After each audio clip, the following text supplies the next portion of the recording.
So that's the motion. There was a second. All in favor, vote aye. Aye. Those opposed, no. Motion is adopted.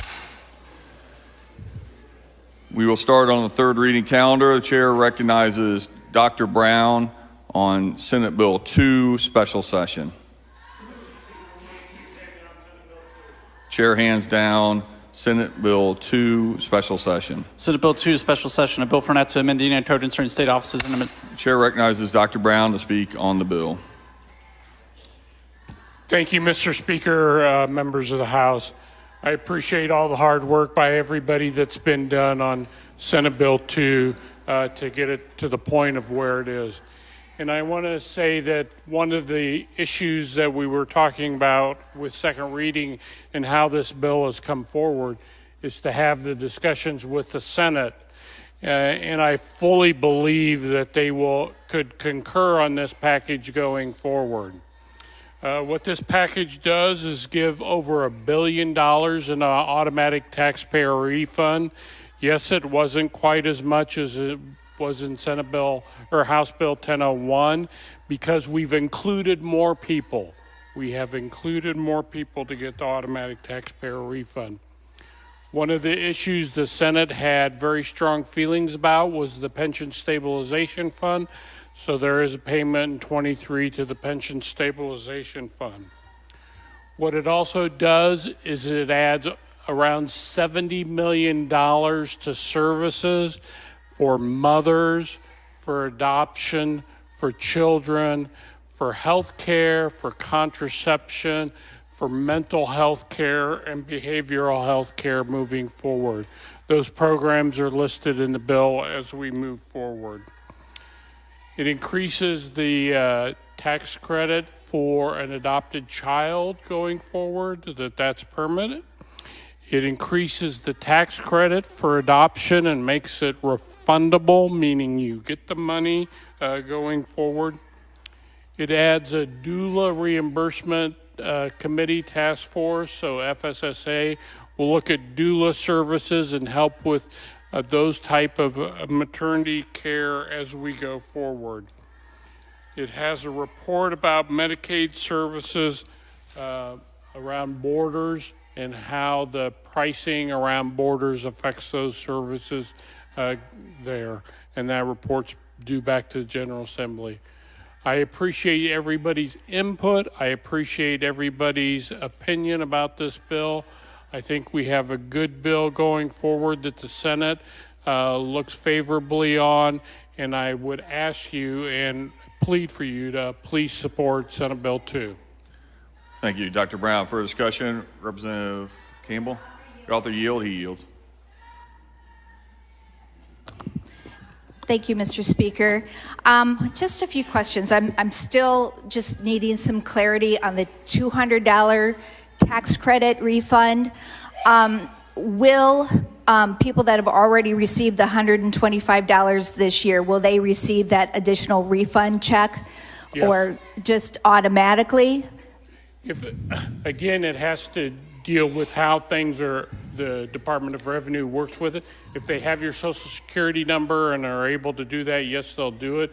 If not, they will combine in checks the 125 and the 200 together. So people that have not received their $125 are going to get $325 in a check. Because the Department of Revenue doesn't have their Social Security number or bank routing information.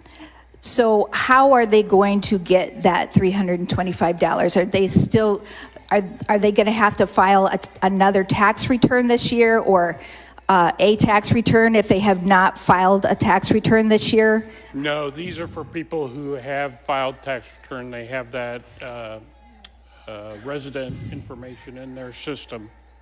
So my question is, those people that did not file a tax return and maybe didn't make enough money to file a tax return, what do they need to do to get the $325, or are they eligible? They'll file a tax return for 2022 and they'll get a credit of $200. So they have to wait until next year. They'll file a tax return, and they will. How are they going to know that they have a tax credit?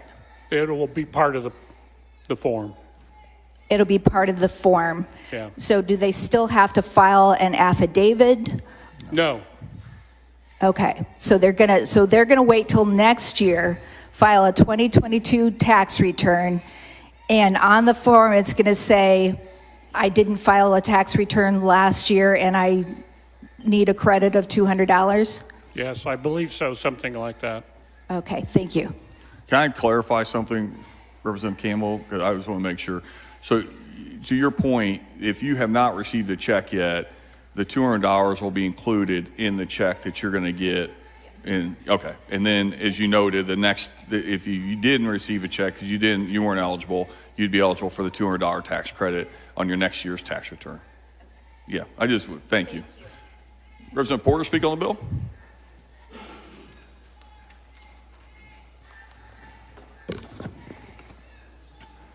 Thank you, Mr. Speaker, Mr. Leader, ladies and gentlemen of the House. Just a few remarks in regards to Senate Bill number 2. You know, we live in a pretty good state. And you know, over the years or decades, our motto has been Crossroads of America. But I find myself challenging to even say that today is because things that the Senate has sent over for us to work with, like with an 18-wheeler, truckers would probably be called inflation of the childbirth assistance relief, is not being hauled correctly here in the state of Indiana. We on this side really looked at trying to do a lot more for our children and fathers, and it was not accepted. So from my perspective, as we crossroads America and having 18-wheelers and truckers here, they pulling hauling some empty trucks because we had missed opportunities again. So I would name it Missed Opportunity Express. The 18-wheeler is paying the highest gas taxes in Indiana, no real relief for the driver or the millions of Hoosiers who have received zero when they continue to pay the horrendous prices at the pump. Yes, the gas prices are going down, but the pain is still there. The only provision that relates to gas relief is a 29.5 cap on the sales tax on gas. Our own LSA, the people down the hall, puts that a zero value on the provision in Senate Bill 2, since it's doubtful that gas will go over $5 a gallon anytime soon. Even if the gas did go above $5, again, it is doubtful that the average driver will get more than a penny or so in relief. Even the 12 to 15 cent savings is too much for the average Hoosier to get as far as the governor and his supermajority is concerned. The mere 12 to 15%, only 12 cents. Also, we do not even get the temporary 1 cent rollback in the excise tax that was originated in the Senate bill. We don't even get that 1 cent rollback. Nor do we have any highly self-talented $6 billion surplus plus on the sales tax on utilities. That would have been $105 for residents. And as they open up their bills now, they're seeing the utilities that they pay are going up. So these are concepts that have been left at the dock. What happened? What stopped us from being included in that big utility provider of opposition is that adjusted bills may cost them too much to raise their cost from 20 to 30%. Indiana Regulatory Commission right now is hearing cases, or cases may be there to raise utilities, taxes. So why did majority in the Senate and the House not include this in the big compromise that we try to be part of that we weren't? We are so fearful, and I heard it so many times in Ways and Means, And over the last 2 months, that out-of-state drivers may get a few cents in gas savings, that we would deprive millions of Hoosiers of a meaningful gas tax relief. They talked about road construction and how it would impact road construction. The road construction that's happened today was already there. It was bonded, bidded, and sealed a year or two ago. And the projects that are coming up in the next probably year or two, 2 years, 3 years, is already there. So we're talking about something from my perspective, it's not there.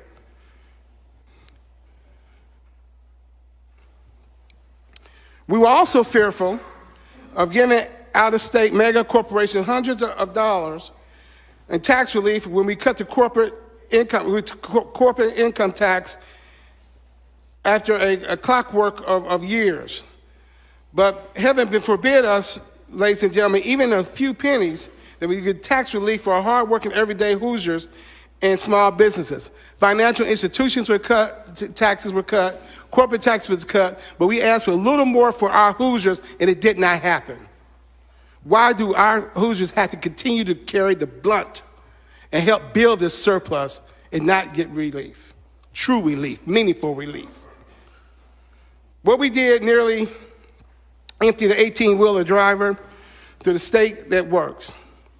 And oftentimes you've heard me say, a state that works for who? Well, we reduced the ART, the ATR, from $220 now to $200, because we want to get more money back to people. But remember, we're generating more than we're projected in revenues every month, averaging about $145 million above forecast. We recoup that $1 billion, very soon. So when we think about this bill, it gives some people a false sense of security. We can do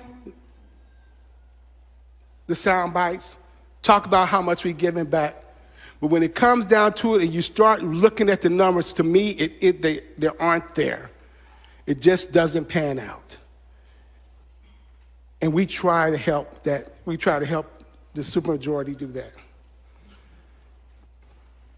Yesterday, we had individuals come up and say they help with increasing $100 per child tax credits, big tax exemptions. We try to help with look at the dollars going toward men who are going to have to help raise these children also. That was shot down. So much was shot down with us trying to compromise and be part of it. We want to be part of the solution. Like I tell you all the time, we live in this state also. We represent our constituents.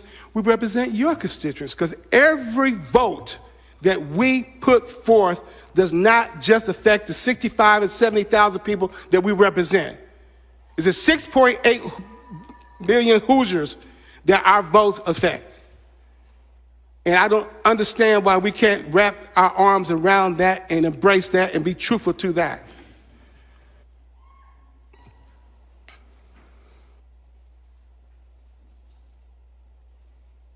I'm going to vote yes,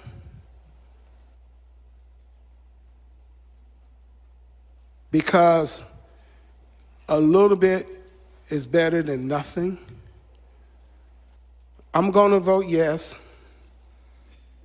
because I really hope this goes to conference committee.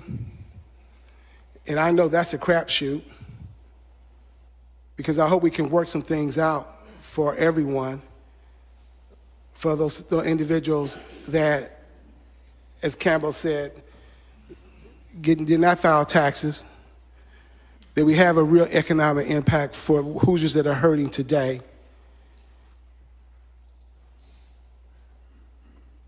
Our thoughts are viable thoughts. They're not haphazard thoughts. We should be able to embrace those thoughts and compromise and work out. And that word compromise, for us as Democrats, That word compromise has been out the window down Market Street for the last 8 years, 10 years. We might get the word COM in it, but the premise is not there. We may get a little bit, but it isn't there. We work hard. We want to be thoughtful. We want to embrace your thoughts as we continuously ask you to embrace our thoughts. But we continue to say, not at this time, next year, et cetera, et cetera, et cetera. And like I said, next year, tomorrow never comes.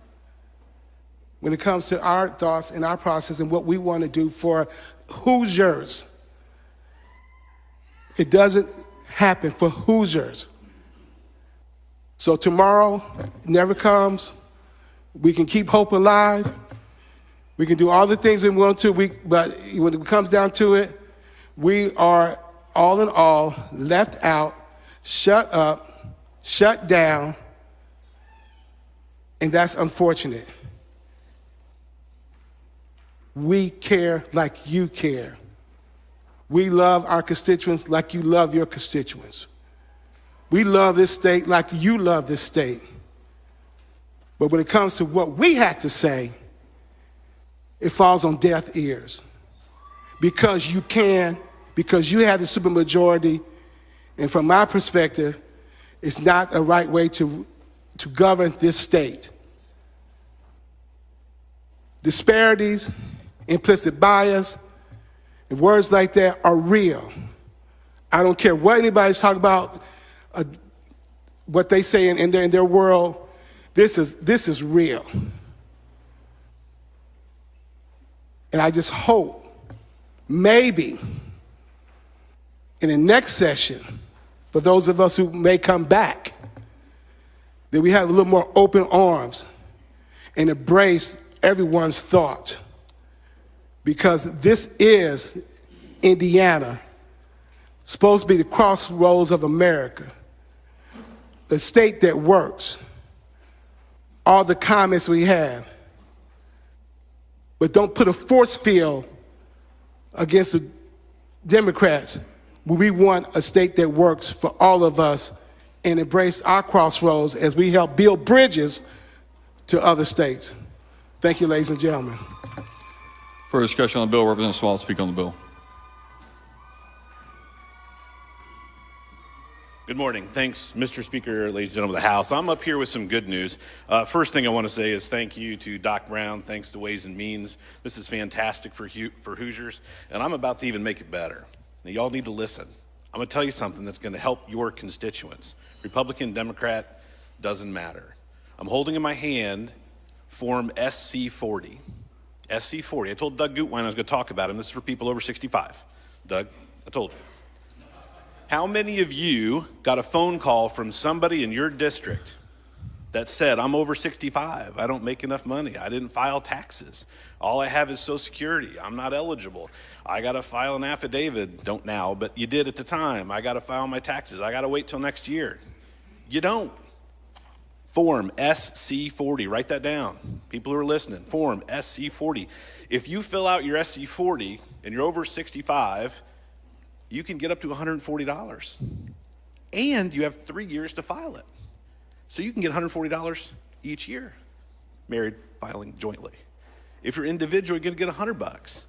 And you're gonna get the tax refund. So if you think about it, if you've never filed one of these, SC Form 40, you're gonna get $100, $100, $100, $200, $125. And you're gonna get $100 every year if you file the Unified Tax Credit for the Elderly, SC40.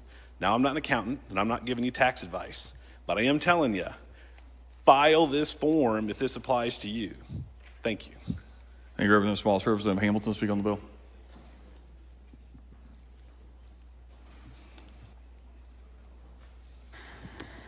Thank you, Mr. Speaker, members of the House.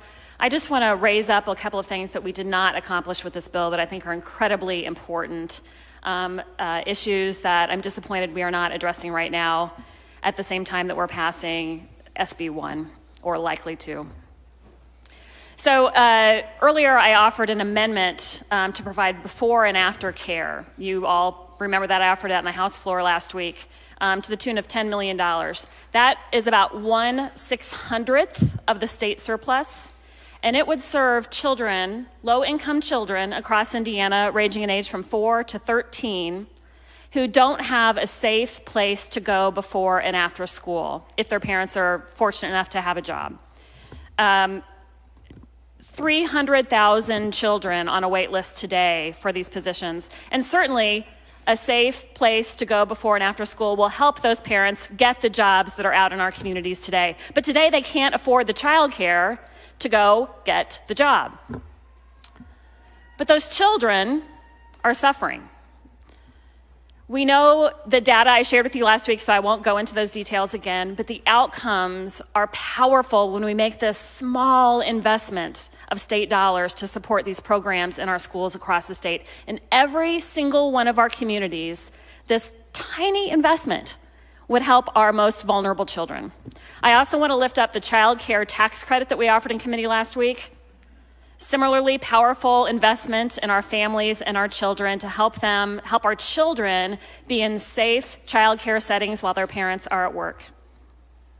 And then finally, I want to lift up the domestic violence victims in our state. There are about 700,000 women who live in a home where they're exposed to violence on a regular basis. Many, many thousands more children in those settings.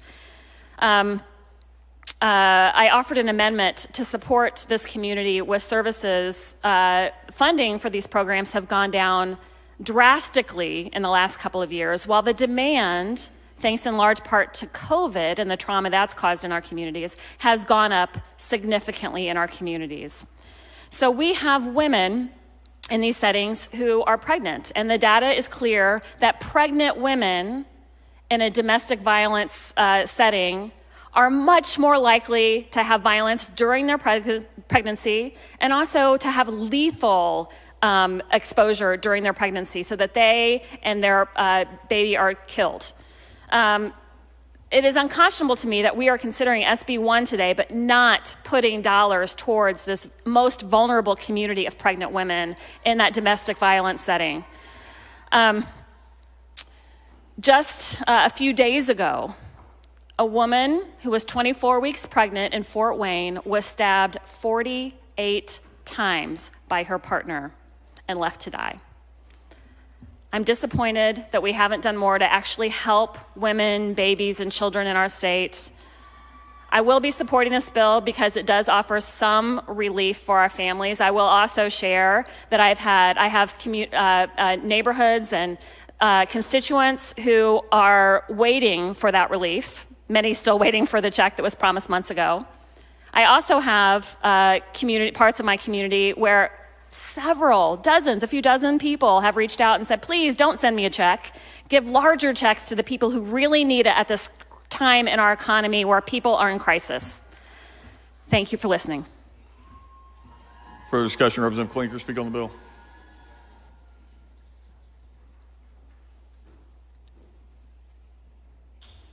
Thank you, Mr. Speaker. Ladies and gentlemen of the House, I appreciate the fact that both sides worked very hard on this bill, and there are some very good things in this bill. I do want to address the Teachers' Retirement Fund and the Pension Stabilization Fund. Very pleased that there were amendments on that issue. They were not voted in, but at least we discussed them. But folks, we have a tremendous problem. Having served on Ways and Means and serving as vice chairman under, some folks will remember, Representative Bill Crawford from Indianapolis, we've really addressed teachers' funds and teachers' salaries. We have a real problem now. School is about to start and we have 27 vacancies in a community that has been called the Community of the Year in Indiana. And front page news on Smart Assets have said that there are jobs in Lafayette, West Lafayette, that are not being filled because of the fact that our young people do not, in many cases, want to stay and teach school. So we have to address this. Vacancies all through the state of Indiana, particularly in rural counties, and that's a serious problem because that's where everything starts. Preschool, we know, makes a huge difference. We know that it makes a difference and some folks can't afford it. So we need to address that in the future. But the bottom line is, I want all of you to think, even though we're not addressing it in this particular Senate Bill 2, I want you to think of what we can do in the future, in the next budget year, to address this shortfall, to really give incentives to people to go into the teaching profession. It's a serious problem. I do a program called Read to Succeed every Monday morning at Miller School in Lafayette, and that's sponsored by the Chamber of Commerce and United Way as a program that gets folks that are in another type of business into the classroom, working with the students to see what it's like to teach school. We need more programs like this, and we need to address the dollars that will bring our young people into the teaching profession and keep them there. Incentives were there. When I graduated from college, I had to have a master's in 5 years, but you were paid for that. Then they gave you 30 hours over your master's if you wanted professional development. So there were incentives to keep you inspired, to keep you in the profession. So I'm hoping that you will address those needs. I know Dr. Brown has, I think, in his family, some teachers that are teaching, so he understands what is needed in the teaching profession. But I hope we'll all think very seriously about what's happening in our schools. We have people that are being brought in that have no degree. In music, there's a person coming into Tecumseh Middle School from Williamsport that is a musician but has no background in music education. We don't want that to happen. We want folks that really want to be there and that the children will certainly learn from and be excited to maybe be in the profession themselves. Thank you for listening, and please think about that during our vacation. Thank you. Thank you, Representative Clinker, and Lord willing, there will be a vacation. Representative Delaney to speak on the bill.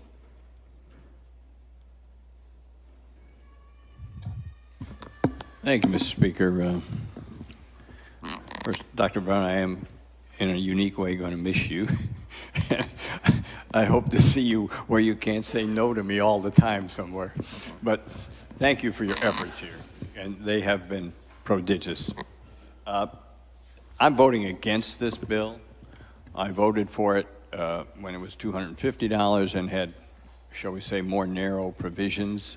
It is now a combination of some bad ideas from the Senate and some limited ideas from the House. Let me first explain what's in here, because there seems to be massive confusion. In a short version, in my view, this is the full employment for H&R Block bill, okay? All right, let's start with the people who are lucky enough to have a good income. So if I got $200, I owe $60 to Uncle Sam. Think about that. So the first thing I do with that $200 is set aside $60 to go to Uncle Sam. Then I set aside, I don't know how much, for the time to explain to my accountant that I have to pay $60 to Uncle Sam. I don't know what he'll charge me for that. Probably not much, I hope. Okay. If you're at the lower end of the economic world, under this bill, you will have to file a tax return. This is for some 300 to 900,000 people who do not have to file tax returns because of their age or income or disability, okay? So those people are going to have to go to HR Block or get their computer out if they have one and sort that out. For that group, those people who do not file, they will have to file next year for this year, and in the course of that, apply for the $200 and subject themselves to whatever verification the Department of Revenue wants to do. So they won't see their money until they file their return. Department of Revenue looks at it. So if they got it in April or May of next year, they'd be doing well. Okay, that's who you got there. There's a confusing issue because about half of the 125 we previously promised has not gone out. If this bill works well, which it won't because Department of Revenue doesn't have the resources, some people will get a check for the 200 plus 125 all at once. Others who got the 125 will only get the 200. If you can sort that out, go down to H&R Block, sign up, and they'll employ you to help your constituents understand what we're giving them, okay?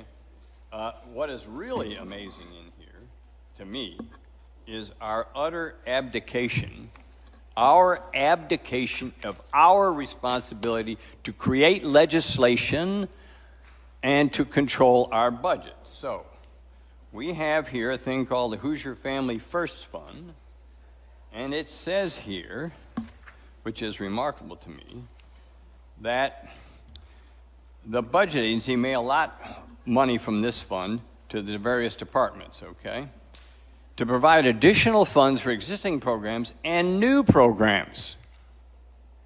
New programs, completely, utterly undefined. They are to create new programs, and for those who worry about these things, among the things they can do is to address barriers to long-acting reversible contraception.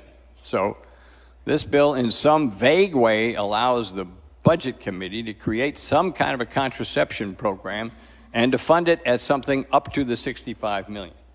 It would allow them to send kids to daycare or preschool, but we don't know how much that would be. Also, it's going to help pregnant women and their families bring their pregnancy to term. Now, how does all these miracles get performed? Well, at least in the case of the pregnancy, there has to be competitive bidding. Competitive bidding on a program that doesn't exist for an amount of money that we have not determined. It reminds me of when my kids would frustrate me. I'd just say, here's $20, go do something. That's what this is, that kind of a measure. Just get out of my house. We're saying we want to get out of this house, so let's go give the budget agency this money, okay? Now, let's get the hard, ugly fact out, my friends. Given our surplus, we could give 6 times as much as $200. That's the choice we're making. Okay? I will not send the constituents $1,200, which I could do the math. It's pretty simple.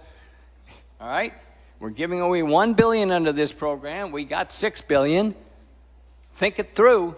So we're voting to give people back 1/6 of the money we took them while we invest $75 million in undefined new programs. This is absolutely irresponsible. It's either their money or we're acting as a trustee or a stockbroker or advisor. That's our job. Either give it back. If I went to my stockbroker and they said, I don't have any ideas at all, but why don't I give you back 1/6 of your money? The rest of it I'm not investing because I don't know what to invest in. And why don't you pay me a commission? How long would you sit in that stockbroker's office? We're the stockbrokers who don't know what we're doing.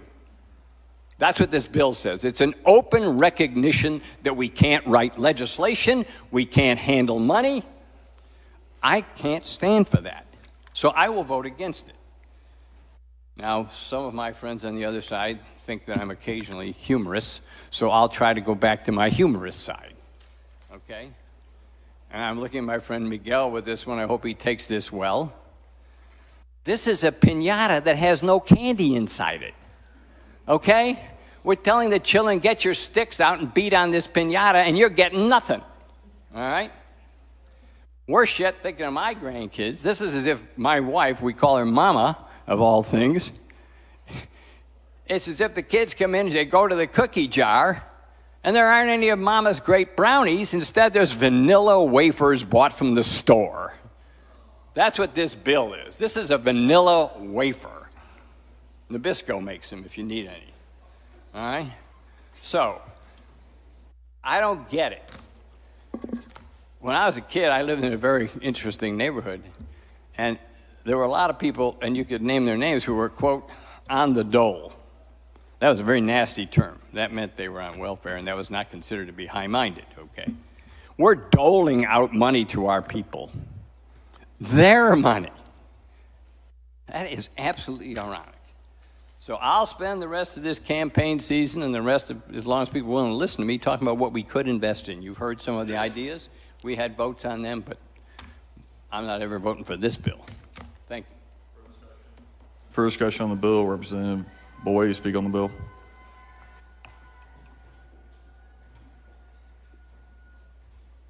Thank you, Mr. Speaker, members of the House. I just wanted to thank Representative Smaltz for bringing that SC40 form.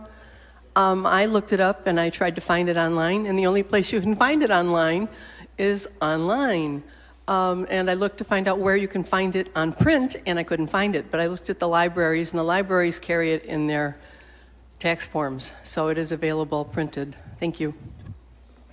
For discussion on the bill, Representative Bartlett, speak on the bill.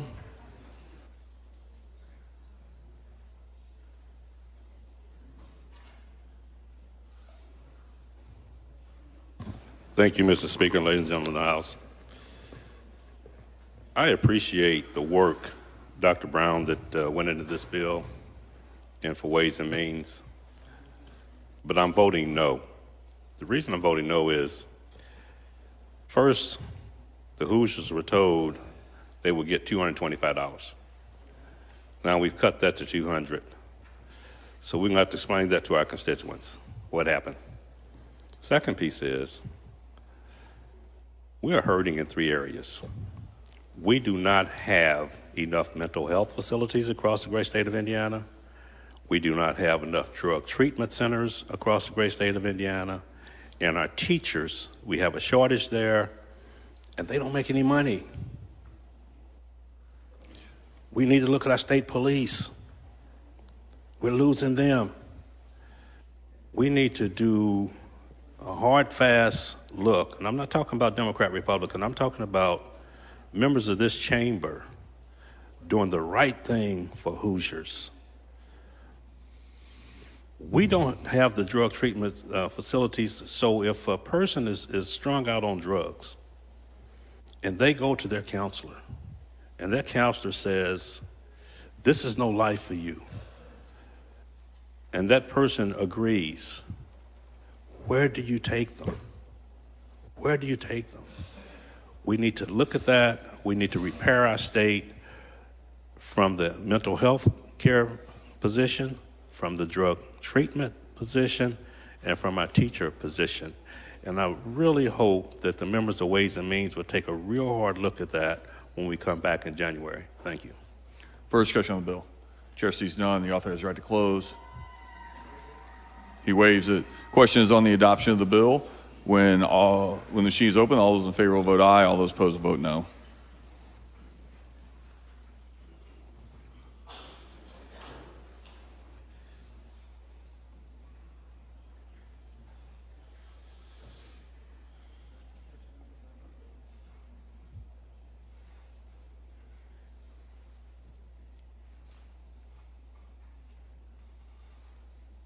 While the members vote, tell the roll.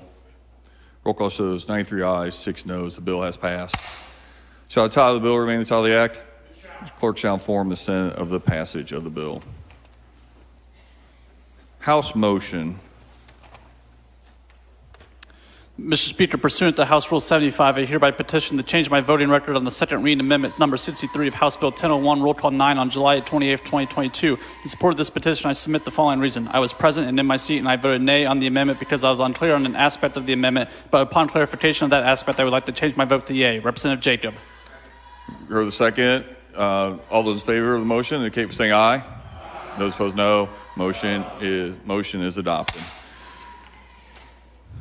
As we move on to the last bill on the calendar, I just want to first commend both sides for the decorum and discussion yesterday. You honored what took place on Tuesday and built upon it yesterday, and I sincerely appreciate that from all. I will expect the exact same thing today. If you're in the building, if you're in this chamber and you feel a need to respond to a speech, I would suggest that you move into the hallway, because in this chamber, we will keep the proper decorum as the discussion takes place. And I just commend members on both sides of this issue for the words that have been spoken and the sincerity of the discussion. So with that, I recognize, the chair recognizes Representative McNamara.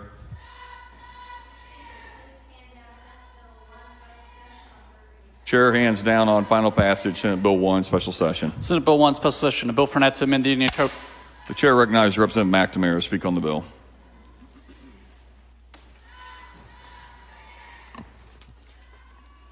Thank you, Mr. Speaker and members of the House. Our goal through this legislation is to strengthen protections for the unborn while stepping up our support for Hoosier families, especially moms and babies. Senate Bill 1 reflects an understanding that this is one of the most difficult and contentious issues of our lifetime. It uses existing code to clarify and add consistency for doctors. The language is already understood and tested by doctors within current parameters of their practice. It is consistent with our overall goal to care for mother and baby. This is what the bill does. It uses existing code for clarity. It limits abortions except to protect the life and serious health risk of the mother, and in cases of rape and incest, and when a fetus is diagnosed with a lethal fetal anomaly. It provides that abortions, medical and surgical, may only occur at a hospital or ambulatory outpatient surgical center owned by a hospital.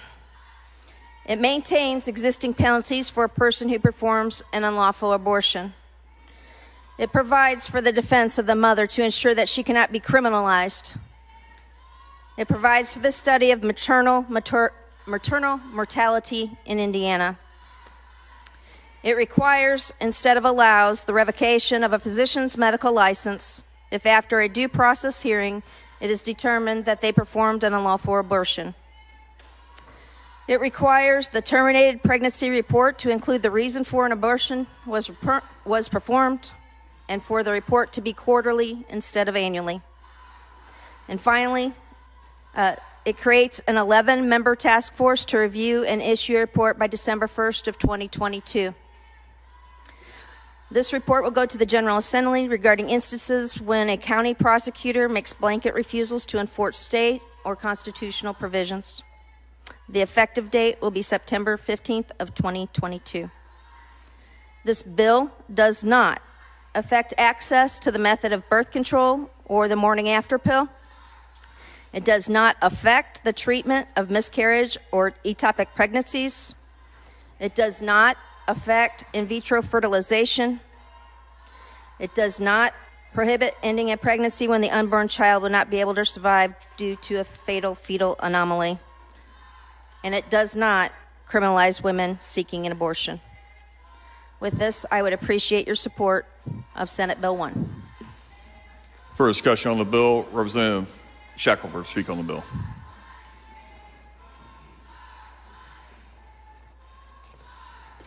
Thank you, Mr. Speaker and members of the House.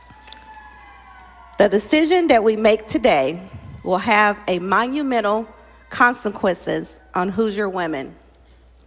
For 50 years, women in this country have had the right to own their own bodies, to decide for themselves if they wanted to go through a pregnancy or become a mother. It's worth mentioning that the Supreme Court decision to overturn Roe v. Wade occurred less than 2 months ago. And yet, here we are now, voting on a rush piece of legislation that will strip women of their reproductive freedom and put many women at risk of preventable health complications and death. This vote will drastically change the landscape of the next 50 years in a post-Roe Indiana. While we've heard from many constituents over the past few weeks about why their religious beliefs led them to be pro-life, it is imperative that we as a legislature do not impose on the religious freedom of all Indiana residents by favoring one religion over the other. As a Christian, I was very moved by the speaker representing the Indianapolis Jewish Community Relations this week, who explained that abortion is mandatory in Jewish faith. If it means saving the life or physical and mental health of the mother. This bill would be a direct violation of a Jewish woman's right to practice her faith if her physician did not believe that she met the criteria to qualify for an abortion. While every American is free to have any religious belief they choose, they are not free to infringe upon the belief of others. One of my biggest struggles with this legislation is very simple. The government should not be making health decisions for women. The decision to have an abortion is extremely personal, one that should be left up to a woman and her doctor. I and my colleagues in the Democrat caucus trust women to make these decisions for themselves without our interference. It is a well-known fact that restricting abortion is not an effective way of stopping abortions. It just stops safe abortions. Restricting access to health care poses a direct threat to Hoosier women. There are currently only 9 facilities in Indiana where women can receive abortion care, 7 of which are clinics which will likely be closed if this bill passes, because roughly half of their patients receive abortion care. However, many clinics also offer health screenings as a reduced cost. For low-income women, facilities such as Planned Parenthood are the only places they can afford to receive cervical and breast cancer screenings, as well as prenatal care for wanted pregnancies.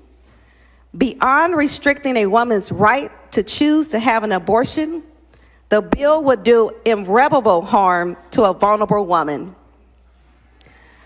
Beyond my belief that women ought to have control over their own bodies, I cannot support any legislation that forces women to give birth, especially when said bill does not include workplace accommodations for pregnant women or implicit bias training for healthcare professionals.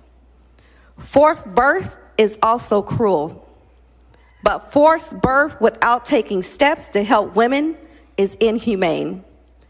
I urge you to vote no on this bill to save lives, respect religious freedom, and to keep healthcare a private matter between Indiana residents and their doctors.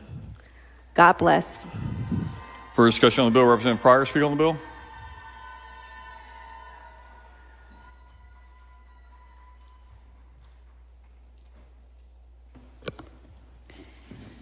Thank you, Mr. Speaker. The eyes of the nation was on Kansas a few days ago. Today, the eyes of the nation is on Indiana. Either we can be a leader at protecting women's health and women's rights or not. Sadly, today, I think women will lose their right to choose and right to make the best health care decision for themselves and their families. But let's be clear, this bill has nothing to do with pro-life or right to life. Let's call it for what it is. This bill is all about controlling when a woman should give birth and under what circumstances. This bill is about forcing birth. Forcing birth. It sounds good to say pro-life, right to life, I'm for life, or however you want to state it. But what does that really mean? Because in reality, it's only a word in sound bites if you don't care about the quality of life once a child gets here. If you don't care about the quality of the mother and their families. Because if you are truly pro-life, then what about people on death row? But life really isn't what this bill is about. Again, it's about forced birth. Democrats continue to put forth amendments that will improve and make life better for Hoosiers who are struggling and living paycheck to paycheck. They deserve dignity. And the children who are born deserve a good quality of life. But we don't adequately fund anything to help the children that are here, the children that we see every day, the children who are in the system, in the state's care, in foster care. My Republican colleagues have found more ways to say no than there are languages. No to implicit bias when we know that it exists, particularly in healthcare. No to pregnancy accommodations, wanting a woman to carry a child, but not wanting to make sure that she has adequate accommodations. No to decrease the maternal mortality rate, one of the highest in the country. No to that. No to decrease disparities in health care. And as we know, once this bill gets passed, that's going to escalate the number of minority women who are going to be negatively impacted by this bill. And no to something that really should be quite simple to me, and probably most people, but that's no to removing taxes on breastfeeding supplies. And with that last one, a baby has to eat. And one way that a baby eats is by the mother breastfeeding. But this body said no to that. But these should have been easy yeses. But I guess for some, the baby not eating was not a priority. But this body has shown it's much easier for a business to get a tax credit, tax break, or tax cut than it is to provide services to Hoosiers. This includes women, children, and babies. And the record shows that. But why are we so obsessed with controlling women and forcing women to give birth when we don't give any or maybe little help once the baby gets here? So let's talk about the costs associated with having a baby when a woman is forced to give birth. I've seen nothing where government is going to pay that hospital cost, particularly in instances of rape and incest.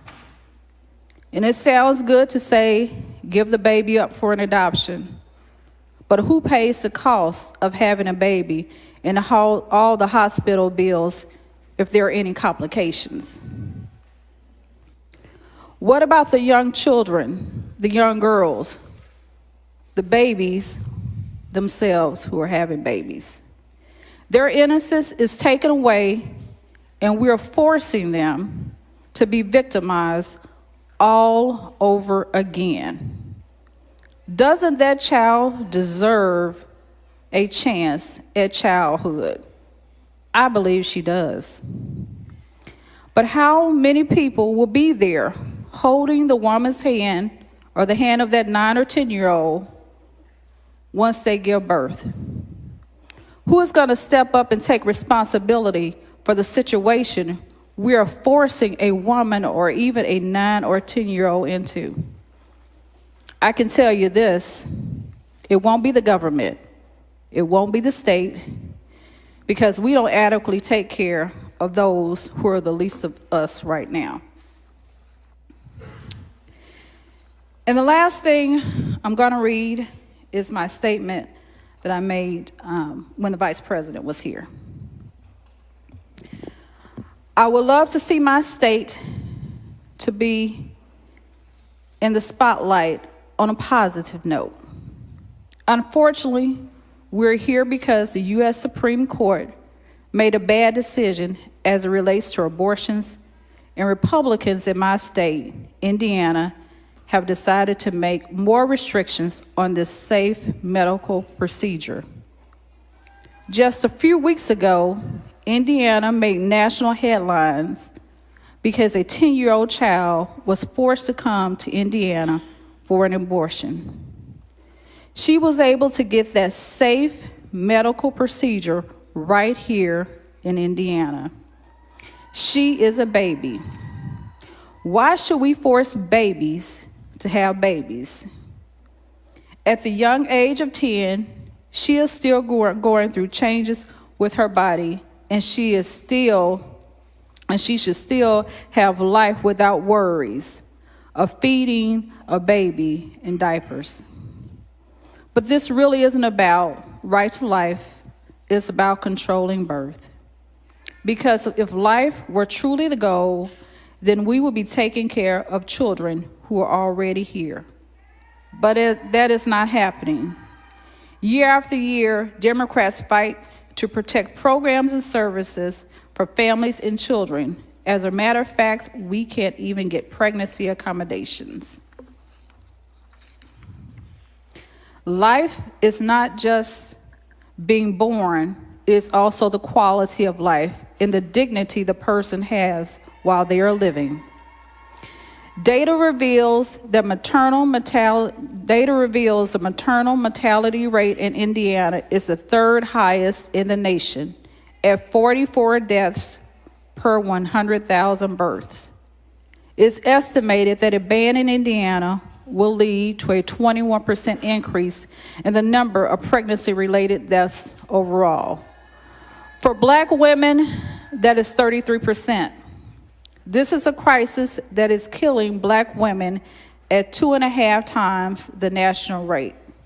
Health disparities for Blacks was amplified when COVID hit. These disparities are something that the African American community has known for some time. Since abortion is a medical procedure, it should be a decision a woman makes for herself and not the General Assembly of mostly men who are clueless about what a woman has to go through. For 50 years, women have had the right to an abortion. That right was carelessly taken away by the U.S. Supreme Court. We are a country of freedom and liberty, except when it comes to a woman making a decision for herself. Thank you, Mr. Speaker. For discussion on the bill, Representative Campbell will speak on the bill. Your author yields, she yields. Thank you, Mr. Speaker. I have a question about the in vitro fertilization. You said that it wouldn't affect that. With in vitro fertilization, sometimes they implant, multiple ovum into the uterus.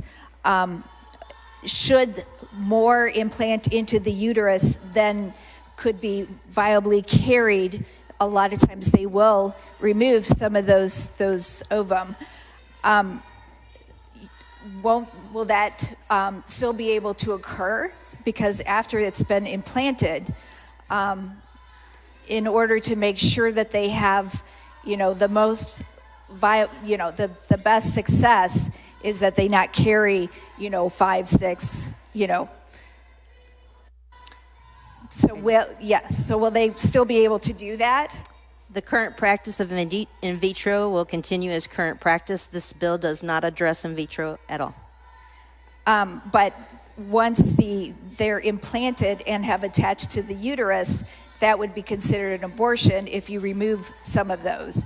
This bill does not address in vitro fertilization, so the Okay, current practice in completely vitro would excludes it. continue as in vitro. Okay, thank you. Permission to speak? Permission granted. When I made the decision to become a legislator, I did it because I wanted to help people in our state. I wanted to pass laws that would make life better, give aid to those who needed it. I wanted to uphold democracy and defend rights of all Hoosiers. Never did I think I would witness cultural wars and the passing of legislation that would harm hundreds of thousands of women. The rights of Hoosiers are being ripped away with this ban. Let us not pretend that an abortion ban is not going to kill women. It will fall on the most marginalized of Hoosiers, the poor, women of color, victims of domestic abuse, survivors of rape, incest, and those without support systems. Women will be forced to give birth. Children will be born into poverty-stricken homes, raised in households that can't provide them with the care and attention they deserve, or pushed into our already underfunded and overcrowded foster care system. This legislation lacks provisions for preventing unwanted pregnancies. It could have included expanding access to contraceptives, prenatal and postnatal care, so the endless cycle of coercing women and children into these harmful situations will continue. This bill is an instrument of trauma and in pain for those who are already suffering. No one plans on having an abortion. It is a personal and emotional decision that can only be made by, it should only be made by a woman, her family, her faith, and her doctor. We should trust Hoosiers and medical professionals to make decisions that are best for their respective situations. Instead, this legislation has breached that privacy. This bill is an egregious overstep of government intrusion from the party that claims to want minimal government interference on personal matters. The passing of this abortion ban signals a dark future for any of us who believe in a free society. To my colleagues across the aisle, we are asking you to trust women. Trust the countless women who have come before our legislator to testify against this bill.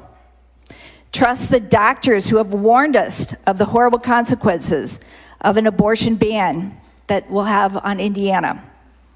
Trust the survivors of sexual assault who knew that ending an unwanted pregnancy was the only way they could reclaim their lives that they had lost.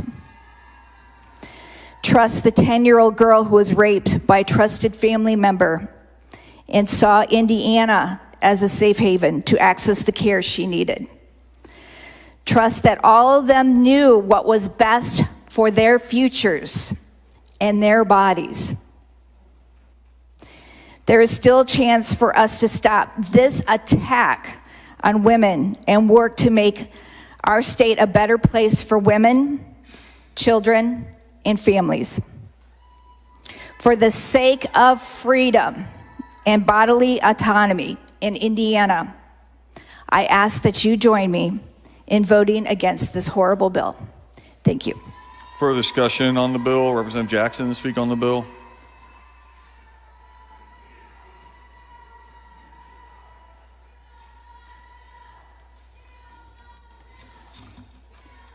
Mr. Speaker, ladies and gentlemen of the House, this is a sad day for our state. Instead of working to keep things that we need to do in the state equal and just, to lower our horrifying high rate of maternal mortality and infant mortality, to reduce the pollution that is harming our children, or any number of issues we could be working on to improve the lives of our constituents. We are voting to take away the rights of Hoosier women to choose what happens to their bodies. I rise today to urge you to vote no on this bill, which, if passed, will cause irreparable harm to the people of our state. Women, especially Black women and low-income women, will die because of this bill. Doctors and healthcare providers will flee our state, where we already have poor public health outcomes. Indiana is not equipped with the resources to handle the number of children that we'll have for the years following this vote. And we've seen an unwillingness from our colleagues to adequately fund the programs children and families will need. I'm voting against this bill because it isn't pro-life. It's a way for the state government to punish women for their biology. And it is cruel, it's unjust, and it's downright despicable. The past 2 weeks, we've heard from doctors and nurses who have pleaded with us to vote against this bill. I'm humbled enough to realize that these men and women know far more about the health care than I do, and I will follow their lead, trusting that they and their patients can handle this decision without our help. They do not need to contact us to get permission to do anything that they need to do when it comes to their bodies, their health, or their mental status. Those are things that they are well equipped, along with their doctors and their families, to do on their own. We took an oath, and that oath that we took was to do what we need to do to help those individuals in the state of Indiana, to represent them, not to come here and represent us individually for our beliefs, but to represent those individuals who reside in this state. And that is what I implore you to do, is to represent those individuals in the state and put yourself second. I urge you all to vote no on this bill. Not only will rejecting this antiquated legislation save lives, it will keep Indiana from becoming a wasteland, a place where families, professional men and women, healthcare professionals, and business owners leave to make their homes and lives in a state that doesn't treat women as second-class citizens. Thank you, Mr. Speaker and leaders of the House. Further discussion on the bill, Representative Hostetter, speak on the bill. Your author yields, she yields.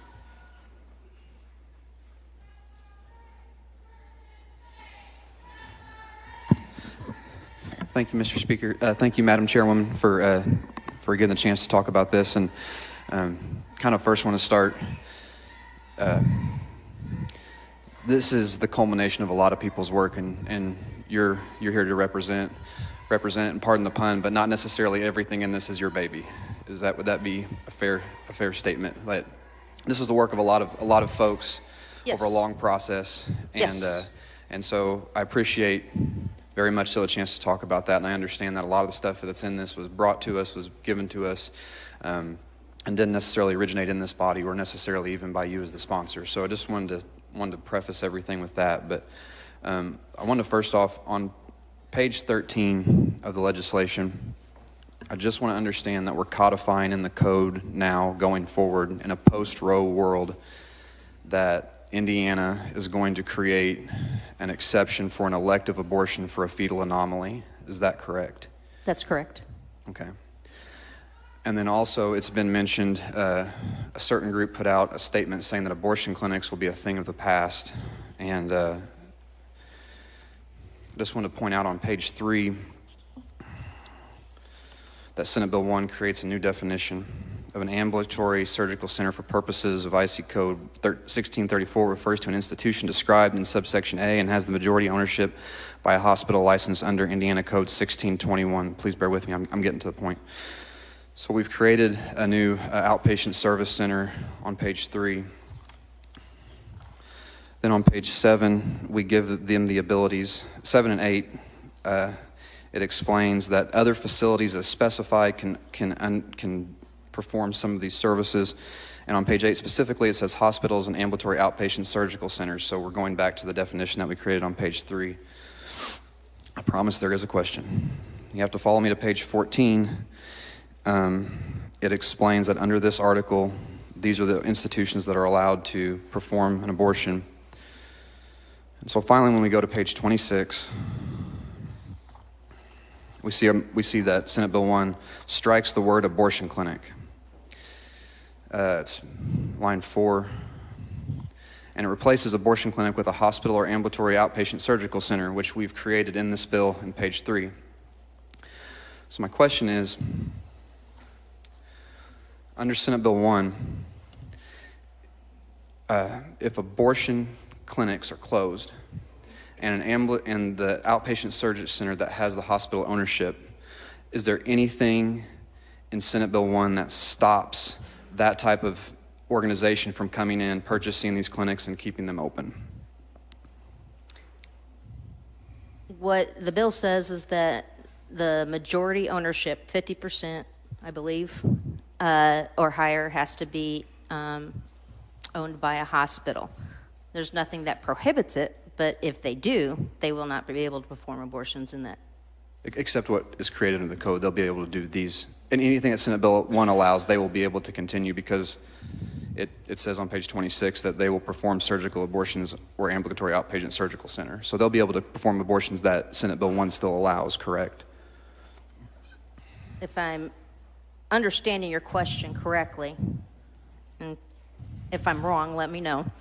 You're asking if somebody who is not associated with the hospital purchases an ambulatory center can perform abortions. No, they won't be able to. You have to be associated with the hospital at least more than 50%. No, Madam Chair. When I wasn't asking, yeah, that's what my question was. If they are a hospital, if they are associated with a hospital, like they met the qualifications, then yes. they are. Okay. Then yes. Thank you. And then, if I go to page 41.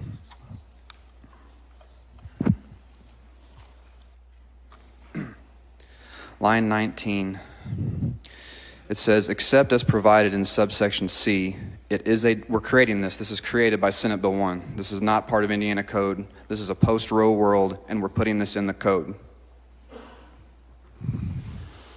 Except as provided in subsection C, it is a defense to any crime involving the death or injury of a fetus that the mother of the fetus requested that the defendant, this is not the mother, this is talking about the defendant who terminated. So this is the abortion doctor, for clarification, not the mother.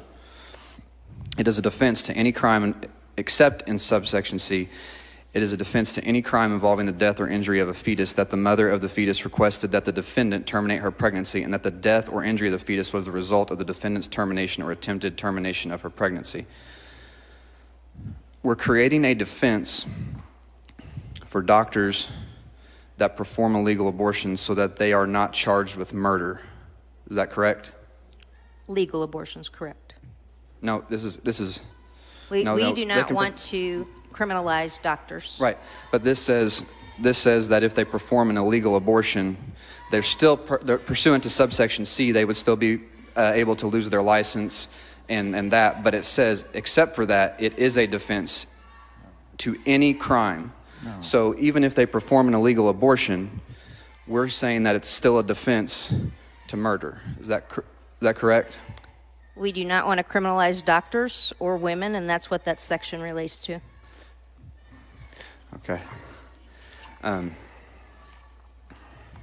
So, my last set of questions. This bill creates exemptions for rape and incest, it claims. Is there anything in this legislation that would lead me to believe that if a woman comes to a facility and requests an abortion for rape or incest, for the one abortion that is committed for rape and incest, will there be one open case of rape or incest being actively investigated by law enforcement? A woman is not required to report the rape or incest to law enforcement. Okay, thank you. Permission to speak? Thank you, Mr. Speaker. Ladies and gentlemen of the Assembly. Representative Hosteller, you want to move over that side? Oh. I'm over here all the time. So, thank you, ladies and gentlemen of the Assembly. We discussed yesterday that there are certain words that fly off of these podiums that are just rhetoric, and then there's others that are defined in the code. And so I'd like to explain what rape is under the Indiana Code. Indiana Code 35-42-4-1.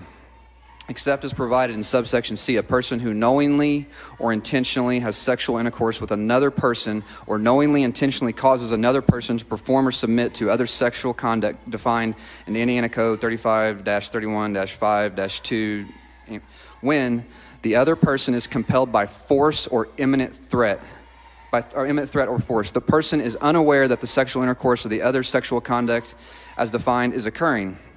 The other person is so mentally disabled or deficient that consent to sexual intercourse or sexual conduct cannot be given, commits a level 3 felony. And the offense described in this section is a level 1 felony if it's committed using or threatening the use of deadly force. It is committed while armed with a deadly weapon. It results in a serious bodily injury to a person other than the defendant. The commission of this offense is facilitated by furnishing the victim without the victim's knowledge with a drug or a controlled substance, or knowing that the victim was furnished with a drug or substance without the victim's knowledge. That's what rape is. That's disgusting. That is heinous. The fact that we have to put that into writing blows my mind. It doesn't. I understand the depravity of man. There's people out there doing that, and we don't want to find them. Incest is also described. Indiana Code 35-46-1-3. A person 18 years of age or older who engages in sexual intercourse or other sexual conduct with another person when the person knows that the other person is related to a person biologically as a parent, child, grandparent, grandchild, sibling, aunt, uncle, niece, or nephew commits incest, a level 5 felony. However, it's a level 4 felony if the person is less than 16 years of age. That's heinous. This bill is supposed to be about protecting people, right? And we talk about people that are committing these things that we've talked about, that we've defined in the code. And we're getting together saying, if they can have this procedure, society's gonna be better, while these monsters are still walking around with nobody looking for them.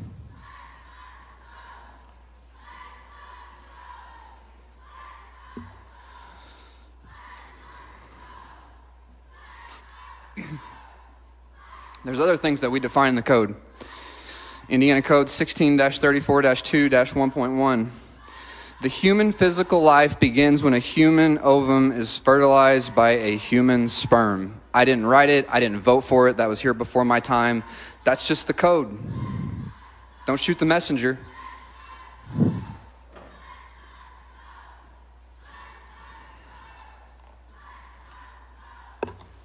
Murder. Not a definition from some God or from the Almighty or from anybody's belief, because that's not what we're here for. I'm not in your house of worship. You're not in mine.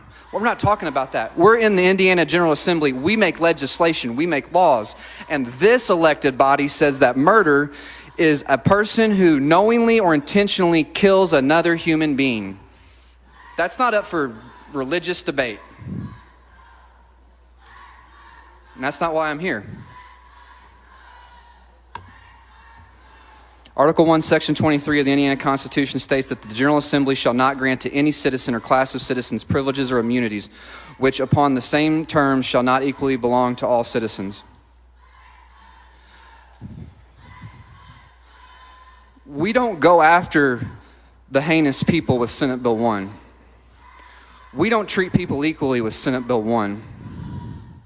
I have a lot of problems with it, the least of which is that I believe it's unconstitutional. I urge you to vote no on the bill and that we come back and do something right, because this isn't 2 weeks in the making, it's 49 years in the making. Thank you. For discussion, Representative Hatcher, speak on the bill. Thank you, Mr. Speaker, members of the House. So, for me, this argument is not about when or if a baby becomes a baby, or what week women should be allowed to have an abortion and when they should not. This argument is all about bodily autonomy. And that simply means the choice or the freedom or the inherent right to decide what happens to your own body. This bill tells women that the moment they become pregnant, the fertilized egg that cannot live outside of their body on its own has obtained more rights than that woman that is pregnant. And that at the time of fertilization, that woman loses her rights to her body. We heard a number of arguments yesterday, and I just want to address a few of them. As I said, for me, this argument isn't about when the fertilized egg becomes a baby, when the fetus is viable, or what week an abortion should be available, or even when a person becomes a person, or if condoms or birth control also prohibits life. It's not about any of that. It's about the rights of every woman in the state of Indiana. In Indiana, you cannot be forced to donate blood. You cannot be forced to donate organs. You cannot be forced to donate bone marrow, even those of a deceased person. Once that person is dead, you still can't take those things from them, even if it's to save another person. You can't be forced to be vaccinated for the flu or smallpox or the measles or even COVID. You can't be forced to wear a mask, even though we know that not wearing masks kills other people.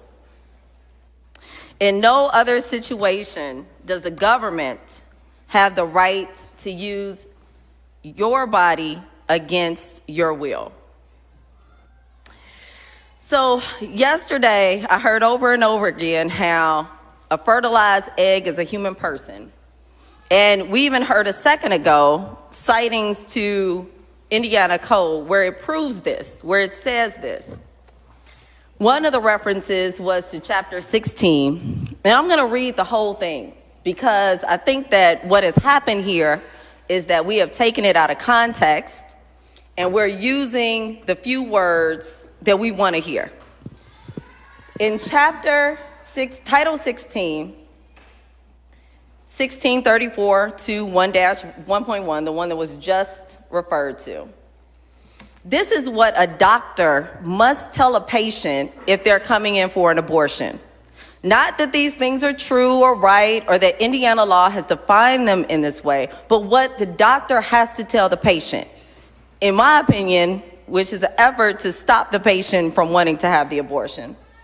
First, the name of the physician, some basic things, the name, how follow-up care will work, the nature of the procedure, and then it has to go on to tell that patient about some things that could happen. One, the risk of the infection, the potential danger to subsequent pregnancies, and the potential danger of infertilities, which are all real things when you have an abortion. But another thing they have to tell is that human physical life begins when a human ovum is fertilized by a human sperm. There is nothing in Indiana Code that says that is correct or accurate or true. Only that woman has to be told that before they have the abortion. Now, why are they telling them this? Is it to tug at some moral strings or religious strings or something else that may change the woman's mind? I can't imagine any other reason that would be worded in Indiana Code the way it is, because in chapter or title 35, which was also referenced, in 35-31.5-2-160, we define human being in Indiana Code. And human being is defined as an individual who has been born and is alive. That is a human being in Indiana Code. So all the arguments that we heard yesterday about how a fertilized egg is a human person appears nowhere in our language. Yesterday, we also heard about the Christian faith and what's allowed and not allowed in the Christian faith. There are a number of faiths in the state of Indiana. There are a number of people who practice different religions in the state of Indiana. My religious beliefs may not be your religious beliefs. My God may not be your God, and my morals and values may not be your morals and values. Those distinctions and our ability to choose those things is what makes this state and this country great. We don't have to agree. And when we came to our 8-hour committee hearing on Tuesday, we heard this very evidently by the testimony that was given. We had women that came up and said that they had an abortion and that they were regretful about the abortion. We had women who came up and said they had an abortion and that because of that abortion, they were able to go on to do even more things that they ever thought they could do with their lives. We had women that said that they could have had an abortion and chose not to. Women who said that they had an abortion and were happy that they did so. The choice affects every woman differently. I think that is just what the whole argument is about. This is a huge decision in our state. We're going to be the first state that really decides this after Roe. And I think Representative Arrington came up and had a great amendment yesterday. It said, put it on the ballot. Let the people of Indiana decide. Because when we do that, we take our thoughts, our religious beliefs, our morals, our values out of the equation. And we look at what the people say. As you all know, we are elected here every 2 years. And I've been here for 4, and many people have gone in and out of this room. And that's because the people in our districts, their ideas of what their representatives should be changes on a regular basis. Their thoughts change, their beliefs change, and their ideas change. It changes so regularly that in my 4 years, I've seen a number of new representatives over here in the House. That means that sometimes they're changing while we're not. And it's hard to gauge where people are on such an important issue.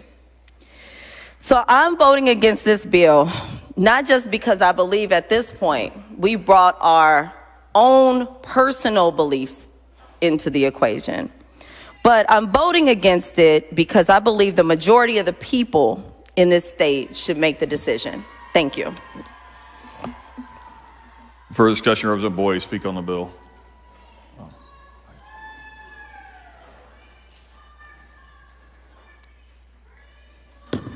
Thank you, Mr. Speaker, members of the House. I have one son. It was a normal pregnancy all the way. He was born 10 days early, probably the only time I was ever late on time for something in my life. After his birth, I had 3 early miscarriages. Each time, I bled for a week, I stayed off my feet, and I went back to the doctor. The tests always showed that I was no longer pregnant. The doctors called them blighted ovum, but my chart said missed abortion. That's a terrible term to hear when you've just gone through a miscarriage. Then I got pregnant again for the 5th time. All was going well. At 20 weeks, I started bleeding. The doctor said, stay off your feet and wait. When I started to hemorrhage a few days later, my husband took me to the ER. I was in premature labor at 21 weeks. The baby's foot was already out of the uterus, so they could do nothing to stop the labor. I went through labor. My little girl was not developed enough to survive. They whisked me off to surgery for a D&C. When I woke up afterward, my husband and my son were standing over me. I had an IV giving me blood. I don't know how many transfusions I had. It took a long time for me to recover from that, physically and mentally.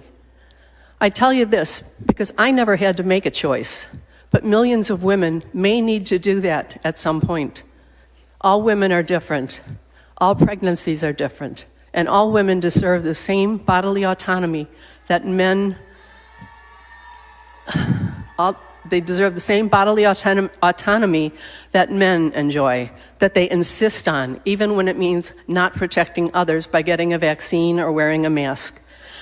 Those are the very words that were used in this assembly, bodily autonomy. Yet bodily autonomy is all women are asking for. I can understand your religious fervor in opposing abortion. That's not the issue. The issue is that you all swore an oath when you came into office in this, the People's House. You swore an oath to protect the Constitution of the United States and the Constitution of the state of Indiana. The U.S. Constitution Bill of Rights starts with Amendment 1. Congress shall make no law respecting an establishment of religion or prohibiting the free exercise thereof or abridging the freedom of speech or of the press or of the right of the people peaceably to assemble and to petition the government for a redress of grievances. The Indiana Constitution Bill of Rights starts with significantly more rights. Article 1, Section 2. All people shall be secured in the natural right to worship Almighty God according to the dictates of their own consciences. This Almighty God comes in many forms and many religions, all of which are protected here. Section 3. No law shall, in any case whatever, control the free exercise and enjoyment of religious opinions or interfere with the rights of conscience. Rights of conscience. I can't believe differently than you, and I can believe differently than you and freely exercise my right of conscience. Section 4. No preference shall be given by law to any creed, religious society, or mode of worship, and no person shall be compelled to attend, erect, or support any place of worship or to maintain any ministry against his conscience. In effect, that's what this bill does. Section 5. No religious test shall be required as a qualification for any office of trust or profit. Your religious beliefs are your own. You may share them with others, but they have nothing to do with your official position. Section 6. No money shall be drawn from the treasury for the benefit of any religious or theological institution. Think about taxpayer money going to support religious schools through vouchers, taking away from constitutionally prescribed public school systems. Section 7. No person shall be rendered incompetent as a witness in consequence of his opinions on matters of religion. And then Section 23. The General Assembly shall not grant to any citizen or class of citizens privileges or immunities which, upon the same terms, shall not equally belong to all citizens. That's called special legislation. We make special legislation all the time for municipalities and counties and townships, like adding a judge or granting a pilot program. We hide it to disguise it by carefully selected population parameters, and when we do this, we are giving something. We are not taking away a 50-year-old right. I sincerely hope I haven't put you to sleep, because this is important. 6 of the first 7 rights apply strictly to religious freedom, and Section 23 applies in this case to making laws that don't affect men. You are treating women as second-class citizens and trying to make a law that only applies to this class in violation of the Bill of Rights. Women don't lie any more than men, although I heard that we do from at least one testimony. We have always been described as too emotional, thus the word hysteria. But women are not any less important than men. We deserve the right to privacy in this most personal decision. We will not be treated as second-class citizens. The choice that people are asking for is not the choice to have an abortion, but the right to choose whether or not to have an abortion. That is a critical point in this. And finally, although I offered amendment to make this bill less awful, I can't vote for it in the end. I urge you to defeat this bill. Thank you. Further discussion on the bill, Representative Vermillion, speak on the bill.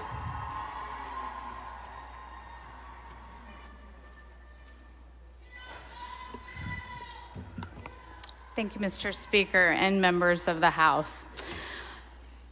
I'd like to just take a little moment to speak to my colleagues and other Hoosiers about my life and my views and how it pertains to this bill. For 25 years, my husband and I have been proud Republicans.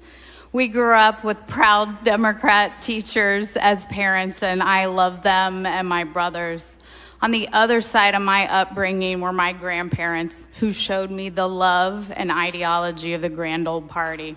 They were staunch Republicans from Fort Wayne in the 50s and 60s, and they brought that Republicanness to our Grant County party as they were, he was a physician at the VA, teaching me limited government that's closest to the people, fiscal conservative.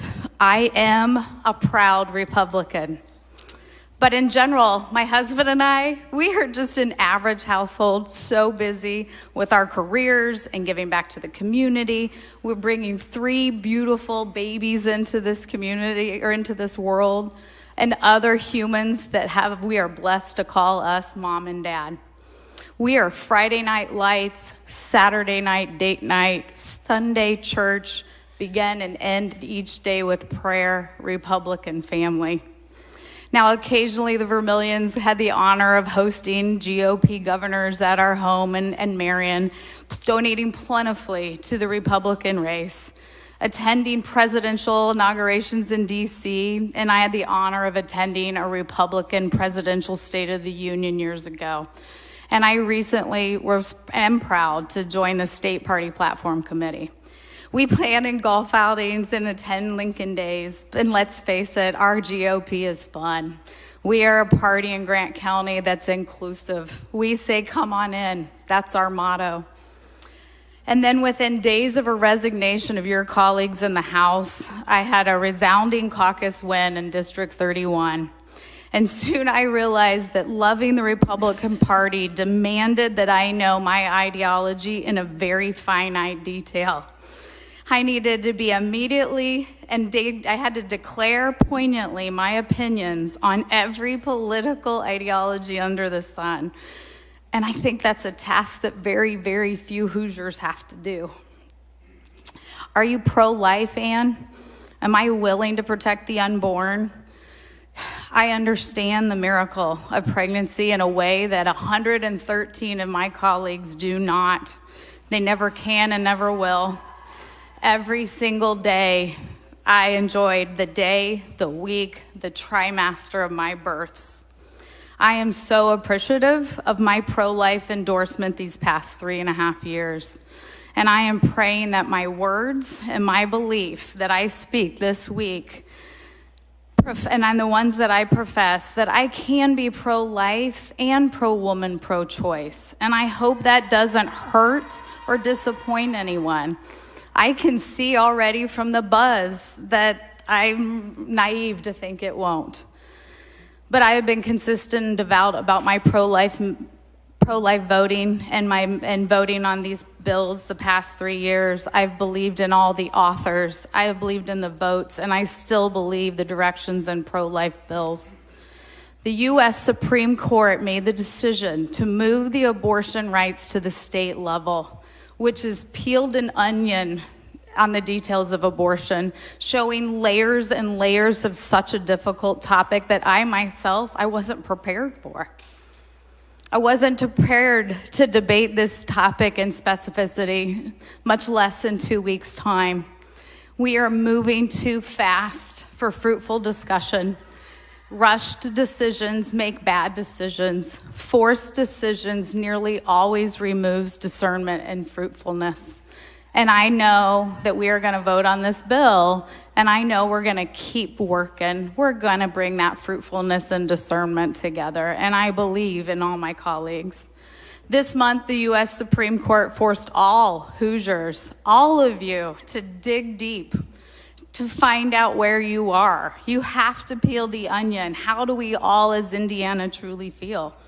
But now, 150 of us honored legislators, we have to think and pray and discern. And while the rest of you guys get to do that privately, we get to do it on hundreds of votes these past 2 weeks. And so with that, the last 2 weeks have changed me profoundly. I have moved in my ideology in ways I never imagined. And I'm now open to applaud and criticism on both sides.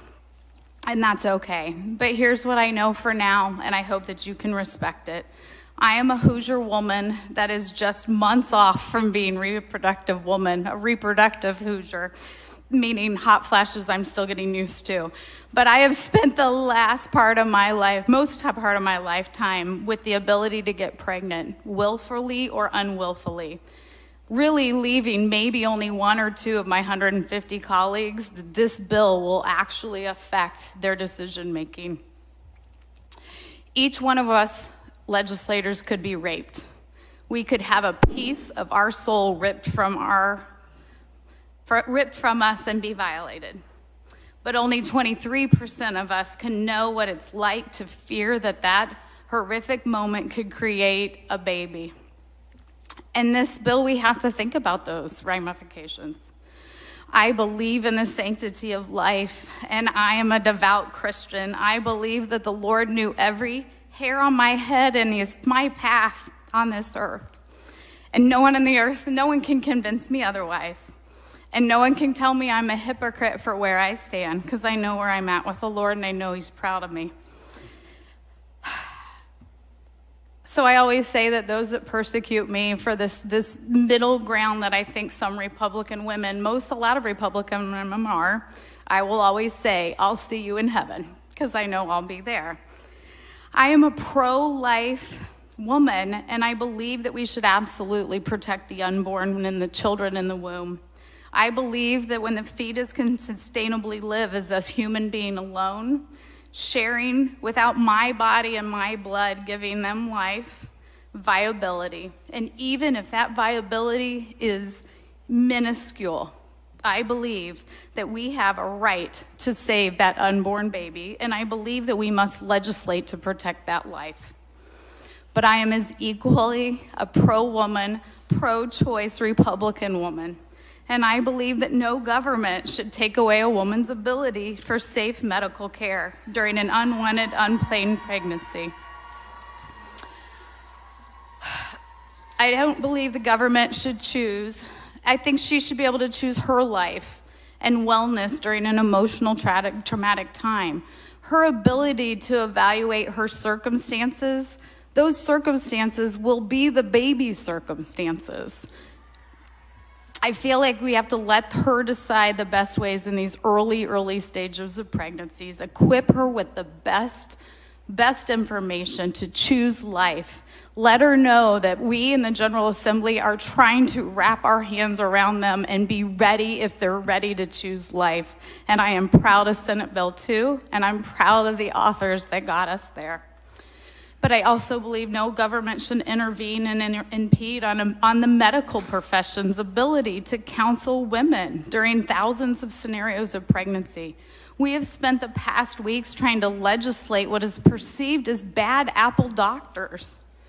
And the staff, that's so insulting to the thousands of Hoosiers that are practicing that don't deserve to be questioned for their decision-making and counseling to women in a very traumatic time. As a hospital administrator and with my team working tirelessly to recruit physicians and practitioners to Indiana, to rule Indiana, I'm petrified. I'm petrified that we're not seeing the forest for the trees, the testimony of the doctors, the OB deserts, the IU residents and fellows that overwhelmingly said, hold on, I may not accept your offer, Ann. I may not stay here in Indiana. I'm concerned. I feel like we have double standards. I sat back and I realized, especially in my market, that 33% of the physicians in my market that I adore, that take care of my patients, take care of all of you every day. I adore them. But they're not Christian faith. They're of different faith. And I could not do without those physicians in this state. We need to understand. We make them go over their medical practices, their medical beliefs all the time, but they do it because they want to keep us healthy. They want to keep us alive. I believe that religious ideology has no place in the legislative process. I believe government free from religion, separation of church and state. And I believe this because if the tables will turn and the political tide changes, which history from the day one will repeat, it will. And I'm nervous that it may be sooner than later, and I hope not, because I believe in our Republican Party. But I would be horrified to have another religion or ideology pressed upon me and my constitutional rights. A constitutional right that we proudly sat here loudly and pointed out during COVID, my body and my choice, and I respected that. I respected that we did not, we had to, I voted for those rights. I believe we must listen to all women who have had an abortion with the heart of Jesus. And we have to learn from them. We have to learn as a nation in Indiana how we failed them. We have failed. What services, what health care, what ways did we need to preemptively mitigate 8,400 women a year having to make this decision? And I have my time here in the next 2.5 years, because I'll be here. I will use all my strength and wisdom, and you can see I do believe both bodies know we need free and affordable access to birth control. I believe that not all women are celebrating getting abortions. I believe that the Lord Jesus would never call a woman a murderer, a pro-abortion, or a baby killer. I despise these words. I think we have to get rid of them. I think they're purposeful, and I think they're propaganda, and I don't think they're love. I think that the Lord's promise is for grace and kindness. And I believe if the Lord was here in this state house, I believe if he was at the abortion clinic, he would not be jumping to condemn these women. I think he would beeline to those broken women. Those are emotional, exhausted, pregnant women that are making the hardest decision in her life. Where if anyone knows, and anyone who has worked in an ER or worked anywhere in the hospital, the larger amount of United States citizens that are in trauma are on their knees and praying. They may not have been praying one day in their life, but they're praying. They are praying at that abortion clinic, and I believe the Lord would show up with them. I think he would show up, and he would be okay if she maybe chose her life instead of the pregnancy. He'd show up with love and understanding and not condemnation, and I believe that in my mind. To my fellow Republicans, I am stand firm on your right to life theology. I respect you, and I respect that fundamental difference. Right to Life accurately explains where you're at, and I want you to know that I love you and I believe in that. But after these 2 weeks, I am begging our Republican Party to review the word pro-choice or pro-life. I think we have to stop calling ourselves pro-life if it only means we have a priority list on life. I don't believe the Lord has a priority list on life. And I think that hurts. And I think I'm not alone in Indiana. And I think there are Republican women. I think there are all women that kind of think like I do. Okay, so even though I'm upset, I'm kind of hurt by the direction of this bill, I love you, I respect you, and I thank you for all my colleagues who have made me feel okay to tell you my heart. Mr. Speaker, you have truly showed the nation your leadership. You have set the bar in the nation on civility and kindness in one of the toughest legislative debates in our lifetimes. And I say thank you. To the authors and the committee chairs, I am so proud to be on your team. I am so proud of this House chamber. And I want the public to know this. We are all trying. We are all discerning. None of us are sleeping. None of us are doing well. We're walking around with knots in our house or in our stomachs. We have all been emotional, short, and unkind to our spouses, to our kids, to our friends, and each other these past 2 weeks, and we all apologize to them.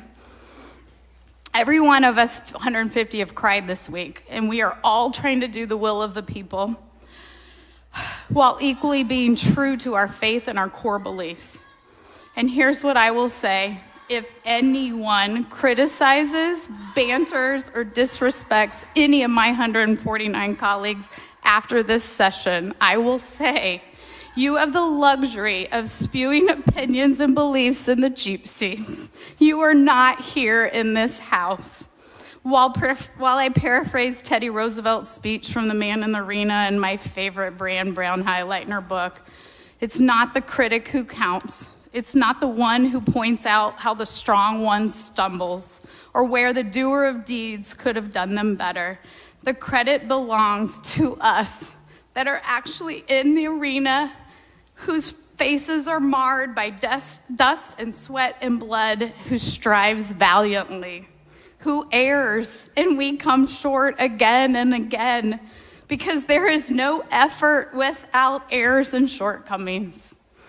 But at the least, and the best in the who at the least best knows at the end of the triumph of true achievement, and at the worst, if one fails, we at least fail daring greatly. I thank you for your time, Mr. Speaker. Thank you. Representative King to speak on the bill.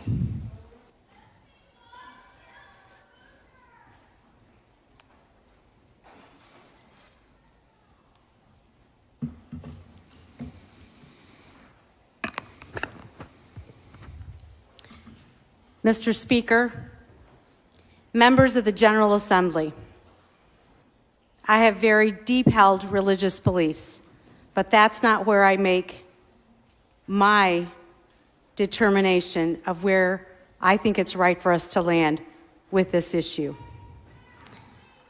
I want to thank the members of this body for taking the time, not just in the last 2 weeks, but for years, having looked at the issue of the sanctity of life, when life begins, how do we make sense of all the things that we have all very different opinions of. This issue is very near and dear to my heart. I appreciate all the discussions I've had with so many of my colleagues this year on this issue. I also appreciate the countless doctors, both emergency room physicians, obstetricians. I've spoken to many mothers, fathers, and especially those that have had to make the difficult decisions around this issue in their lives. You've all heard the testimony. You've heard hours of testimony. There's a lot of pain related to this issue. There's a lot of hurt, and there are deeply held beliefs. This is an issue that deserves to be debated. It involves life. It involves the life of the most vulnerable in humankind. This is the approach I take in determining the stance on this most important life issue.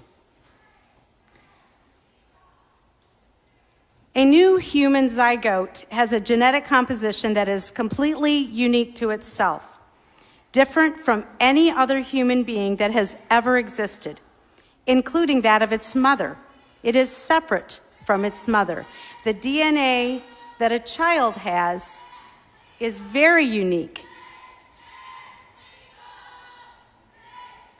The baby, the color of the baby's eyes, the shape of its nose, the color of its hair, and yes, I'd like to believe that even the stature of the human being, mine was probably chosen at that point too, is very unique to each one of the babies that are created.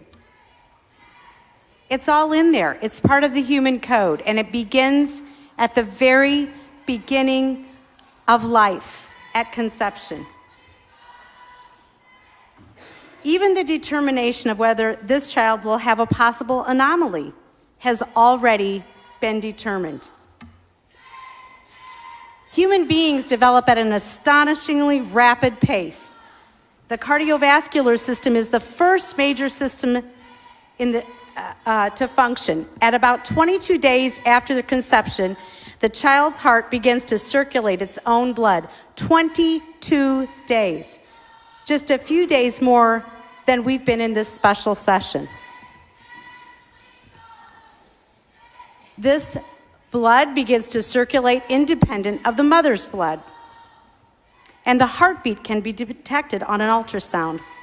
At just 6 weeks, the eyes and the eyelids and the nose and the mouth and the tongue are formed. Electrical brain activity can be detected at 6 or 7 weeks. And by the end of the 8th week, the child, now known scientifically as a fetus, has developed all of its organs and bodily structures. By 10 weeks after conception, this child can make bodily movements. And from as early as 12 weeks, and certainly by 20 weeks, an unborn child can feel pain. This is science. This is science. Scientific evidence is quite plain. At the moment of fusion of a human sperm and egg, a new entity comes into existence, which is distinctly human, alive, and an individual organism, a living and fully human being. From the abortion industry's Guttmacher Institute comes this statistic. 92% of abortions in America are purely elective, done on healthy women to end the lives of healthy children. We've heard the devastating results of this. We've had many women that have spoken about the years ago that they've made that decision, and still today, it is the first thing they think about. It is the pain that they still carry with them. That, to me, is heartbreaking.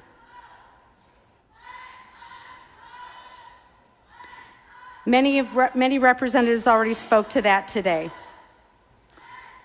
Abortions change lives. It changes the outcome of 2 lives. Abortion is the intentional taking of a human life. The result of an abortion is the death of a child. I believe in the sanctity of life, and I believe life begins at conception. I believe life is a gift. This body has the duty to protect life. We also have the duty to help women of Indiana, the children of this great state, in supporting these children. The policy of the state of Indiana is to support life. I urge you to support the most vulnerable, the unborn children who cannot speak for themselves. There is no issue as important as life. Please support this bill and help us save the lives of many unborn children in Indiana. For discussion on the bill, Representative Summer, speak on the bill. For Mr. Graham.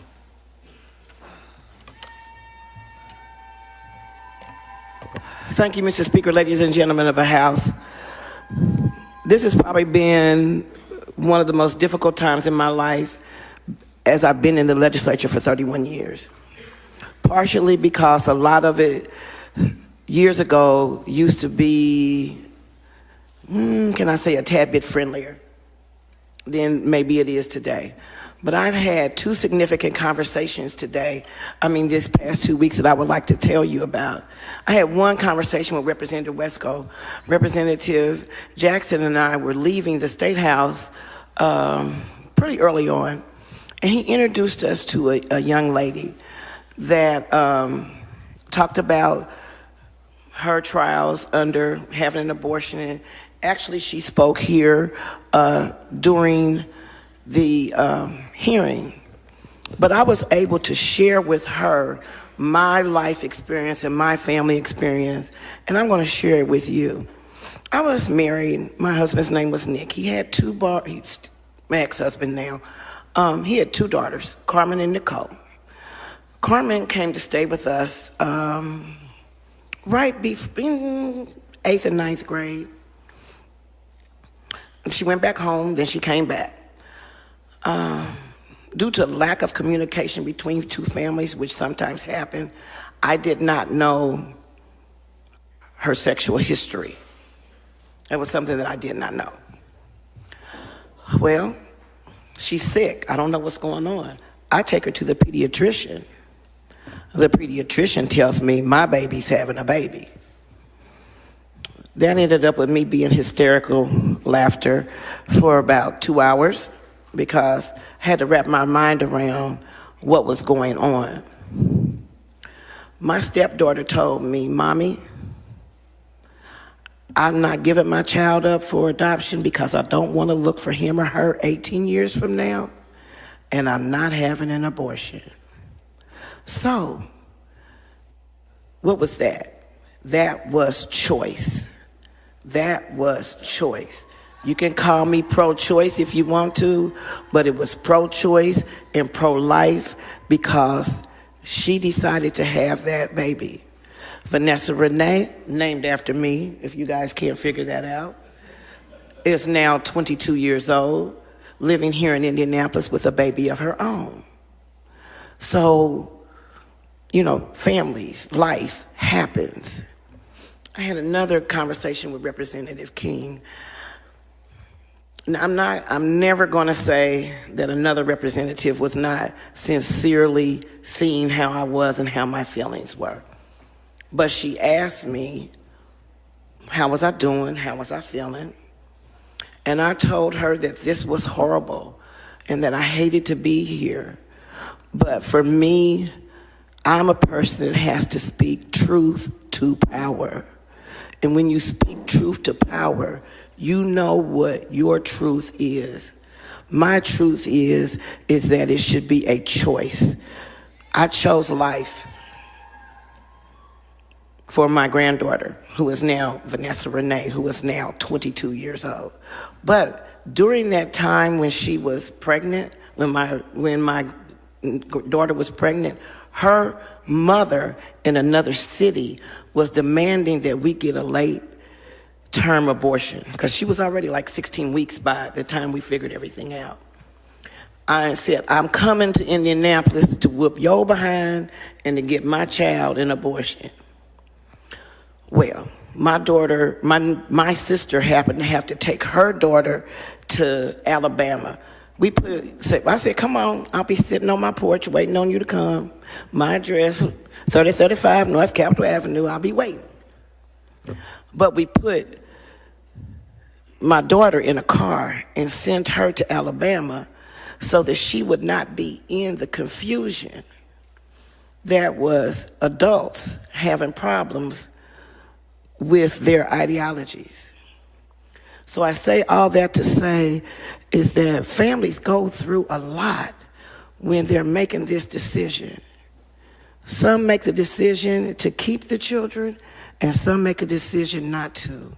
It is a decision, individual decision, family decision, and I truly believe that that family decision should remain in the family. I hope that you all vote no. Further discussion, Representative Jacob, speak on the bill.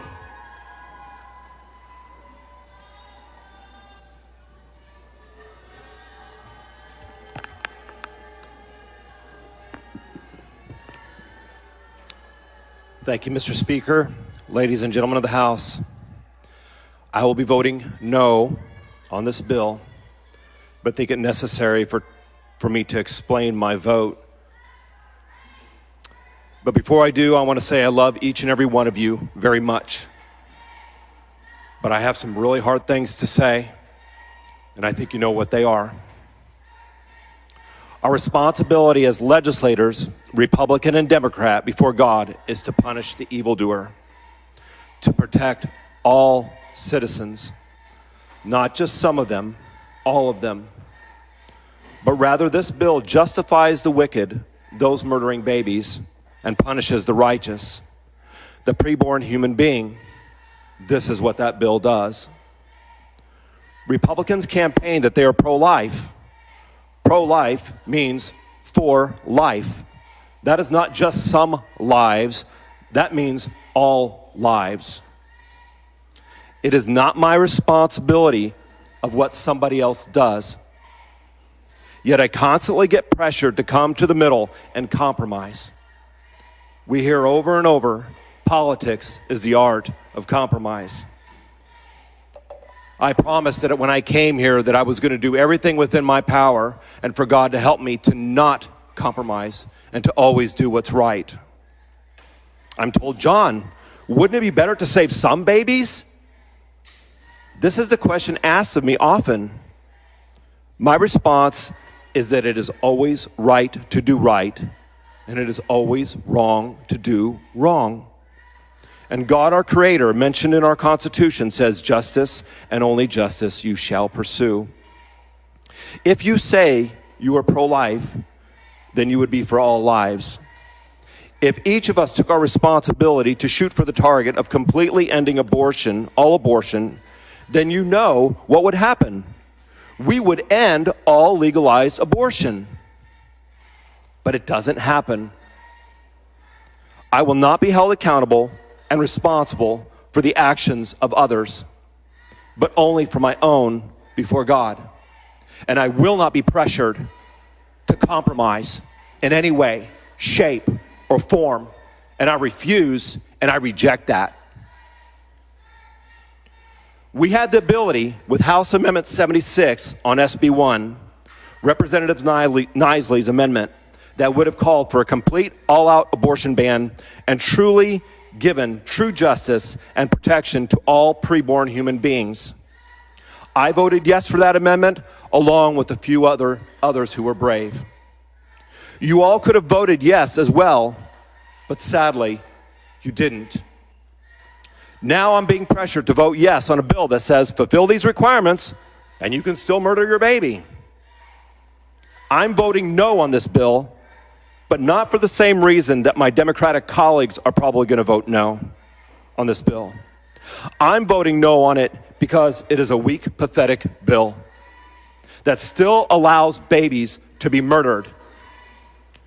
God says, woe to those who enact unjust statutes and to those who constantly record harmful decisions so as to deprive the needy of justice and rob the poor among my people of their rights. And if we're unclear, we enact statutes in here. We enact law. This bill is an unjust statute. For those of you that did not vote yes on Amendment 76 and are voting yes on this bill, I invite you to repent before God and trust Christ for forgiveness. I was not going to address this, but Representative Vermillion brought it up. As many of you know, and I brought up many times before, I have ministered at the abortion clinics with my wife for years, trying to plead with women not to murder their baby. I could not stop them. I could not get in their way. I lawfully exercised my free amendment speech rights on the perimeter of the property, pleading, praying that these women would make the right choice to keep their baby. And at the end of the day, I could do nothing else. But I had to do everything I could do because abortion is murder. And for those of you who think that somehow I am trying to be uncompassionate or hard or callous, this speech is probably the hardest speech that I've ever had to give. And I understand and I know full well the grace of God through Jesus Christ, and He has forgiven me. And He has forgiven me for some pretty bad things. And I know that God will forgive anybody who repents and trusts in Jesus Christ. And I extend that same offer to any woman who has committed abortion and any one of you who has not trusted Jesus. I was not going to bring Jesus in such a way in this speech, but I felt like I was forced to. There is forgiveness for sin. There is forgiveness for the sin of abortion.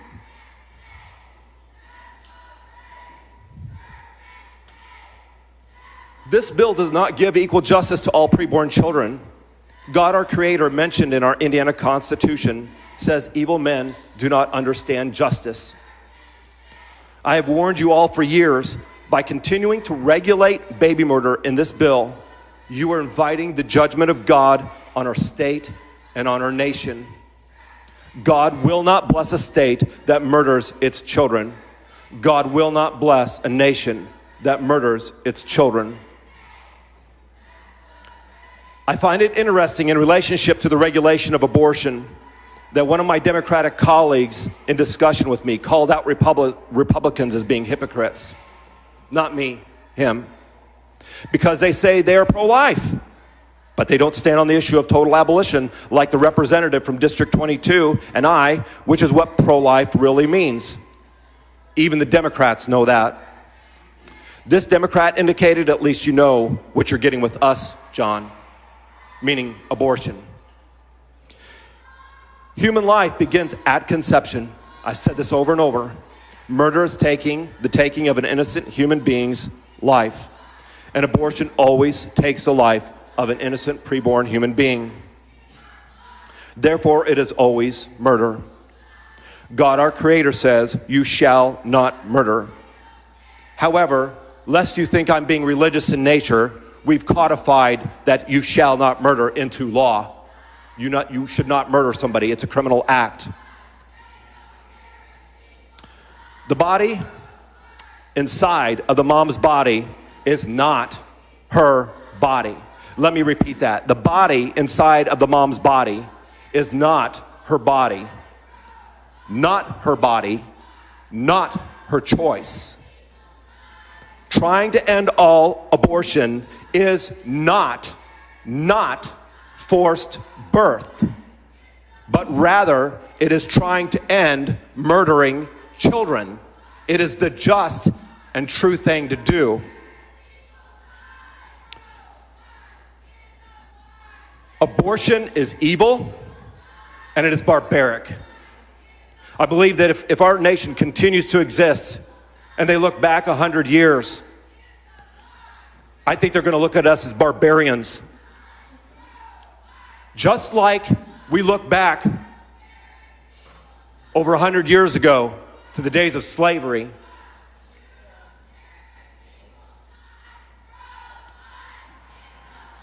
And I was not going to bring this up, but I'm going to keep bring it up because it keeps being brought up. Ending all abortion is not meant to be religious. However, it is just plain common sense that we know in our conscience is right. Just like we know when murder of the born, meaning those that are outside the womb, is wrong, we know murder and abortion of the preborn is wrong. But all we try to do is just justify it. And I've seen it over and over at the abortion clinics. It is a matter of convenience. God called me here to plead for the protection of all the preborn. For years outside the chamber, before I was elected, and I was hoping and pleading and begging and praying that you, ladies and gentlemen, would get a backbone and do the right thing. But you didn't. So God moved me and called me here to the inside of the chamber, and I believe to be here to be a mouthpiece for Him. There were some of you who acknowledged both of those, that God called me out there and God called me in here. I pleaded with you before I ran for office to repent and do the right thing and defend the lives of all preborn babies. And then inside this chamber, throughout my term, I have done the same consistently. I was called here for such a time as this. Roe versus Wade was overturned. The unthinkable happened. Who would have ever thought the very excuse not to end abortion that has been used by the Republican pro-life officials would be stripped away and we would be called back into special session to deal with the ending of abortion, providing the way for you to stand and do what you have promised your voters for years. I would have never imagined it. Yet you failed again. I do not wish failure on any of you, but rather that you would repent and do what is right. And that does include Republicans and Democrats. protect all preborn human beings, which this bill does not do. Let me say that again, which this bill does not do. Your votes, which are your actions which clearly show a fear of man more than God. Yesterday I was asked multiple times, as many of you tried to deliberately interfere with me coming up to speak, even asking why I was coming up yesterday to speak over and over again. I was told I wasn't going to change anyone's mind. That I was fairly sure of. If I have to explain it to you, then to be honest, it shows a hardness of heart before God. I've been a preacher of the Word of God, the Bible, for years. And before coming here, and during my term, and by God's grace, will continue to do so after leaving here. God, our Creator, says He hates the hands that shed innocent blood. Not my words, God's words. I'm just a mail carrier. I don't write the mail. Abortion always sheds the blood of innocent preborn human beings. My coming up and pleading with you is out of love, with a broken heart, to warn you that you will stand accountable to God for the shedding of innocent blood. You had the opportunity to end the bloodshed and blood guilt against yourself and against our state, yet you chose to keep baby murder in place. You could still scrap this bill right now. You know it. We could kill this bill on the floor right now, send it to conference committee, and do the right thing. And that's what I'm asking us to do. I'm asking us to kill the bill on the floor and to do the right thing. Send it back to conference committee and call for a complete, all-out abortion ban. For those in the middle, because I keep on, those of you in the Republican caucus, you kept on trying to drag me from the right to the middle. You kept on trying to drag me from over here, from my position, to a place of compromise. Well, my comment to you is why don't you start dragging the people who are in the middle over to the right?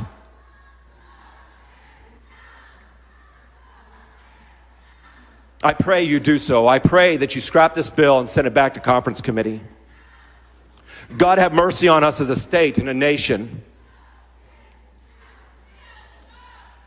Going forward, we can look back at the abortion numbers and see if they've gone down, and if rape goes up, oh, oops, I guess not. There's no reporting required to comparatively figure out what's going on that specifically. So how convenient to leave the numbers ambiguous to hide how pitiful this bill is. Again, I will be voting no on this bill, on Senate Bill 1, because this bill is just another bill that regulates abortion, which is baby murder. That it says if you do this, if you fulfill this requirement, you can still murder your baby. I asked God and wondered if being here was a Jonah or a Jeremiah ministry. I'm not going to plumb that out. For those of you who know your Bible, you know what I'm talking about. And for those of you who don't, I would recommend reading the Bible regarding Jonah and Jeremiah. As I leave here for now, it appears it was a Jeremiah ministry. I truly, truly had hoped it would be a Jonah ministry. But there is still time to turn back to God before it's too late and repent. And I will still pray for repentance for this chamber. And my final words is to repent and turn from your evil ways and to protect all the preborn. Thank you. For discussion on the bill, Representative King to speak on the bill. Representative Davis to speak on the bill.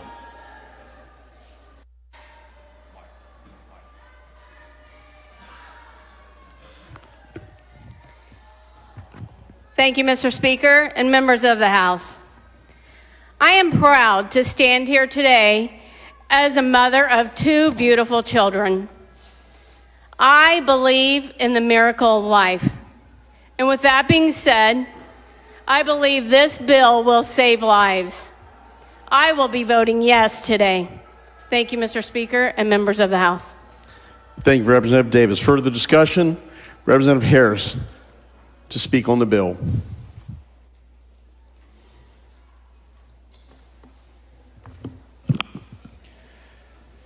Thank you, Mr. Speaker and members of the House.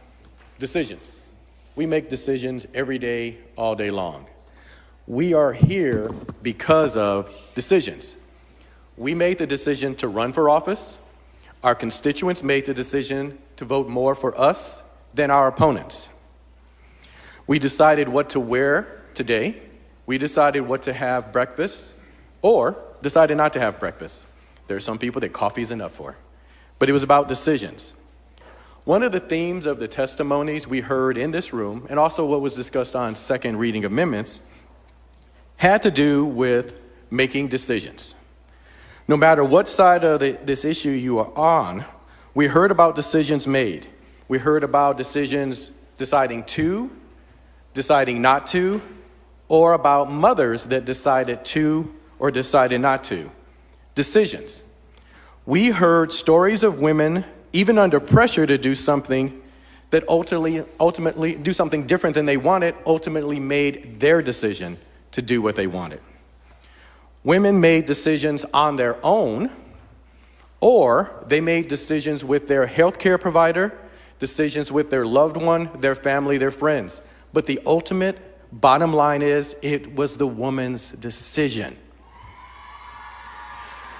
And I was not going to do this, but I'm going to bring this in as well. We heard a lot of people talk about the role of God. I love God. I'm very religious. I believe in God. It's also the woman's decision, as it is the woman's decision to do or not do. That decision is also between she and her God. So, as I stand here today asking you not to take away this decision from women. Women are more than capable of making this decision on their own. I ask you to make the decision to vote no. Thank you for your time. Thank you, Representative Harris. Further discussion? Representative Johnson to speak on the bill.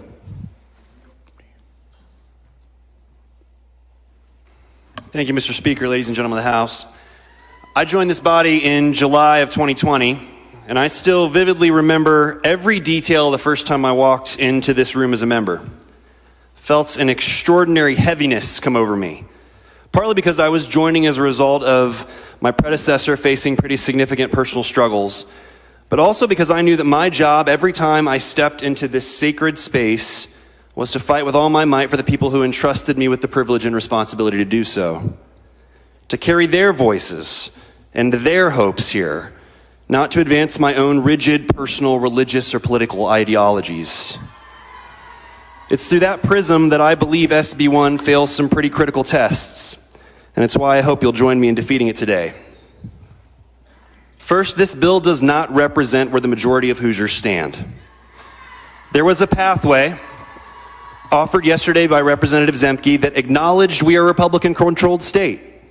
It would have restricted abortion care in Indiana, it would have achieved stated goals of the majority, and it was a significant compromise on behalf of the minority, one that many of us were incredibly uncomfortable with. Instead, this bill will ban critical reproductive health care and construct arbitrary timelines for those who are victims of horrifying instances of rape and incest. Second, SB 1 decays our democratic ideals.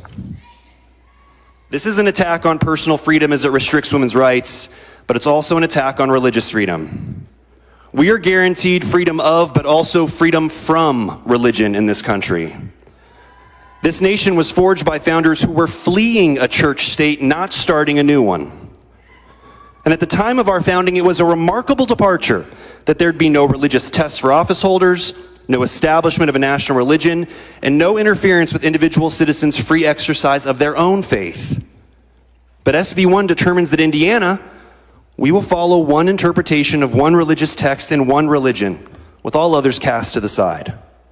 We're doing this even as we've heard directly from religious leaders that this infringes on their rights. And finally, SB 1 will have dramatic negative effects on our economy. We already face talent shortages, and this bill will make it even harder for our businesses to attract and retain talent. Studies have shown the vast majority of professionals, including doctors, won't even consider taking a job in a state that has an abortion ban. Businesses don't yet have answers on how to approach their benefits packages to protect their employees. We say we're a state that works, but this bill, we aren't working at all for Hoosier women and their families. In closing, I just want to say that I know many of you saw my wife testify earlier this week. She shared our own personal struggles as we seek to start a family.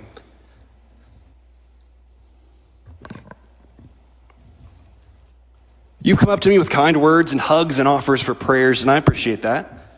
But the message she shared was that she, under SB 1, is afraid. Afraid that care won't be available, afraid that in this state she loves, she'll no longer be treated as a full citizen. And I'm afraid too. And I'll tell you, if the reaction has been anything, that she spoke for a hell of a lot of women around this state, just as my colleagues are doing today. Please vote no on SB 1. Thank you. Thank you, Representative Johnson. Further discussion, Representative Arrington to speak on the bill.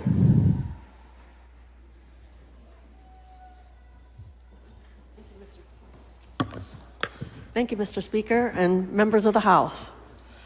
I'm going to cut to the heart of this issue today. And even though we spent a lot of time debating exceptions, and they're important, that's really not the heart of this issue. The real core of this issue is the question, who decides? For almost 50 years, Indiana women have had the right to decide for themselves what to do about an unintended pregnancy. Now, the heavy hand of government will decide for them. Even though every woman's situation is different, SB 1 says one size fits all. 99% of abortions take place before 13 weeks in Indiana. And those abortions are what I'm going to talk about now. As public policy director for 17 years at Planned Parenthood, I often wondered what happened to the women seeking an abortion who were turned away because of one barrier or another. Today, I'm going to share the results of a study that reflects my anecdotal experience in these situations. It's called the Turnaway Study. It was started in 2007 and followed over 1,100 women first recruited from 30 abortion clinic waiting rooms in 21 states. The researchers followed both women who received the abortion they sought and women who didn't for 5 years after the study. The results, 95% of the women who sought and received an abortion said it was the right choice for them, even 5 years after the procedure. As Margaret Talbot writes of the study, women who got the abortion were more likely to become pregnant intentionally in the next 5 years than women who did not. These women were less likely to be on public assistance or to report that they did not have enough money to pay for food, housing, and transportation than those women who did not get their abortion. When they had children at home already, those children were less likely to be living in poverty. And 2 of the women in the study who were denied abortions died from childbirth-related complications. None of the women who received abortions died as a result. Talbot also makes the point that much of contemporary anti-abortion legislation is predicated on the idea that competent adults can't really know what's at stake in deciding whether to bear a child or not. Women do understand the stakes. Women understand the consequences and responsibilities of carrying a pregnancy to term. So what I want to say to you on this side of the room, you can trust us women, to know what we can handle in our lives. We can, and you can trust us. We are capable of being the masters of our fates and the captains of our souls. This suggestion that we do not know what's best for ourselves demeans us as human beings and relegates women to second-class citizenship. Democrats, including myself, have offered legislation amendments many times to require that sex education be medically accurate, and that contraceptives like birth control can be more affordable and accessible, such as being prescribed by pharmacists. But you've said no each time. Heck, you said no yesterday on the pharmacy idea. You've patted us on the head and said, not now. You've denied Hoosiers the knowledge and tools they need to avoid unintended pregnancy. Your actions say, we know best. Big government knows best. Finally, I want to speak to the young people outside. I've been in your shoes before. I lived through the days before Roe. I don't want to go back there because I know that only abortions you can ban are safe, legal abortions. When this extreme ban passes, if it does, I promise to fight alongside you to restore the right and send a message that you reject this cruel vision for women in our state.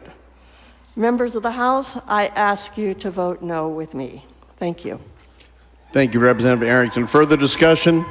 Representative Pack to speak on the bill.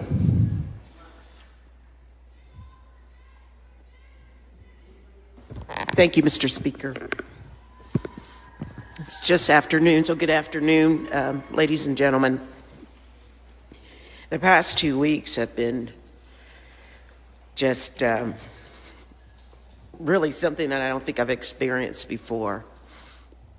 I love the women in our state, and I love that they have protections under the law right now to make decisions about their bodies. I'm grateful for that. I stand in opposition to SB 1. I think the obsession with our women's uteri is quite bizarre, honestly. I'm going to say it's just kind of strange. Reason. I stand against the further oppression of girls and women in Indiana through prohibiting their rights to a safe, legal abortion.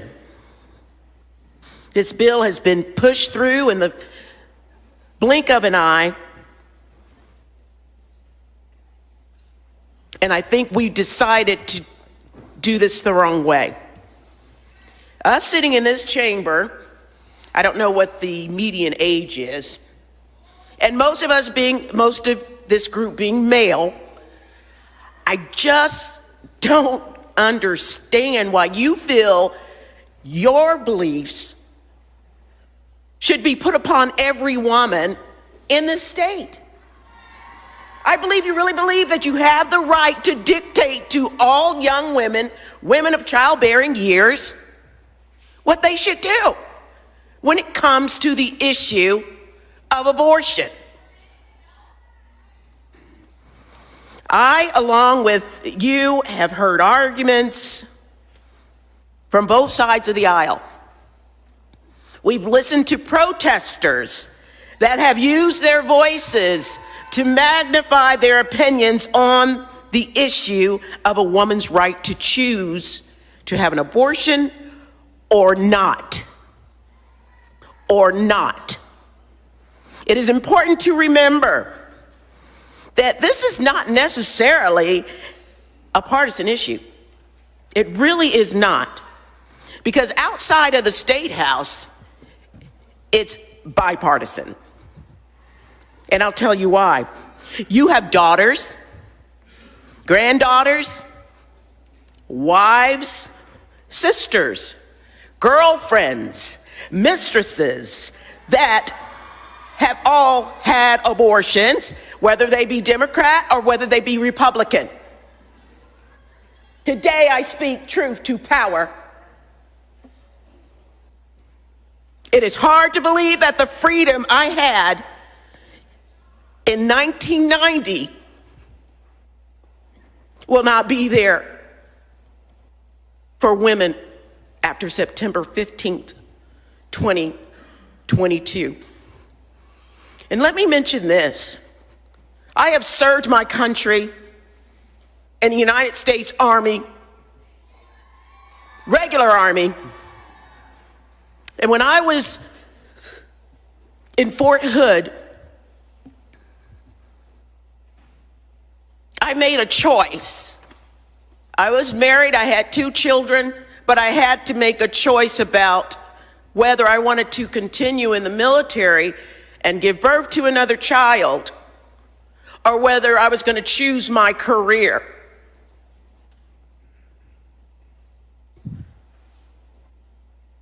April, Fort Hood, Texas. The year was 1990. And I made a choice. And let me tell you this. It was not, after everything I've been through in my life, all the obstacles, all the adversities, after serving, after raising my family, grandchildren, it took me getting to this state house for my colleagues to call me a murderer.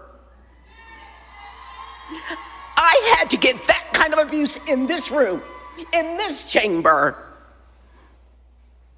Sir, I am not a murderer, and my sisters are not murderers either. We are pro-choice. That is what we are. We believe that we have command over our own bodies. That's who we are. And for just a second, I want to just remember that Christianity is not the only faith practiced in our state. I am a Sunday school superintendent. I am saved by my Savior divine, and a licensed evangelist that proudly preaches the word of God in the grand old Pentecostal Church of God in Christ. There have been many references to God and to the Bible scriptures. I realize, however, there are people that are not like me. They do not believe what I believe, and I respect that. We are called to represent. We are not called to judge. If you want to have a baby under any circumstances, do it. How dare I tell you not to go full term with your baby? Can you turn around and give us that same respect if we choose? If we choose to have an abortion, a safe and legal abortion. SB 1 will not, and I think this is something to think about, we're not necessarily going to decrease the number of abortions. What we're going to do is we're going to end up returning to the past practices of unsafe back alley abortions. Thank you. In the 60s and the 70s before Roe v. Wade, that's what women did. That's what teenagers did. The only thing now is they have YouTube. They can look it up on YouTube. Do you think you're really going to stop women from having abortions? What you're going to do is stop them from having safe ones and legal ones under the care of a physician. Those that can leave the state, Republican, Democrat, will do that if they have the means. So we're back at the issue of the haves and the have-nots, and the have-nots lose. I implore this afternoon that you rethink what the long-term effects are. We already did it we already ran teachers away. We still have 2,000 teaching positions in the state because of some work we've done here in this house. Why would doctors stay? Why would OBGYN stay here when they could go anywhere else and have the freedom to practice medicine the way they see fit? I ask you this morning to not have us go backwards. Let's progress and continue to move forward. Continue to support women. Continue to support and take care of the babies we have right now. Let's do that. And let women choose what's best for their individual situations and their individual lives. Please vote no. Thank you, Representative Pack. Further discussion, Representative Morse to speak on the bill.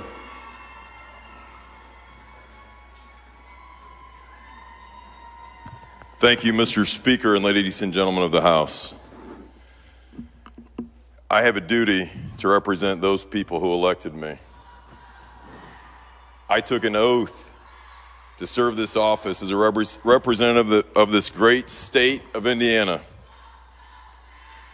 Our Constitution is very clear that we all have the right to life, liberty, and the pursuit of happiness. We all must serve life, whether speaking or not speaking. I took this oath. I cannot pick or choose who I represent. I will always represent all life from conception until the last breath and do all I can for each Hoosier to have the best life while they are a Hoosier here in this great state we call Indiana. I will continue to pray that Christ is our guide in this General Assembly. All life is sacred. I will always do all I can to protect the sanctity of life. And the Hoosier who can't stand yet for themselves. Thank you, Representative Morse. Further discussion, Representative Smith to speak on the bill.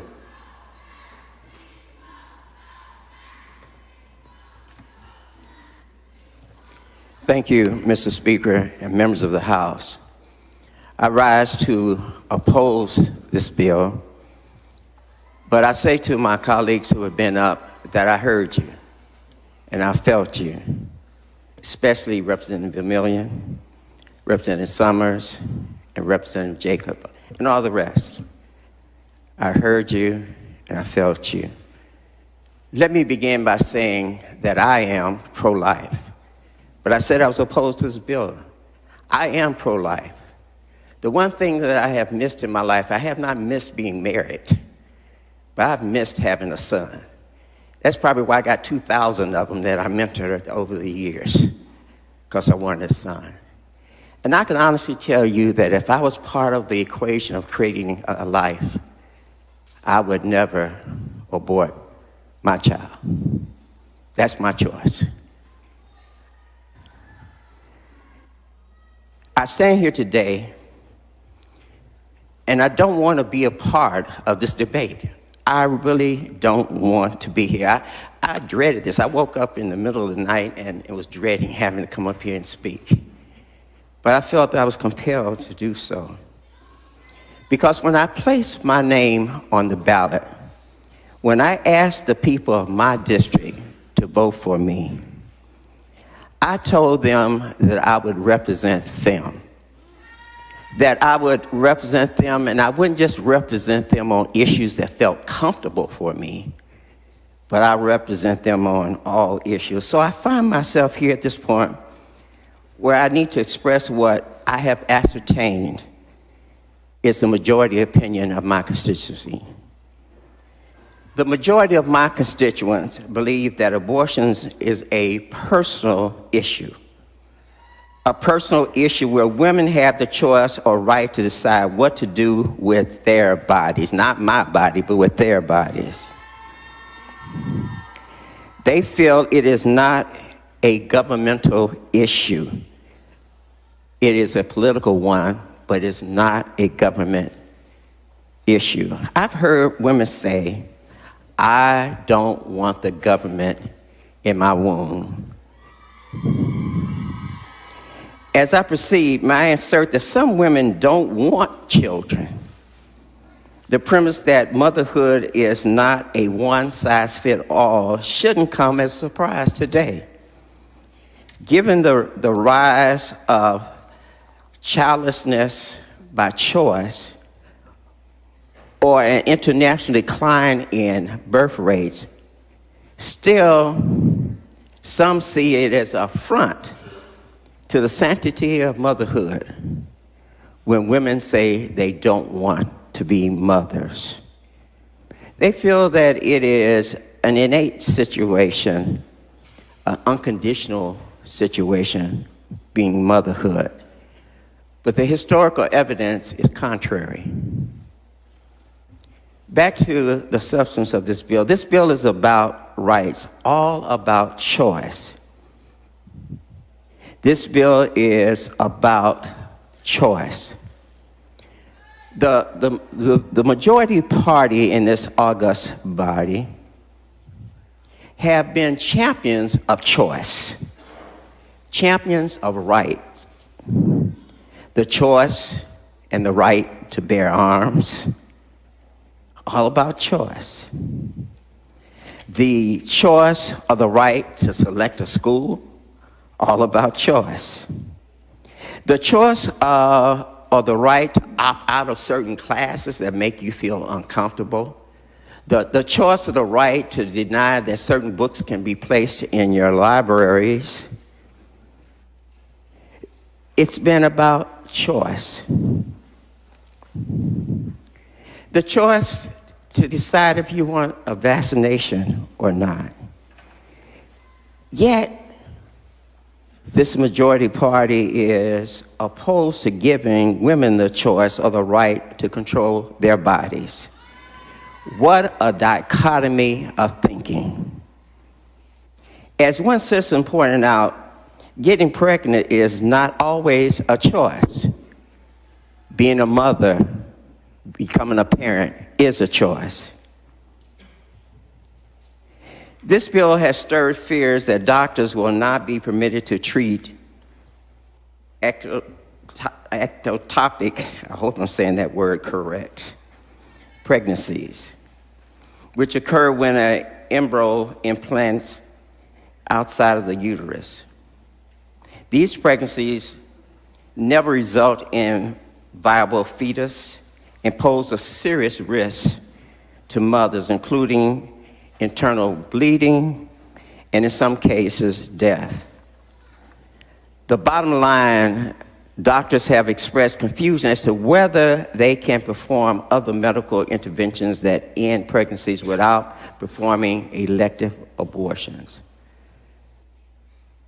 When they get ready to possibly perform necessary medical care, do they have to take time to call a lawyer and see how they should proceed? Or should they consult with one of their colleagues to see how they proceed?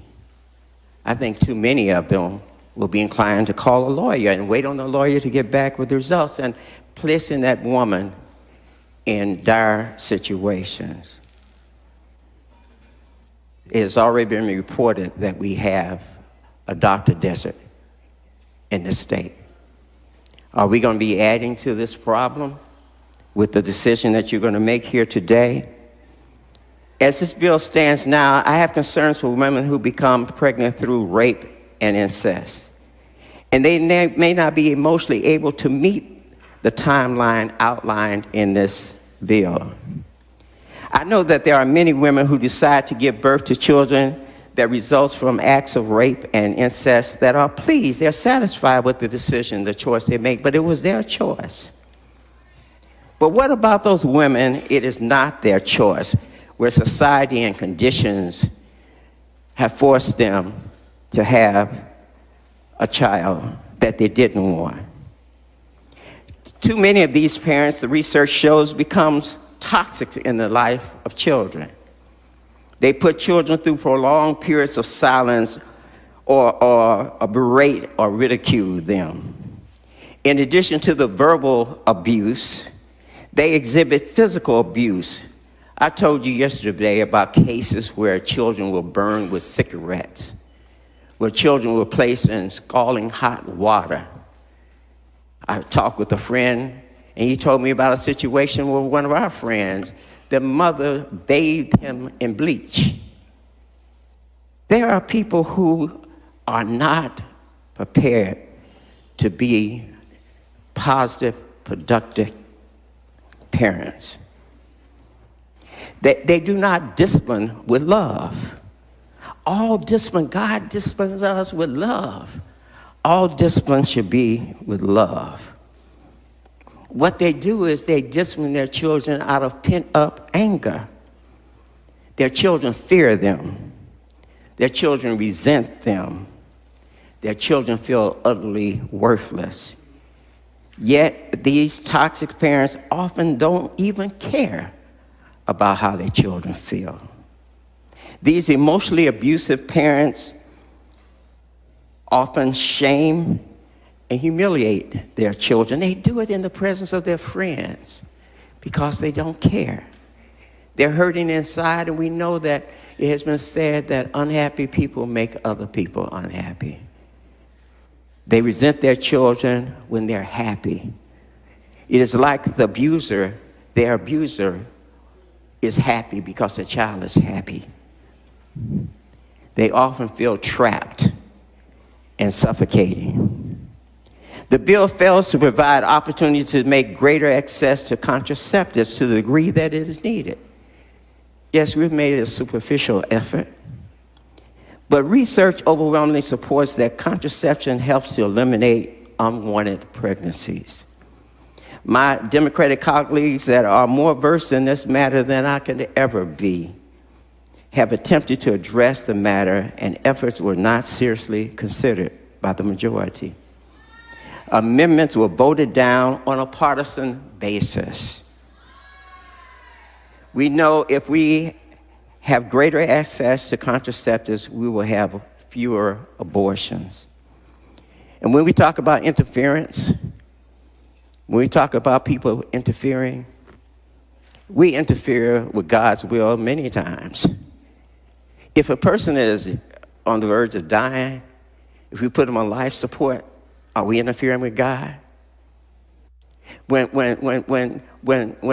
a person should, because the Bible says, eye for an eye, tooth for a tooth, we should murder them, but some of us feel like we don't believe. We don't believe in putting people to death. Are we interfering? We interfere frequently. When we use a contraceptive, we're interfering. We do it all the time. But there are those of us who want to place their beliefs above the beliefs of others. While there has been efforts to sweeten the pill of this anti-abortion piece of legislation, I firmly believe that all of the positives that I have heard that have been amended into this bill, they are simply superficial. It's about diminishing the resistance that the majority party feel that they're going to be the victim of. We want to eliminate the tax on diapers. Well, what about the cost for the diapers? We want to give child credits, but do we look at the total cost of rearing or raising, whichever term you want to use, a child? That tax credit does not compensate for the cost. What about the provisions for the lives of mothers and children impacted by this ban? What about, once again, the cost of the diapers for the baby? What about safe housing? What about the medical expenses that are lifelong? What about the food that child needs to consume? What about the clothing that child needs to bear to cover their bodies? What about the cost of education for that child? The costs go on and on. What about the present situation we find where there's a formula shortage? On top of all this, there are 230,725 Hoosier children who are currently living in poverty. It's convenient for you to advocate for the unborn child when there are literally hundreds of thousands of children and families who are suffering right now as I speak. If I must take a side, I'll take the side of the living, breathing humans who are in need. If we truly care about protecting life, we should understand that the only way to lower abortion rates is to invest in public health policies that support Hoosiers. That means building age-appropriate, medically accurate sex education courses in our schools, as well as expanding access to subsidized family planning services and providing contraceptives, all which are policies proven to lower the abortion rates. For years, the Indiana Democrats have introduced similar legislation to address these problems. But the party that's in majority have not considered any of them.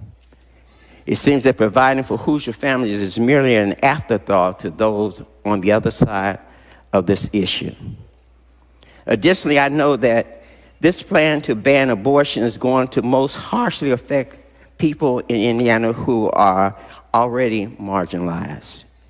Wealthy white women are always going to be able to have access to safe, affordable reproductive health care. That's not the case for everybody in this state. This decision will disproportionately affect young women, women in poverty, women of color in rural areas, and women who don't have the support system that some people are fortunate to have. Those who are anti-abortion are the same people who will stand by while our state's maternal mortality rate, which is twice the rate of the nation's average, they will deny the care that these women need. So many women, especially minority women, will die in childbirth because of this policy. And after then, this ban is passed, after it is passed, many of you will continue to deny affordable health care coverage to people with pre-existing conditions, cut programs that feed hungry children, and fail to fund programs for the homeless, but still support the far-right opinion of the right to bear arms and the right to create violence over the issue of people having the choice to decide about their own bodies. When will this hypocrisy end?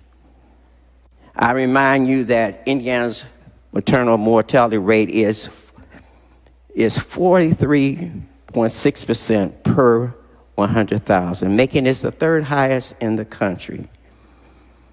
As I close my remarks, let me just share with you my religious scope or opinion of abortion. Like others, my view on the issue of abortion and my political matters are largely shaped by my Christian faith. I am a believer. I've always been a believer.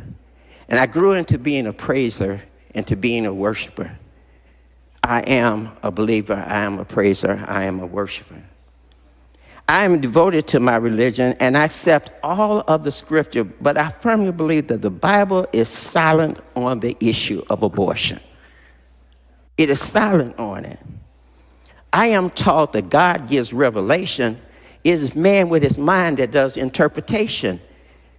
Many people are quoting to Bible and they're saying that it is true, and everything in the Bible is true, but everything in the Bible is not truth.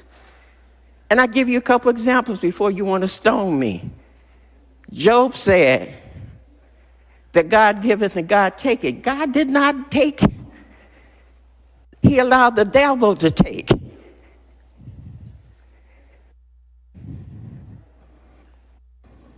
The Bible, people who have interpreted the Bible, and I hear it often at funerals, they say that you're guaranteed 70 years. That is not true.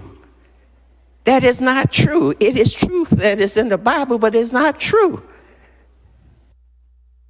You need to study the Bible and hope that God will reveal it to you. While I've been preparing for this day that I have dreaded, I've been going back and forth doing research because I wanted to find out what would God reveal to me, what he says. I want to be in his will. I know I am saved because I'm a believer, but I know my judgment will be not whether I'm going to hell or not, it's about my rewards. And so I want to be rewards. I don't want just to be in the number. I want God to save my good and faithful servant. So I studied. I got up in the middle of the night and studied. I don't think the Bible says anything emphatically about abortion. I think God, with his omniscience, would have known that this day is going to come. He would have known that modern America and modern people in all the world were going to commit abortions. If he didn't want them, I think he would have probably put them in the 10 Commandments. I think if he didn't want them, they probably would have appeared in the Mosaic laws. Jesus came down on this earth and he talked to us. And he told us what was important. He didn't say anything about abortion. But he did talk about how we're supposed to treat people. He talked over and over again about loving others. He talked over and over about caring for others. But do we do it? I think a lot of us fail miserably in caring. And so I think the interpretation comes from probably Jeremiah 1st chapter, 5th verse. The interpretation comes from Exodus 21st chapter, 22nd through the 21st verse. The interpretation comes from Psalms 139, 13th through the 16th verse. I'm not going to take time to read those. But look at them and ask God to reveal to you those ones that are used in the defense of this ban.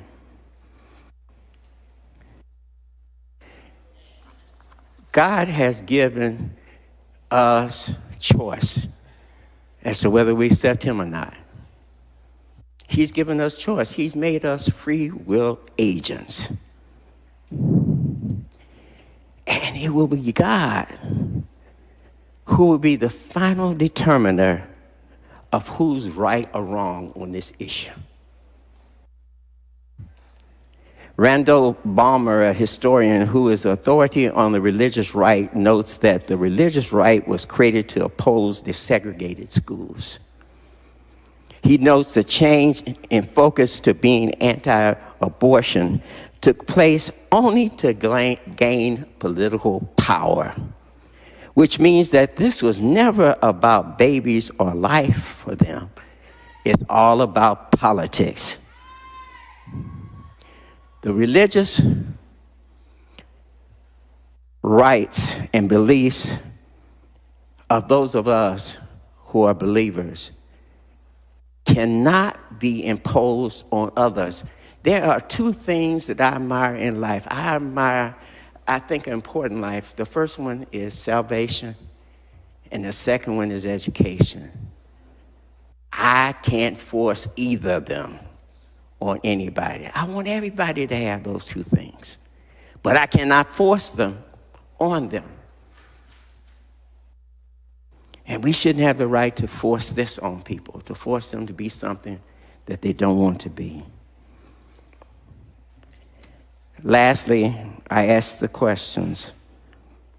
In the Senate, why wasn't this bill sent to public health? The committee does include multiple women, unlike the Senate's Rules and Legislative Procedure Committee, which only had 2.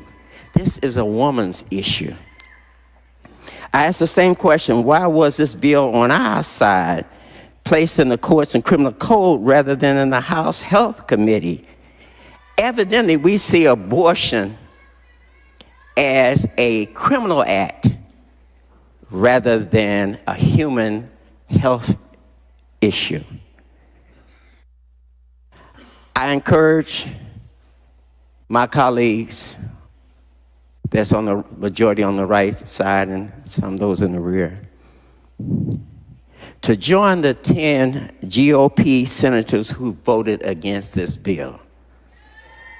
Please join me in voting no against Senate Bill 1. Thank you. Further discussion, Representative Ellington. Speak on the bill.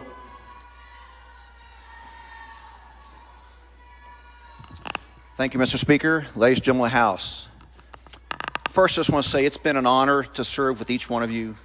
We've talked about some really hot topics over the 7 years I've been up here. I consider each of you, no matter how we voted on these bills in the past or today, my friend, my friends. All 99 of you. Doesn't matter who you are. But I will tell you that knowledge is power, right? The more we learn, the more we can make good public policy decisions.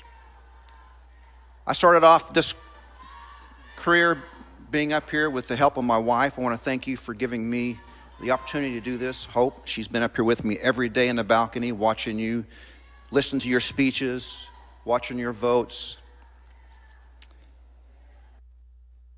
But I spent almost 40 years going door to door for individuals on issues, taxes, and life issues. And it wasn't just for one party years ago, but it was for good public policy. And I used to give a few speeches about this issue here, pro-life issues, comparing it to the Dred Scott ruling years ago. And I was amazed to hear this in other chambers talking about the same issue, where for generations, according to Dred Scott, slaves were treated no different than property. And as our nation evolved, and the more knowledge that individuals received, the Supreme Court changed that decision. And for years I talked about Roe v. Wade, and how, in my opinion, this decision was a wrong decision when it was first established. That it belongs back to the states. And for me, this is not an easy vote. But the more knowledge I get, it's going to be an easier vote at the end of the day for me. Maybe it might be the wrong analogy. But if I'm on a battlefield and I've got 100 troops, and I don't think the battle can be won 100%, I'm not going to leave the battlefield and let all 100 of my troops die. But I've had the option to hold and maintain that field and save 93 of my men and then work towards the future. I think that's going to be my decision today. I'm pro-life, but it's only for the life of the mother. But I'm going to take this foundational building block and make a decision for the future and save those individuals, at least 90-some% of them. So that's how I'm going to base my vote today. Thank you for your time. It's been an honor. Thanks. Further discussion on the bill. Representative Hatfield, speak on the bill. Thank you, Mr. Speaker, ladies and gentlemen of the General Assembly. Today I rise opposed to this effort which destroys the concept of liberty that Hoosiers have relied on for more than 40 years. I believe the Supreme Court, led by conservative, liberty-loving justices, said it best in its evaluation of Roe in 1992 in its opinion in Pennsylvania v. Casey. Justice O'Connor there said, "An entire generation has come of age free to assume Roe's concept of liberty in defining the capacity of women to act in society, and make no mistake about it, this decision here today is a decision on the capacity of women to act in society."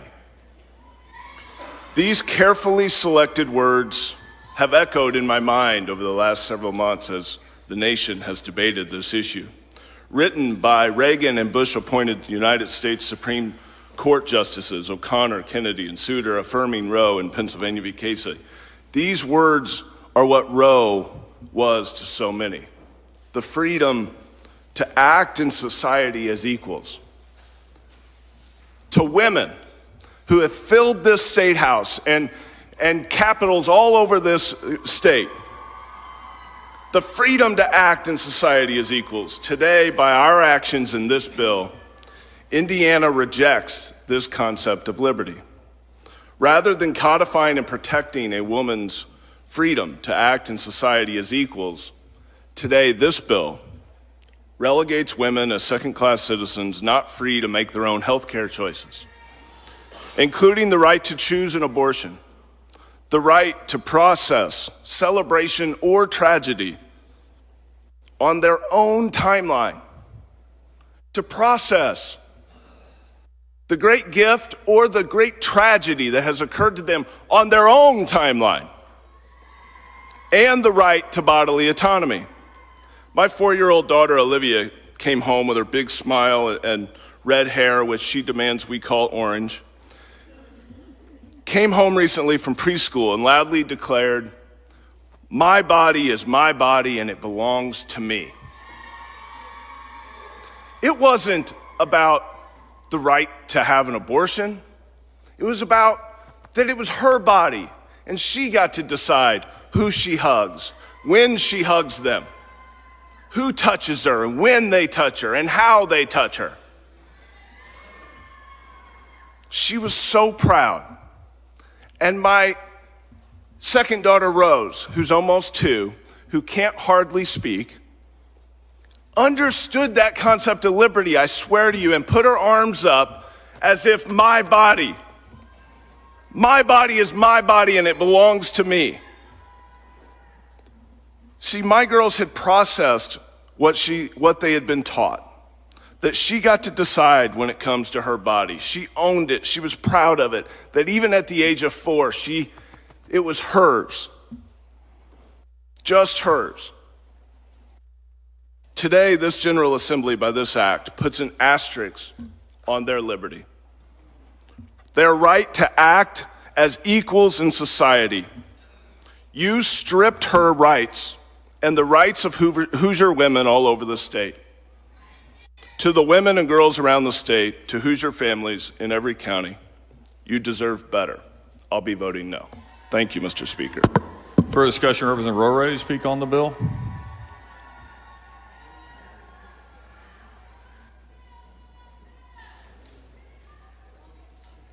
Thank you, Mr. Speaker and members of the body.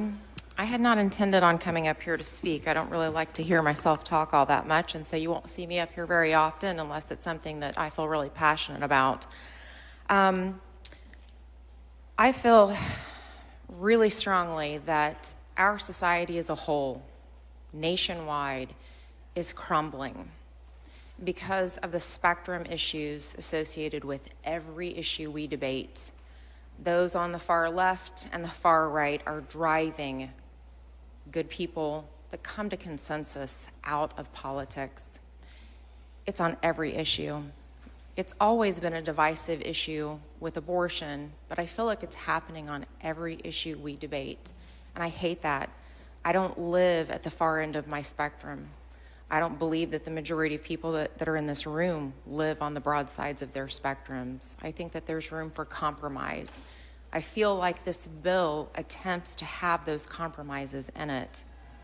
I want to tell everyone here, before I was elected to this body, I was always very fiscally conservative. I put myself through school. I was raised by a single mother. That single mother became pregnant when she was 16.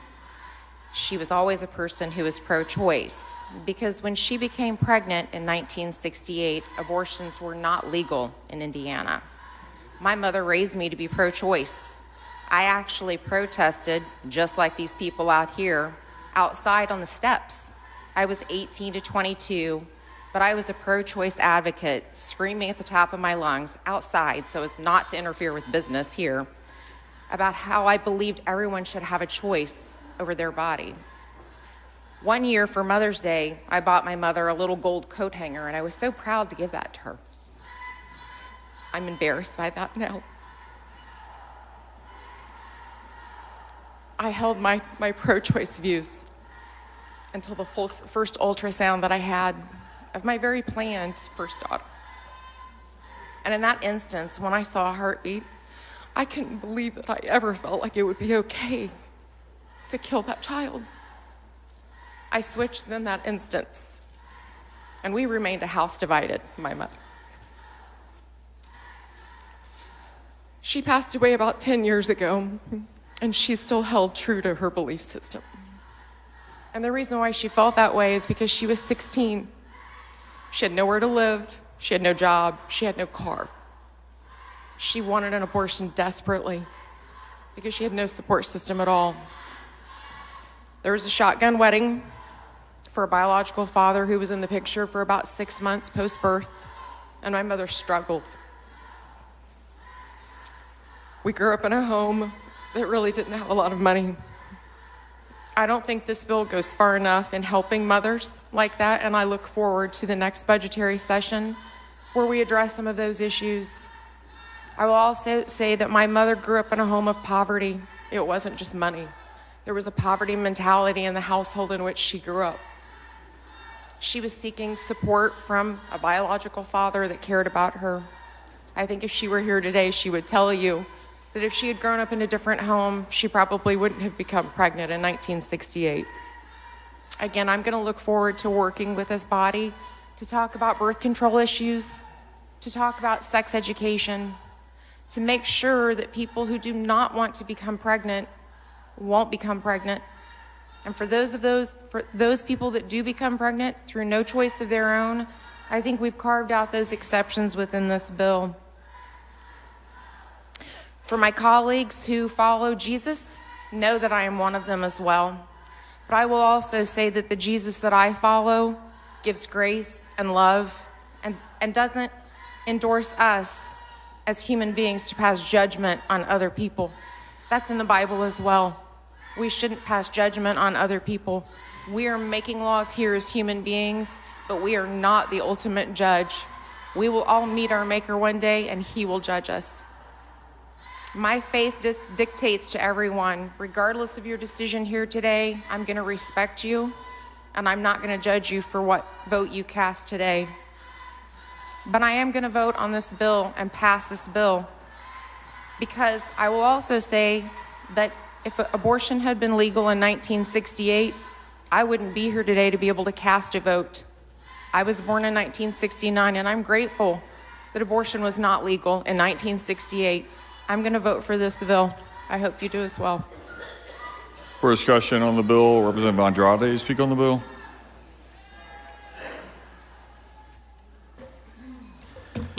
Thank you, Mr. Speaker and members of the House. When I got voted in 2020 by my constituents, I got voted by all of them. They didn't vote me in because of my personal beliefs, whether I was Christian or not Christian, whether I was religious or not religious. And let me say, I am a man of faith. I am a Christian. But I'm not going to impose my personal beliefs on my constituents. I don't believe that is fair and it's right. Everyone has the right to make their own choice if they want to worship or if they don't want to worship. Now, there has been a lot of discussion in this body about religion and God. Let me tell you about the God that I know. He is a God of love, mercy, goodness, grace, kindness, and peace. We all have women in our lives that we love, whether they are spouses, whether they are mothers, our teachers, our nurses, or just a friend. We love them unconditionally, but we cannot love them if we vote to take away their freedom to make their own decisions. I believe in a woman's right to have the freedom to make her own decisions. A woman's choice should not be decided by the government, but rather by her doctor, family, and faith, and most importantly, herself. I do not possess the knowledge or the ability or the expertise to make a decision on behalf of 3.4 million women in our Hoosier state. But I will tell you this, I will continue to fight for women's rights and all Hoosiers because that's what they deserve. I ask you to join me in voting no for this bill. Thank you, Mr. Speaker and members of the House. For discussion on the bill, Representative Moed, speak on the bill. The author yields. She yields.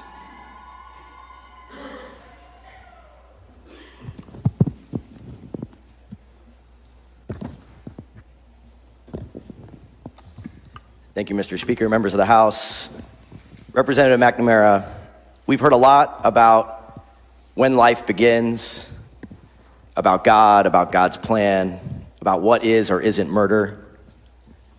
And we've heard testimony and justifications for an abortion ban based on the belief that God defines life at conception, correct? Not asking if you agree with that, but you've heard that, right?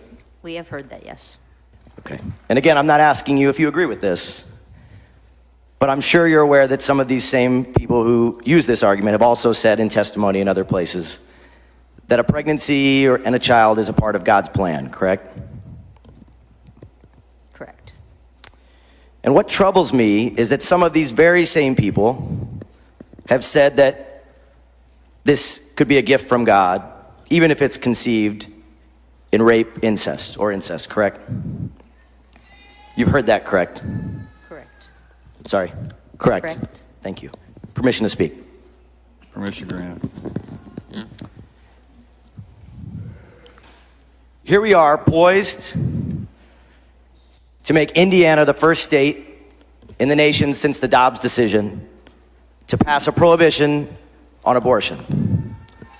One of the most restrictive prohibitions in the country. West Virginia tried it, and they stepped back from the ledge. Kansas tried it, and the voters resoundingly rejected it. Why is that? Because up until now, it has just been a theory. It was easy for people to say they were pro-life. It was easy to see things so black and white. But now, that theory can become reality. And the consequences of those views are more real. A 10-year-old girl raped. A woman left bloody, laying outside of her best friend's shed. A wife's life hanging in the balance. As the consequences of this proposed policy have become more real, the path forward is a lot more gray. Hoosiers and people across the country are reevaluating if it's really the role of government to get in the middle of these decisions. A couple nights ago, I was having dinner at a restaurant in my district, and a woman approached me. She asked if we could talk about what's going on at the State House, and I said, of course. She said, Justin, I've been crying all week. And I asked her to explain what she's been feeling. She said, Justin, I feel like my government is about to make me less of a human than you. And she's right. When you pass this bill, there will be second-class citizens. Some women who've been raped will have the right to reject being made by their government to carry their rapist child. And some women will not. Some little girls who've been molested and raped by their uncle won't have to have that child. And some will have to. Some women facing complicated pregnancies will be able to choose how to move forward, and others will not. Women like that young lady are right. There'll be two classes of citizens, two classes of humans. And their government is doing it to them. You are doing it to them. Further discussion, Representative Bauer, speak on the bill. The author yields. She yields.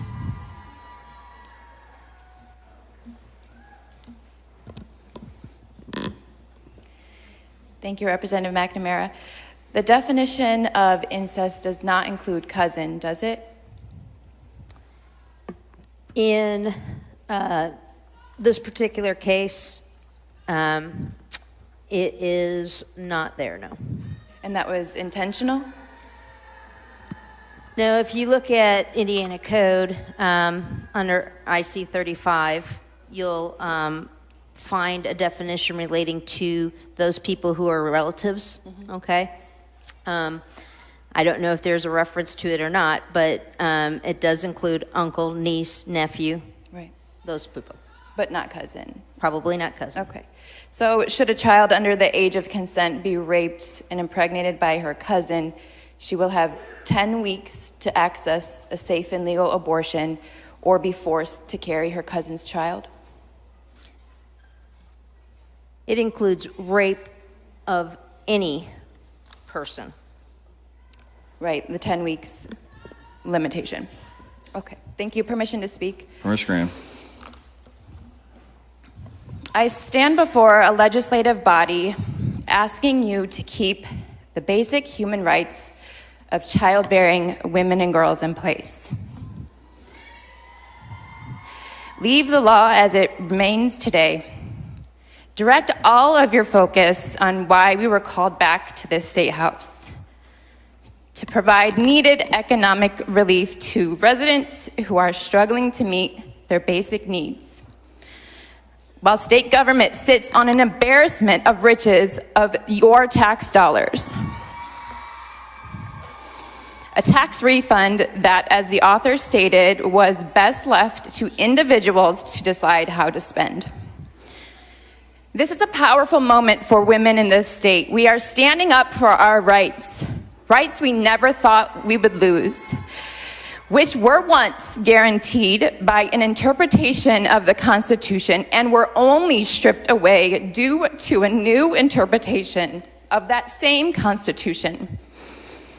You may not have thought that these women would show up, that maybe that we weren't paying attention to what this body is doing. But people in the state of Indiana are getting involved in politics as if their futures depended on it. I have seen rallies in my community of South Bend and Mishawaka, places like Elkhart, Goshen, Osceola, LaPorte. Women and girls, brothers and husbands standing by their wives, fathers speaking up for their daughters. From every corner of this state, people are demanding that their voices be heard by this legislature, to demand equal rights under the law, to have the same control over their body that is guaranteed to any man in Indiana. A new generation of women, arm in arm with their mothers, their grandmothers, generation who fought for this protection under the law so many years ago. And they're still fighting with us to remain free from government overreach.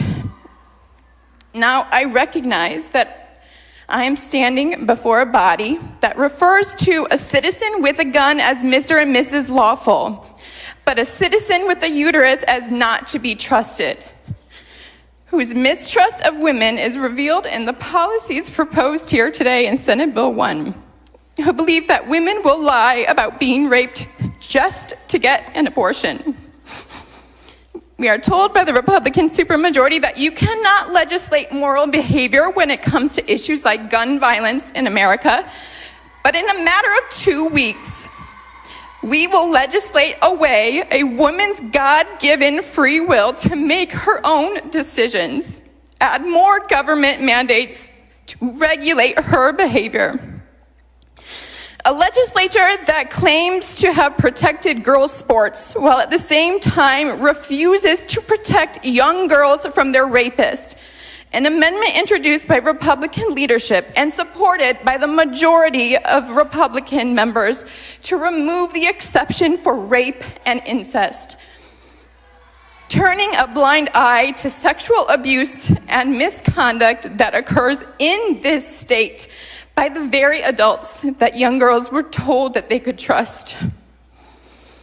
This body will deny the religious freedoms to our neighbor while demanding that we write the laws according to your religious book. Choosing only to recognize religious freedom when it serves your mission. Exposing a belief that you truly believe your religion is more important than anyone else's and thereby should be law of the land. That is un-American. Imposing your own personal belief in survivors, exposes the inherent mistrust that is held in this nation, in this state, and in this legislature. This inherent bias that generations have been fighting to dispel. You have birthed a new generation of women and girls who are demanding that we are seen as equal. And that work will not stop after we adjourn this special session. There was a time when our laws were intentionally designed to keep women as less than equal. There was a time when she couldn't open up a bank account without a man. She couldn't be trusted making decisions about her own finances. Only 100 years ago were women guaranteed the right to vote. Before then, women couldn't be trusted by her government to make the right choice about who should represent her. She didn't have a voice or a say in how laws were created or in who ran her government. There was a time when women were banned from holding certain jobs. Surely government couldn't let a woman work in any field of their choosing, right? There were once laws that prohibited women from divorcing her spouse, and those varied state by state. Some women had to wait or prove that she was physically abused by her spouse before she could divorce him. And some states banned divorce altogether. There was a time when women couldn't be active members in the military, when women didn't get paid at all for work. In Indiana today, women face one of the largest gender pay gaps in the nation. She only makes 72 cents for every dollar a man makes, regardless of his qualifications. Bills have been introduced by both House and Senate Democrats to close Indiana's gender wage gap, and I would appreciate your support on that in the future. There was a time in this country when women couldn't marry and keep their maiden name, and if she did, her pay could have been withheld or her right to vote denied. The last state to remove this law from the books was 1976. A married woman couldn't own property. There was a time when women endured unregulated work hours. The first law that required women could not be forced to work more than 10 hours a day.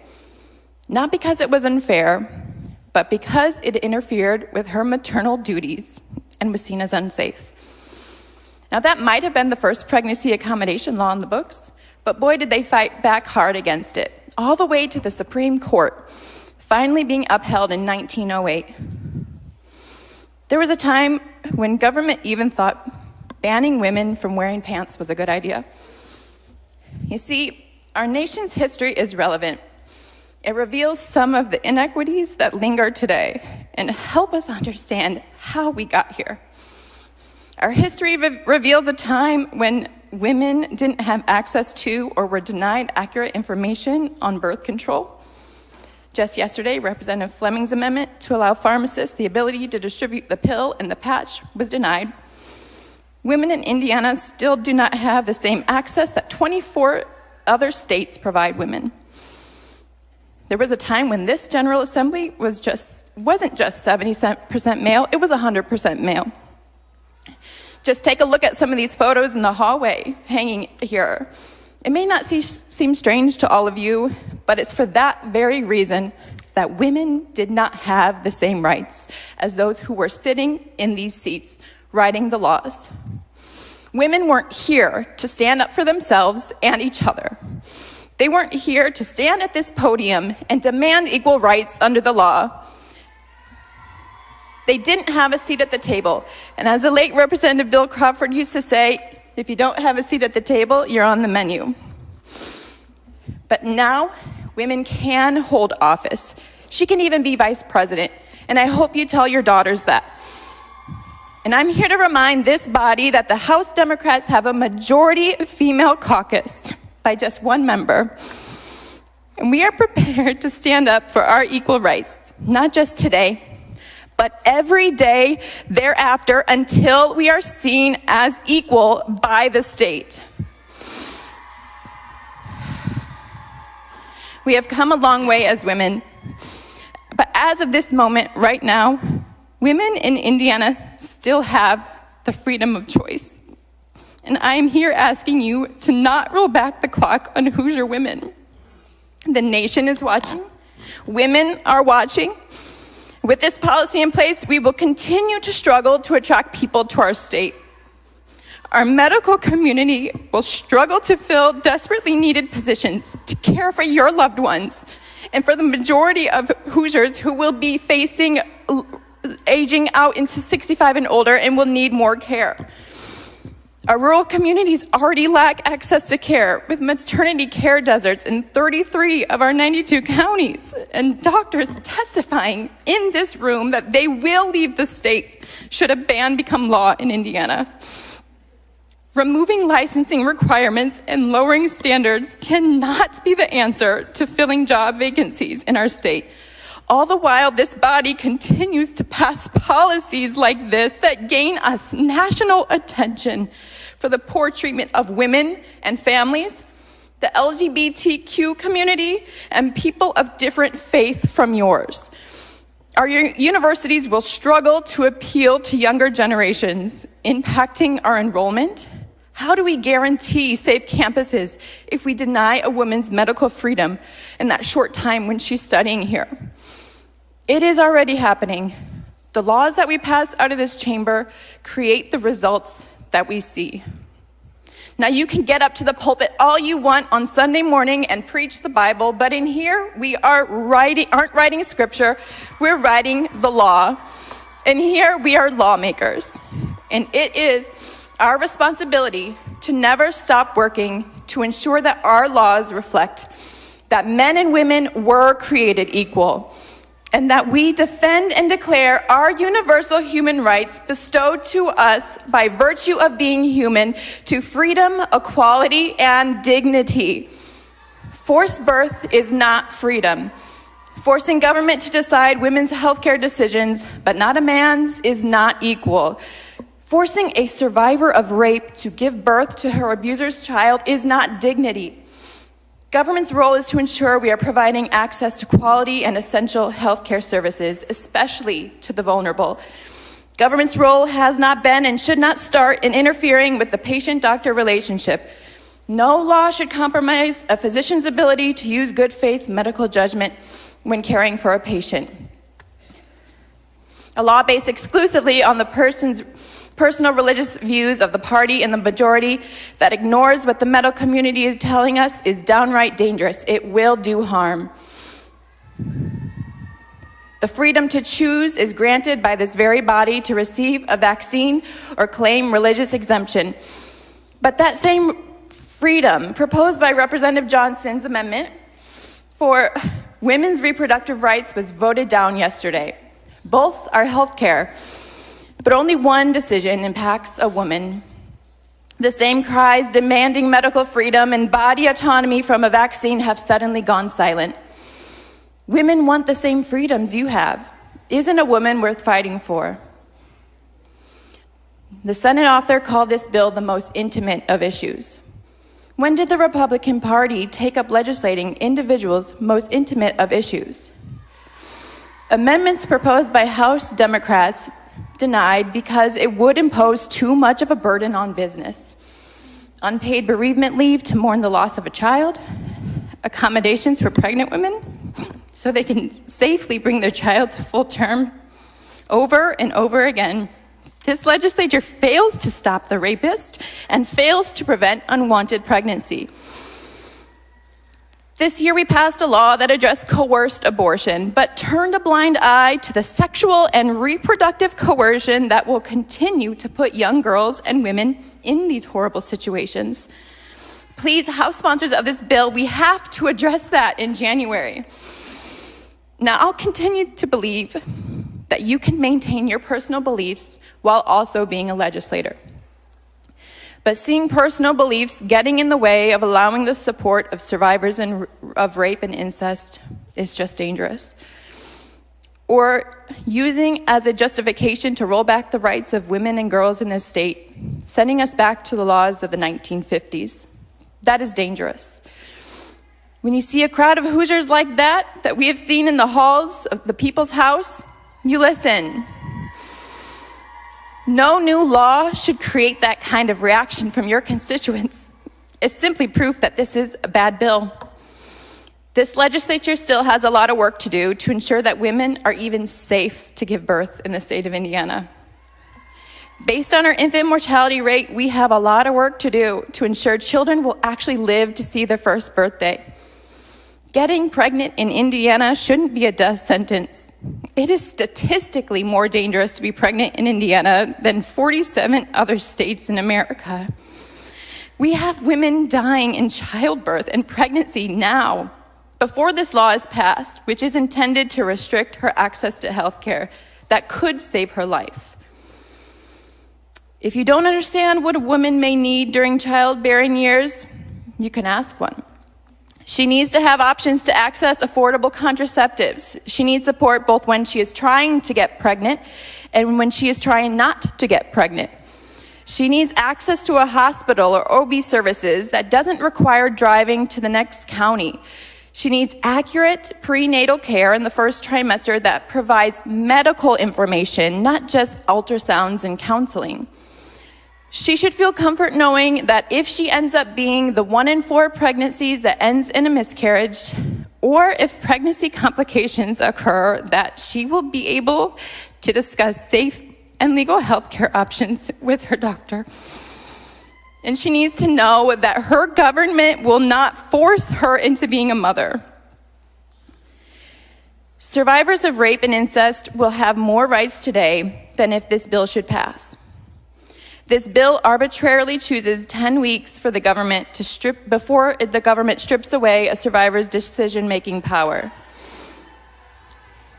A no vote on this bill is a bill to allow those survivors to maintain some individual decision-making power after losing a feeling of control in their lives.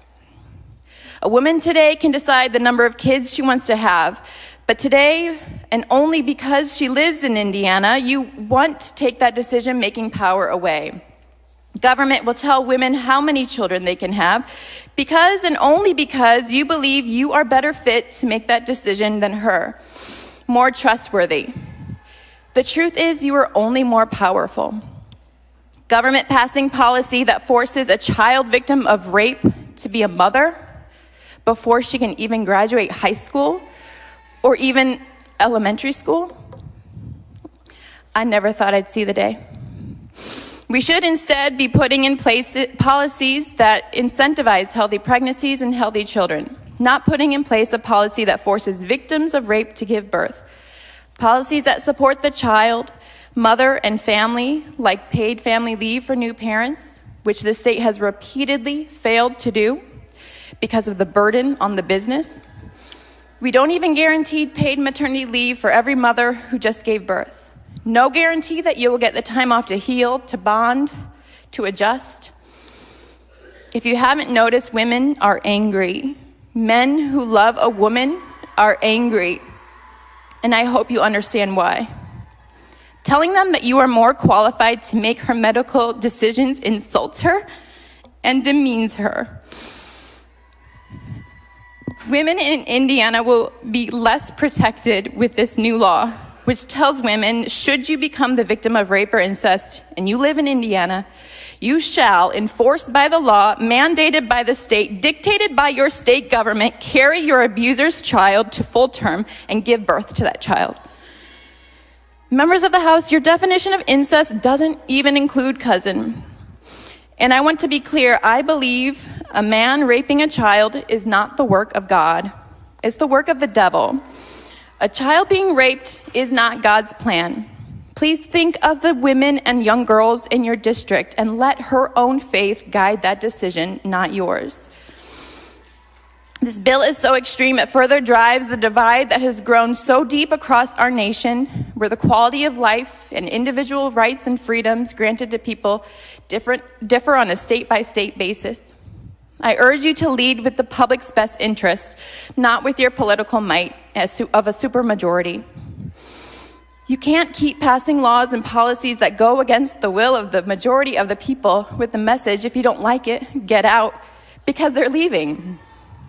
And for those of you that represent one of those 33 counties without a hospital or OB services, that's where women will be impacted the most. And women of color and women in rural Indiana face higher rates of infant and maternal mortality and morbidity. And across the country, maternal mortality is on the rise. While other countries across the globe are securing these rights, achieving monumental gains with nearly 50 countries reforming their abortion laws, in this nation, with the highest maternal mortality rate than any other developed country, the U.S. has become one of only 4 nations in the world to remove protections for a safe and legal abortion. And Indiana is leading the way among states with the 3rd highest maternal mortality rate. As women across the world are gaining access to safe and legal abortion, overturning absolute bans in favor of women's reproductive autonomy. It wasn't until this year that Indiana finally banned the shackling of incarcerated pregnant women, an inhumane act that was long overdue. It was only until this year that we expanded Medicaid coverage for pregnant women, proven to save lives of postpartum mothers. Indiana is going to force women and girls to give birth when 50% of our state is a child care desert. Forced birth in the only wealthy nation that does not provide paid family medical leave. Forced birth in a nation where Black moms face higher rates of death from pregnancy and childbirth. Forced birth where we average 1 mass shooting per day and have no universal health care or universal child care. Help the people understand why you listen to faith leaders to guide you on the issue of abortion, but when they testify before this body, as they did, asking us to protect our state's wetlands, because they believed, as they said, all life is sacred, and we should protect that life and their habitat, a supermajority didn't listen. When the faith community came out and testified before this body, as they did, in opposition to permitless carry, stating firmly that it should be defeated, saying, and I quote, "The respect for the dignity of human life and moral responsibility will be further eroded." The supermajority did not listen.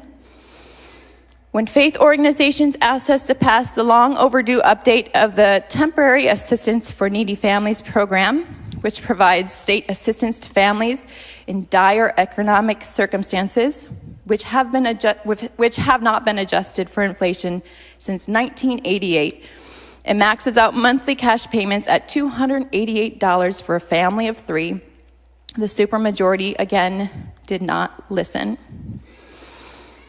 And I have bore witness to all 3 of these issues being turned down by the supermajority in the past 2 years, despite the faith community's input.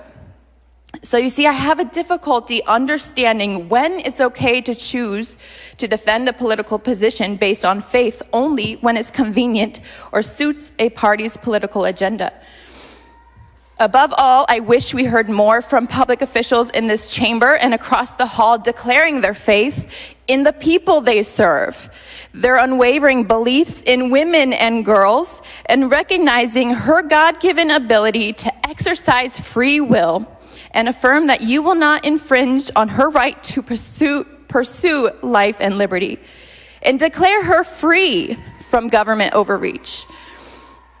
And I'm grateful to the leaders who, despite their own personal religious beliefs, do not impose them on the people they serve. And I'm grateful to those who support a woman's right to choose, not despite of their faith, but because of it. Those who fear the judgment of the people who sent you here. And I'm left with little faith when pastors defend no exemption for victims of rape and incest. The same pastors who mentor our children should know that no child under the age of 16 legally consented, and no child survivor of rape should ever be forced to give birth. You represent the survivor too. Be her voice too. We should all want to protect child victims of sexual assault, those babies, from the adult they thought they could trust. It is now up to this body to prove that they trust women, believe in women, trust that she doesn't need you at her hospital bed to make these decisions for her, believe that women are also smart enough to make this decision. And I've never been more convinced that this body was not prepared to pass a piece of legislation. This bill should not move forward. It was not well-intentioned. It is not well thought out. We heard from that it will cause further harm to women in the military who face more child loss and more sexual assault than the general public. It provides more protections for the rapist than the rape. And it's young girls, the victim, those who don't have the family support or who live with their abuser, who will face the greatest harm from the passage of this bill. A vote for this bill is a vote to increase our maternal mortality rate in this state, a vote to increase our infant mortality rate, more infants dying before their first birthday. Our stats will rise, despite the hard work that so many have put in to reduce these rates in coordination with the medical community. In 2020, my county of St. Joseph, the infant mortality rate was the lowest they had seen in decades. We have seen our infant mortality, teen pregnancy rates decrease. Upon passage of this bill, these numbers will go up, impacting women, children, and families immediately. Because this bill is not following the advice of the medical community and health officials whose life work has been dedicated to these missions, the work that's truly pro-life. You heard testimony from women reliving one of the most difficult and scarring moments of their lives, all to help you be better informed in your decision-making on this issue. To pass a law that best helps and protects other victims, to help the next victim remain in control of their future. Deciding to grow or start a family should be an exciting time in a woman's life. We should empower women. Having a baby should remain her decision. So standing before this legislative body, using my voice for those who cannot, speaking for women of childbearing age who feel silenced, the women you walk past in those halls and don't make eye contact with. Your vote today will change the trajectory of all girls and women of childbearing age in this state. Whether you choose to understand the impact of your decision here today or not. I will be casting my no vote for my district and those who I represent for the young victim who will have less protections from the rapist than she has today at this very moment. For the mother who fought for this right years ago and is no longer of childbearing age, but wants her daughters to have the same freedom of choice about when and how she gets pregnant. For the husband who's motivated solely by the love he has for a woman, his respect for her, and his trust for her.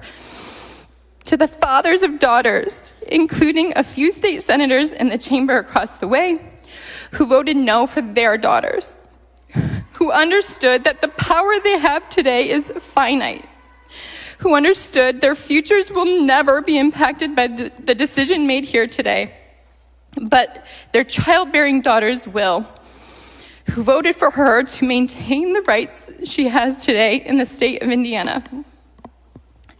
I stand with the majority of Hoosiers who overwhelmingly oppose this extreme abortion ban bill and will be voting no.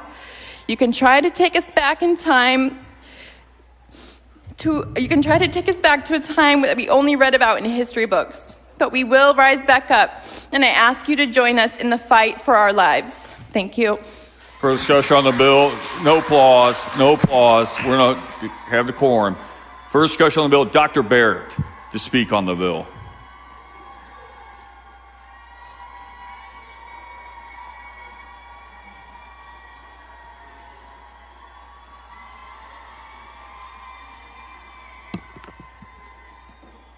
Thank you, Mr. Speaker, and ladies and gentlemen of the House. You know, I, along with most of you, listened to nearly all the testimony Tuesday in committee. You know, we heard expert medical testimony. We heard opinions really from both sides politically. I've had conversations with some of the most talented physicians in this great state, whereas my personal beliefs aren't entirely reflected with the final product. I know great effort was made to respect the testimony that we heard, all of it. All this was done using definitions in the current code and language within existing statute as much as possible. Exceptions were created to respect the life and the health of the mother, for extenuating circumstances in rape and incest, and terminal conditions involving the unborn child. All this was done in an effort to not hinder the practice of medicine, to preserve the ability to deliver quality health care to pregnant mothers and unborn children. This process is a continuum. My vote for this bill will not be the final chapter of this process over the coming sessions. I will continue to promote life and use my knowledge and my ability to make Indiana a pro-life destination for our patients and for our physicians. With that, I would appreciate your vote. Further discussion? Ma'am, leave the chamber immediately. Further discussion on the bill, Representative Porter.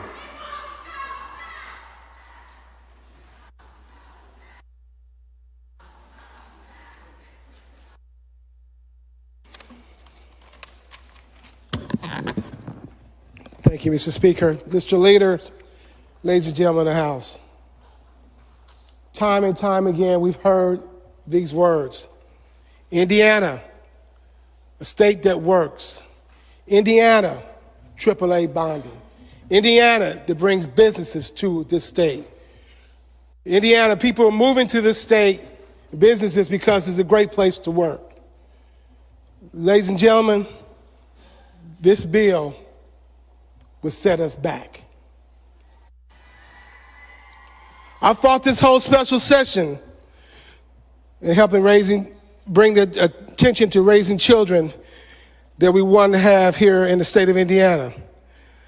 Because I believe that if we're going to be forced to have children, that we need to have a way to pay for these children and take care of them. But my colleagues, Republicans, have said no. No to elimination of the sales tax on baby products. No to the brightest beginning tax credits in the first year of a child's life. No to maternity grants with the remaining of the American Rescue Plan dollars. No, no, no. The economic impact of this is going to be tremendous. On the average cost of $12,980 annual to raise a child in a middle class community. 2 children, married couple in Indiana, costs $12,880. In Indiana, we have a gender pay gap. Women earn an average of 77 cents for every dollar a man earns. And it's even worse in women of color. We filed legislation to fix this, but again and again and again, the answer is no. The Turnaway study found that women who were denied an abortion after seeking it out 4 times more likely to live below the federal poverty level after giving birth. So banning abortion, we are relegating Hoosier women to the ultimate thing of their financial situation. $80 million, that's all it would take to help address the Support Women program, who's fixed on this program. And neither will $2 million toward the real alternatives program that I asked for will also help, which did not tangibly contribute to improving maternal mortality. It's just peanuts. For those who are here with us today and maybe watching, I know that you think $80 million sounds like a lot, but that's only about 1% of our massive $6.1 billion surplus and growing. Again, $80 million is an offensive amount of funding when we are dramatically changing the last 50 years of healthcare policy in our state. As our country grapples with widening economic inequality and a gender pay gap that would take more than 130 years to close at this current rate, we know from historical research that abortion bans will only make things worse.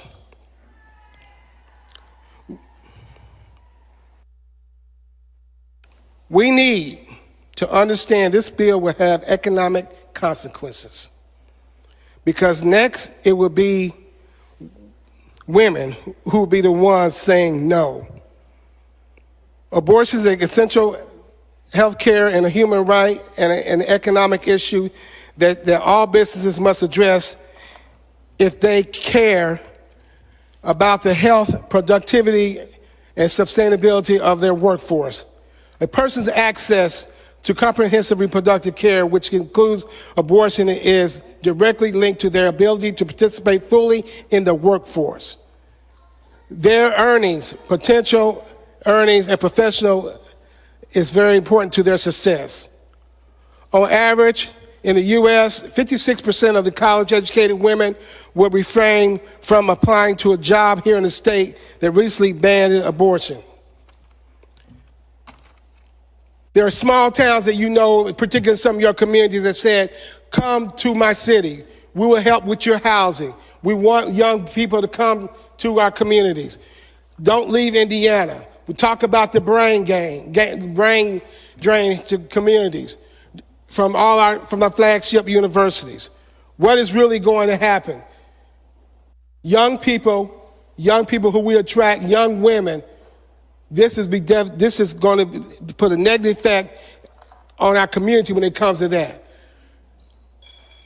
Why are we looking at a short-term gain for some people when we have long-term pain for the state of Indiana?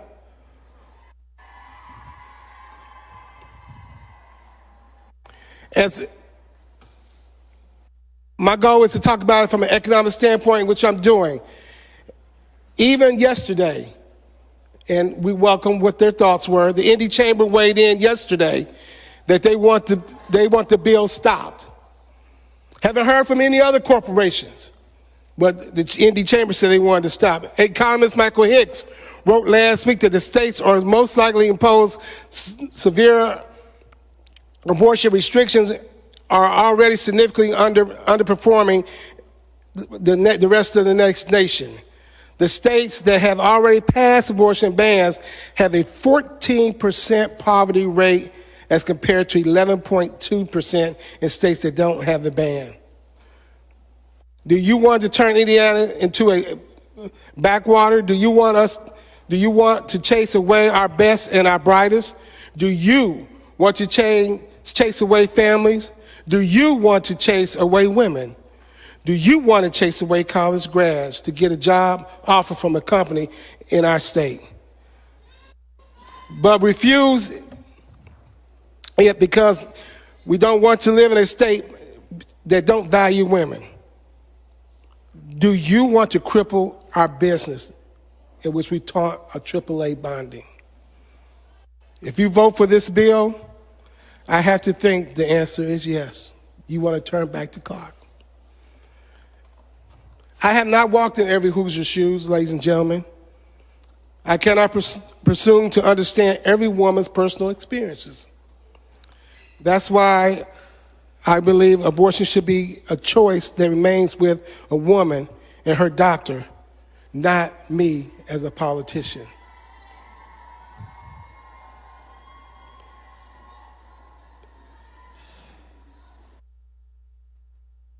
I have listened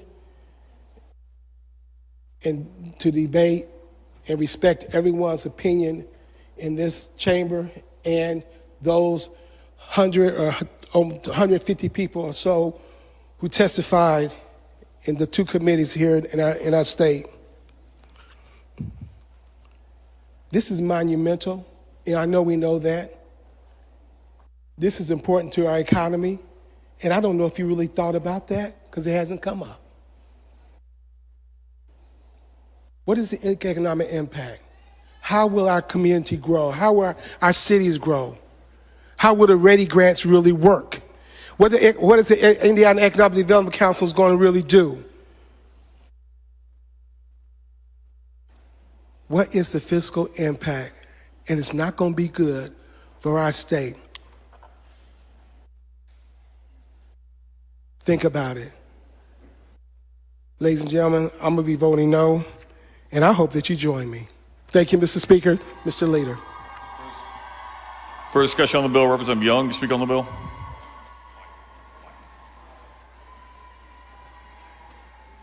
Thank you, Mr. Speaker. Thank you. And thank you, ladies and gentlemen of the General Assembly. I won't try and speak too long, but I want to go back and actually talk about this and talk about what we received from the Senate and what we now have, and that is hopefully on the precipice of passage. This is about a 44-page bill. This is about a 44-page bill.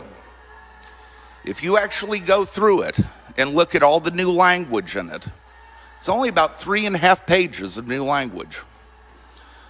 Out of that, about 1.5 pages is the task force language.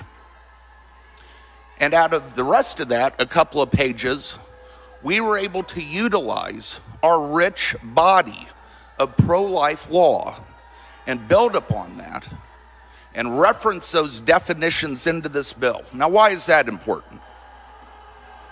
Because as we heard in committee, we heard from physicians, as Dr. Barrett said, we wanted to make sure that our healthcare professionals were comfortable with language that they were familiar with, definitions that have been used, definitions that have been litigated, so they are absolutely clear in what can and cannot be done.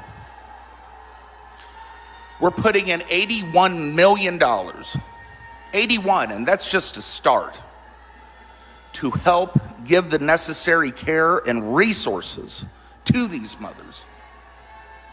We want life. We should want more births in this state. We should want strong two-parent households. We have such an ability, you have such an opportunity moving forward to really change the culture so much for the better and better society. We put in strong defenses that were not previously in the law to make sure women would not be charged criminally for seeking an abortion. Again, to give defense to doctors who are using their good faith clinical judgment to help these women make these incredibly difficult decisions. We don't want them negatively impacted. But this is the start of the conversation. You know why Roe was so wrong and Dobbs was right? This is the conversation we should have been having for the last 50 years. Not to be robbed by the Supreme Court, the citizens robbed by the Supreme Court, our legislators robbed by the Supreme Court of having this debate. How many people think we would be here right now arguing this if over the course of 50 years we would have came together and found some common ground? But now this conversation begins. And you will keep working on it. And I'm sure it will only get better. We'll not say this bill's perfect. There's some inconsistencies, some things that, give me some pause. But through this, I have tried to look on both sides. I hear that we are trying to foist our religion on folks. No. This is the state's compelling interest to protect life. We all protect our lives. Murder, all of our criminal laws. We recognize the fact that a pregnant mother with a fetus inside her, if she is killed and her fetus is killed, that can be murder to the convicted person. We recognize these things. And if the state's interest isn't in protecting life, why do we bother? So now the question, which has always been the struggle, when does that life begin? To me, it's a due process issue. Not the 14th Amendment due process, but when can you deprive liberty, property, or life without due process of law? But it's due process for two people, the mother and the unborn. I don't know how the courts will end up addressing it. It will be interesting. You will see some First Amendment challenges, certainly.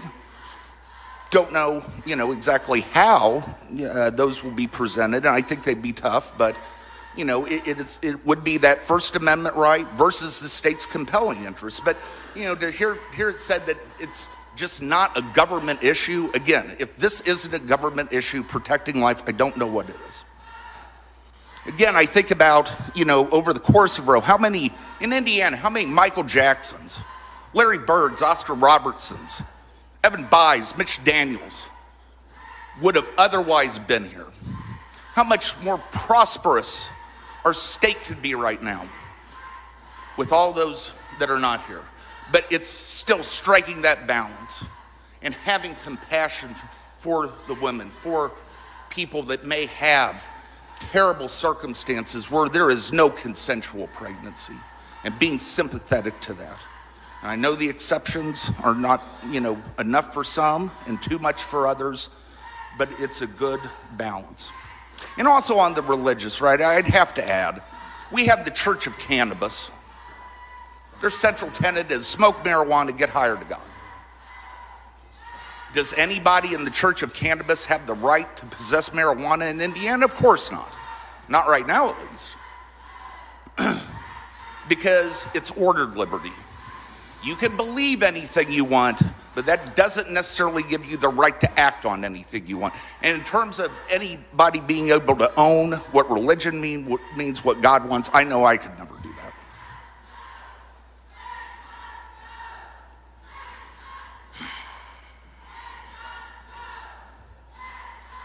I think this body has done a very good job. It's very disappointing that this actually is SB1 and it doesn't have HB on the front of it, but I live with that. So anyways, I appreciate your support. I hope you understand this is good work that we've done. You'll keep working on it. We'll keep helping families. The voters will know democracy will go on, and we'll know from the public, but at least now, this debate that we've always should have had can begin again, and we'll get it right.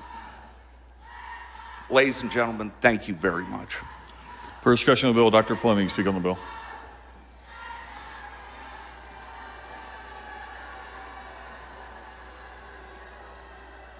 Thank you, Mr. Chair. Ladies and gentlemen, in health care, there is very seldom an absolutely right way and an absolutely wrong way. Oftentimes it's what is the least bad of two really awful options. And that's what we are faced with today. There's so much more that we could have done that we haven't done. Representative Pack is exactly right. Despite legislation, despite your personal beliefs, your religious beliefs, abortion will not go away. It's very different than it was 50 years ago. Go online, type in abortion pills online.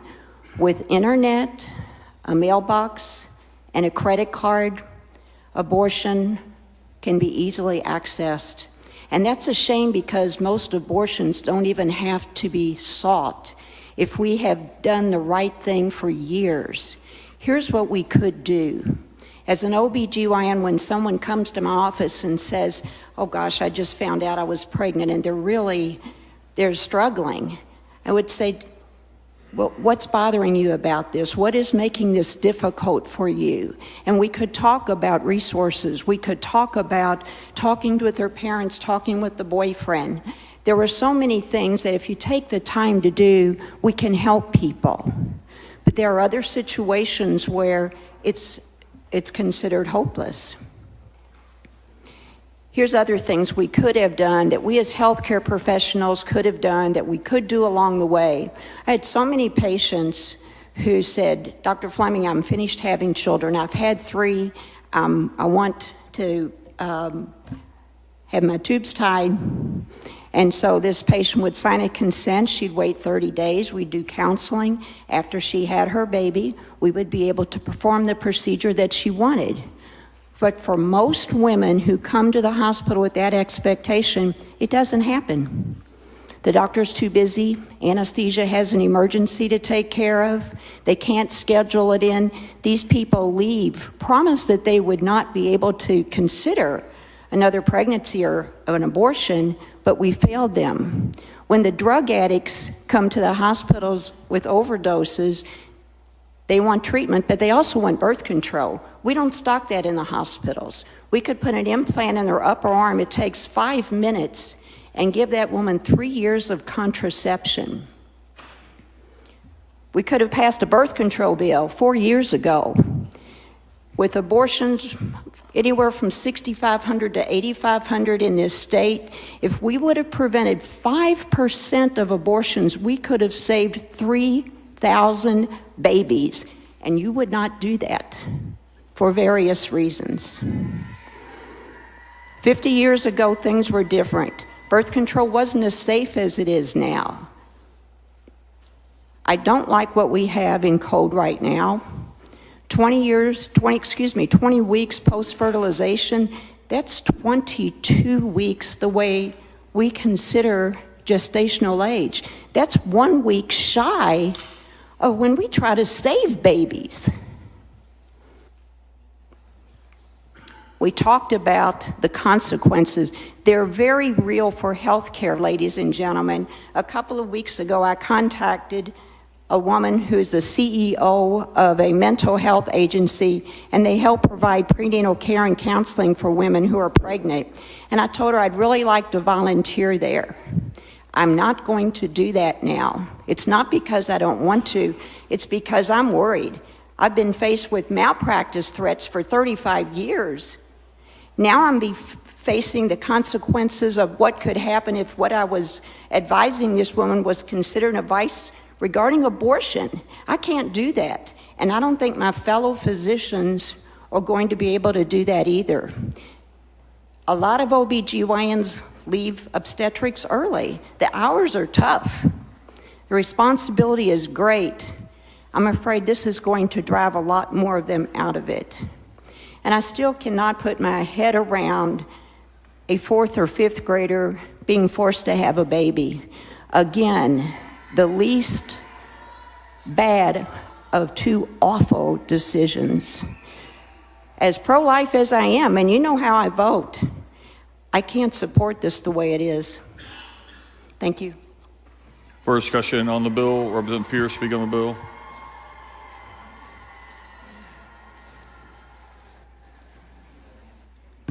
Thank you, Mr. Speaker, ladies and gentlemen of the House. I rise to urge you to defeat Senate Bill 1 because I believe it's going to have some unintended consequences that will harm women. And let me explain to you how. I think that this bill is going to put the people who provide health care to pregnant women in an untenable position. Because in complicated pregnancies, they're going to have to make judgments quickly, and they're not only going to have to think about the standard of care that they're ethically required to provide, but they're going to have to be thinking about how does this fit into these exceptions in the scheme that's in Senate Bill 1. And they're going to have the hospital lawyer on the phone. So now you're going to have the lawyer in there with the doctor kind of deciding what's allowed and what's not. And I think that those doctors may not be as proactive because they might say, well, someone might claim this really wasn't impacting the health of the mother yet, or the life is really not at stake, so I better sit back and see how this plays out. And you end up increasing the likelihood of harm to that woman. Not because the doctor wants to as a matter of medical care, but because they're concerned about losing their medical license. Because we have in Senate Bill 1, it's an absolute must be revoked, shall be revoked. You forget to send in the piece of paper recording that you did an abortion, you do something that's outside the narrow exceptions of this bill, you lose your livelihood, you lose your career. That's going to cause those doctors to think really hard. And so I think we're going to have problems there, because you know that there are going to be anti-abortion activists who feel that this bill is not strict enough, and that the abortions that might occur within the narrow exceptions of this bill are wrong.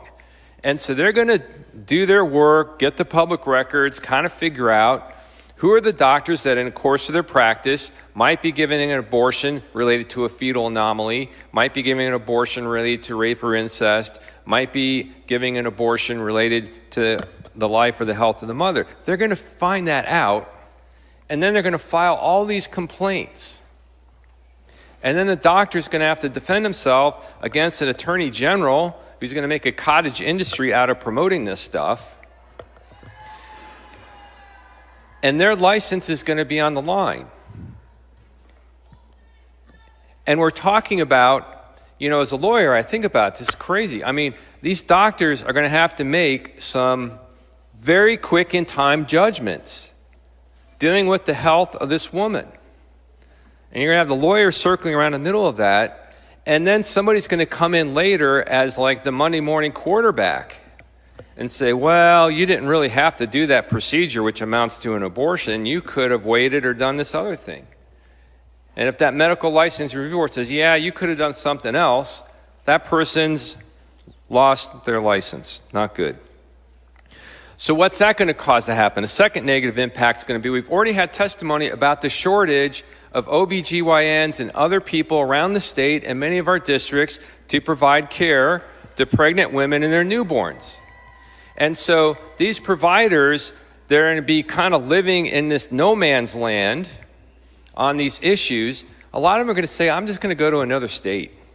I'm going to go to a place where I don't have to look over my shoulder and wonder if my license might be revoked because someone second-guessed the decision I made. So now we're going to have ironically, less health care for women who want nothing more than to have a routine pregnancy, a safe delivery, and a healthy baby. That's going to be a problem. The other kind of harm that I think may very well come is we're going to create kind of more of a two-tiered society. So we know that women of means will use their resources. They'll just go to another state that provides them with the right, and then they'll come back. For women who don't have those means, those in poverty, they're either going to have a forced pregnancy. In some cases, they may become so desperate, if they can't afford to travel, they're going to start looking for alternatives, right? And maybe it's getting something off the internet. Who knows exactly how that might go? Or worse yet, maybe seeking out the classic back alley abortion, which usually doesn't turn out very well. So the bill, I think, will have these unintended consequences. I know they're not intended, but I think that's going to be the reality of the situation. The other thing is, I detected during the committee hearing, some of the debate, kind of a subtext that women really aren't capable of making these decisions. There was a lot of suggestion that women were easily coerced, or that women are naive and kind of easily misled by the doctors that might be advising them. And I thought that is really not the case. When we listened to some very courageous testimony from people on both sides. And we heard from women who said, I became pregnant at 16 and I decided that my dreams just had to take a back seat and I was going to deliver this child and raise it, and that was going to be my priority. And they said it was the greatest decision they ever made. Here, the next person, they'd say, pregnant at 16, and I knew that if I wanted to continue my education, if I wanted to be able to have a career to make the money to have a family one day, that I would need to make that really difficult decision. And they talked about how they went on, they got their college degrees, they had successful careers, and they raised families. So you had women making two very different decisions, but it was their decision. And at the end of the day, that's really the ultimate question. Who decides? Is the government going to decide with one size fits all, or are we going to allow women to have freedom and liberty and the ability to make decisions that give them a right of self-determination? That's kind of what it's all about. At the end, we can talk about the mechanics of the bill and potential negative impacts, but really, this is what it all comes down to. Who is going to decide? Are we, as a General Assembly, controlling the government, going to decide for every woman in the state, one size fits all? What is it going to be? Now, interesting, after yesterday's debate, I actually got a fair amount of email. Man, there are a lot more people watch this stuff than you would think. And one of them chastised me for not being consistent. They actually said it a little less politely. On my position or discussion about mandated vaccines that we had last January. And I thought it was interesting. I went back and I watched the debate because I thought, well, that's an interesting point. Now, I did, in the end, vote for Representative Lehman's vaccine mandate bill, which included a mechanism for people to assert a religious objection to an employer trying to have them take a vaccine. But the interesting thing was, you know, it's not a perfect analogy, but it's kind of similar. So on one hand, you have, okay, let's force a person to take a vaccine. And on the other hand, you have, let's force a woman to carry her pregnancy to term. And so you have some parallels. So I went back and I watched that vaccine mandate debate. And this is back on January 13th of 2022. Man, that seems like decades ago already. But here are just a few quotes of people who have very ardent belief that the General Assembly had to do all it could to ensure that individuals could make their own decisions about whether or not to get a vaccine. Here are some of the quotes. People's bodies are their own, and they should be able to make all health decisions for their own body without being discriminated against. Some said the bill needed to be stronger, and that would be putting Hoosiers and their physicians back in control of their own medical decisions.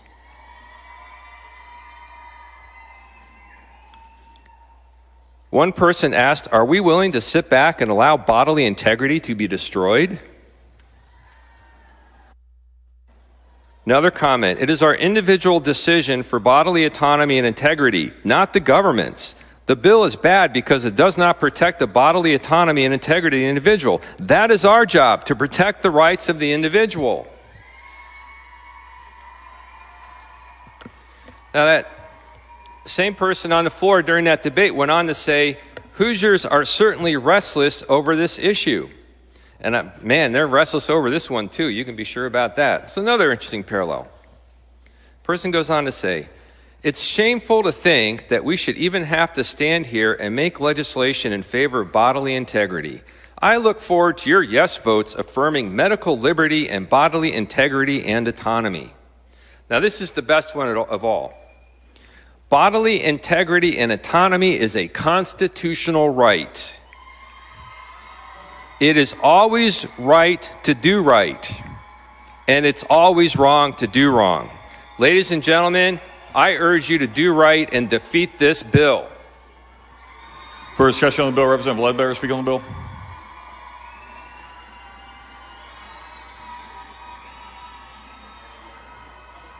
Thank you, Mr. Speaker, members of the General Assembly. As a pro-life woman who grew up in poverty and in a minority community, I have a great heart for the minority women in this body and in our state. It's very difficult for me to share my personal story, but I can tell you that when I moved to Indiana 30 years ago, I did not have access to affordable women's health care and contraceptive services. As a result, I had an unplanned pregnancy. You see, when I lived in other states like Mississippi and Tennessee, the health department provided these services. I would go to the health department, have my pap smear, my breast exams. I was educated on safe sex and reproductive issues. I was then given a year's worth of contraception for free or on a sliding scale. It may have cost me $8. In Indiana, I only had the option of TRICAP or Planned Parenthood, both who wanted to charge me $20 for a visit and another $20 for the contraception. I couldn't afford that. I couldn't afford a car at that time. The practitioners at the health department also educated women on healthy pregnancy and well child care. With the OBGYN deserts in our state, expanding women's health care through the use of our health departments will work to solve this problem. As for those who do not think it's the state's responsibility to provide women's health care and contraceptive services, I want to share that because the state did not help me with my contraceptive needs, they had to pay for my pregnancy and my well child care. Paying for the pregnancy and the child is far more expensive than paying for contraception. Putting Medicaid dollars towards improving women's health care services by funding health departments for women's health care services will mitigate unwanted pregnancies, improve maternal and infant mortality, and work to protect our most vulnerable in our poor and minority communities. If now is not the time to improve access to women's health care services in these communities, our most at-risk communities, when will it be the time? Moving forward, I ask this body not to continue to ignore the women in this body, and most importantly, the minority women in this body who continue to speak knowledge and truth to this matter as it relates to access to women's health care and contraceptive services. I cannot, in good conscience, vote for this bill. Thank you. For discussion on the bill, Representative Leader Lehman, speak on Leader G. Quinn. I'm sorry, Leader G. Quinn to speak on the bill.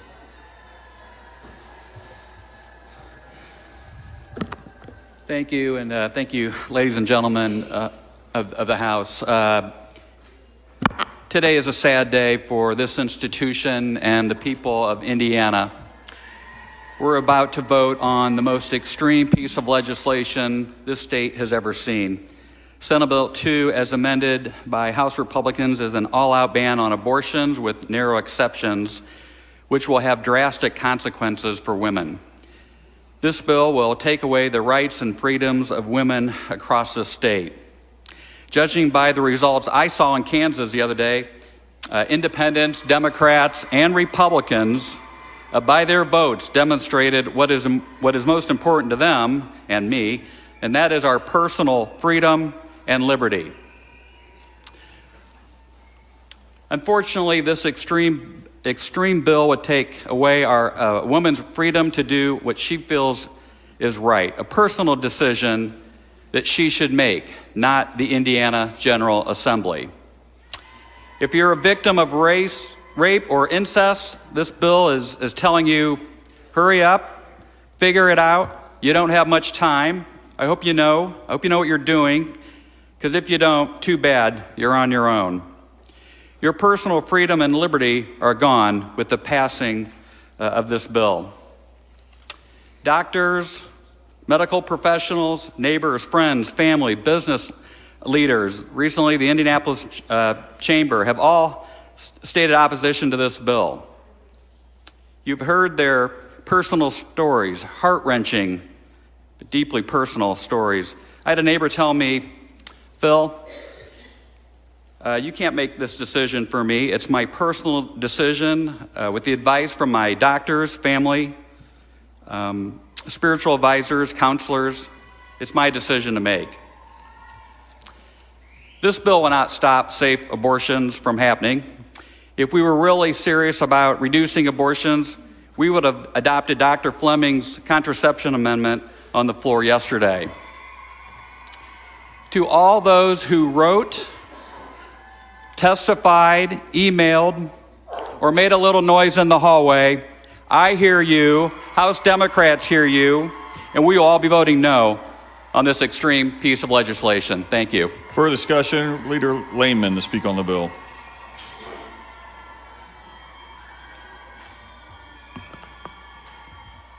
Thank you, Mr. Speaker. This is a very deeply emotional issue from a lot of perspectives, and I really appreciate the passion I heard in the debate I heard. I want to maybe say one thing, and that is I heard a lot about faith, heard a lot about women, doctors, businesses, but I don't think you speak on behalf of all. I know when I think of women's health, I heard that this is going to be a disaster for women's health. I heard testimony of women who said the worst thing that happened to my health was getting the abortion. That's what destroyed my health. My wife and I faced fetal anomaly. We gave birth to a perfectly healthy baby girl. It's a very personal issue. But I sat on public policy for 10 years now. Sat through debates on fetal pain, dismemberment, and I guess I had one question. Can anyone show me evidence, biological, scientific evidence, where a person in the womb lacks the quality of personhood? The answer is no. You cannot show me that. And then I heard, because it's not fully developed. Neither is a 2-year-old. Neither is a 13-year-old. At what point? I think both inside and outside the womb, there's a process of development, and that life is a continuum. And it's how do we at some point say, I'm going to put a dot on that line and say, this is when it's disposable and this is when it's valuable. It is a continuum. And I dread what our country's doing and the path they're going down when we begin to say, we will decide where we put that dot. And we're going to keep moving that dot. This is a good bill. I think it's going to do what we have said, Indiana, we care about, and I know we have a lot more to do when it comes to caring for women and their children. And we will be there. We'll be a part of this discussion. I promise you that. But this is going to protect the most vulnerable and those who cannot speak on their behalf. We're here to do that. I ask for your support of Senate Bill 1. For discussion, Representative Hamilton speak on the bill.